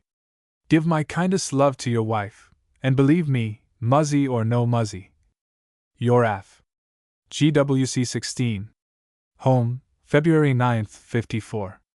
My dear John, behold me with unspoken farewells and innumerable Boston banquets well, I hope, digested, and with only a glancing word with your wife at Mrs. Ticknor's on Monday morning. One thing thou lackest, O Freund. You have not heard Miss Skelton sing. It is a young girl who not only does not like classical music, but does not even profess to, which I hold to be virtuous in factitious times. But she is a sweet, natural, honest girl, and sings Italian, even non credia, with a sweet, full, and tender voice which is truly delicious. She is one of Cranch's stars. I heard her at the Greenwoods. I have a vague idea of darting through Boston again about the 1st of March. I shall be in New Bedford, and might go to Keene. Good night. I have every reason to love your Boston. Your F. GWC. Friday I hope to see Mrs. Downing, and if I hear of the great X, an unknown quantity to us, I will inform you. 17. NY, Monday, April 10th, 54. My dear John, I send you my humble duty. The season is over, and I return to an accumulated mass of work. I find nothing pleasanter in my winter's reminiscences than the Boston episode. Give my kindest love to your wife, and my regards to Hurlbut, and believe me as always. GWC 18. West New Brighton, Staten Island, NY, April 11th, 1883. My dear John, your letter reached me safely, and I share your surprise and regret at what seems to me, so far as I can see, a wholly unnecessary act. I will speak of it in the weekly at once because the magazine is always so long after. I saw some notice of Cranch's 70th birthday. Good lack! How the years whiz! I did not hear from him, and I suppose it is not exactly the occasion upon which you ask your friends to make merry. Longfellow, I remember, wrote me when he was 70 that it was like turning the slate over and beginning upon the other side. We are all well and quiet. The doctors in New York dine Dr. Holmes tomorrow, and I have promised to go. I have heard nothing from Edmund Tweedy for many a day, but I suppose that all goes well with him and his. Goodbye. It is very good to hear from you always, and I am always affectionately yours. George William Curtis. 19. West New Brighton, Staten Island, NY, February 8, 1884. My dear John, I read your letter with sincere but hopeless interest, because I know how very slight her chance is in New York. The only hope lies in a circle of ladies who know her and would take pains to help her. But who are they, and how can they care for her? The contest single-armed against established teachers of prestige of a ci devant prima donna, who had small success 25 years ago and is forgotten, is only pitiful. I will ask one of the best and most prosperous of our teachers, and who is much interested in my Lizzie, what ought to be done. He knows more than anyone with whom I could advise. I had heard with great delight of your portrait, and of the becoming disposition which was made of it. I have thought also how sincerely you will deplore the death of our incomparable orator. And I hope that you sometimes think how affectionately I am always yours. George William Curtis. XX. New York, October 26, 1884. My dear John, your note finds me here on my way to Ashfield. I voted for Edmunds every time, and in the uproar of the vote that made Blaine's nomination I held my peace. But had I voted for Blaine, and had afterwards found good reasons to change my mind, I should not have hesitated to take the course I have taken. I am very busy, and I send you my love always. Your ancient. George William Curtis. 21. West New Brighton, Staten Island, NY, May 17, 1886. My dear John, I do not know your address, but I am sure the Boston postmaster does, and I trust this note to his superior knowledge. It was very good to see your familiar hand again and unchanged, and best of all to read your strong, clear, masterful, and delightful plea for the true saving grace of humanity, common sense. It is a most admirable piece of work, and a host of readers will wonder that they had never thought of it before. That is the effect of all wise writing, I suppose, which like yours lays us all under obligation. Why don't you oftener bring us reports of your interviews with Egeria? Cranch had already told me of the paper with great praise, in a letter which told me also of your birth-night orgy with Butt and John Holmes. At the commencement dinner of the year that Harvard made me a doctor, I said to President Eliot, "Who is that military man who looks like a captain of dragoons?" And after making out the one I meant, he laughed and said, "Dragoons? Why, that is John Holmes." As I remember him, his whiskers had a military cut, but I have often laughed since. I have the photograph of Carrie Cranch's remarkable portrait of you, which is a precious possession, and when I see Cranch I hear of you, and when I don't see him I think of you, and always with the old affection. We are all well, which means my wife and daughter here, and my son and daughter-in-law and 2 grandchildren at Newton. My whiskers are white, but my hair holds out with its old brown. Goodbye and auf Wiedersehen. Most truly yours, George William Curtis.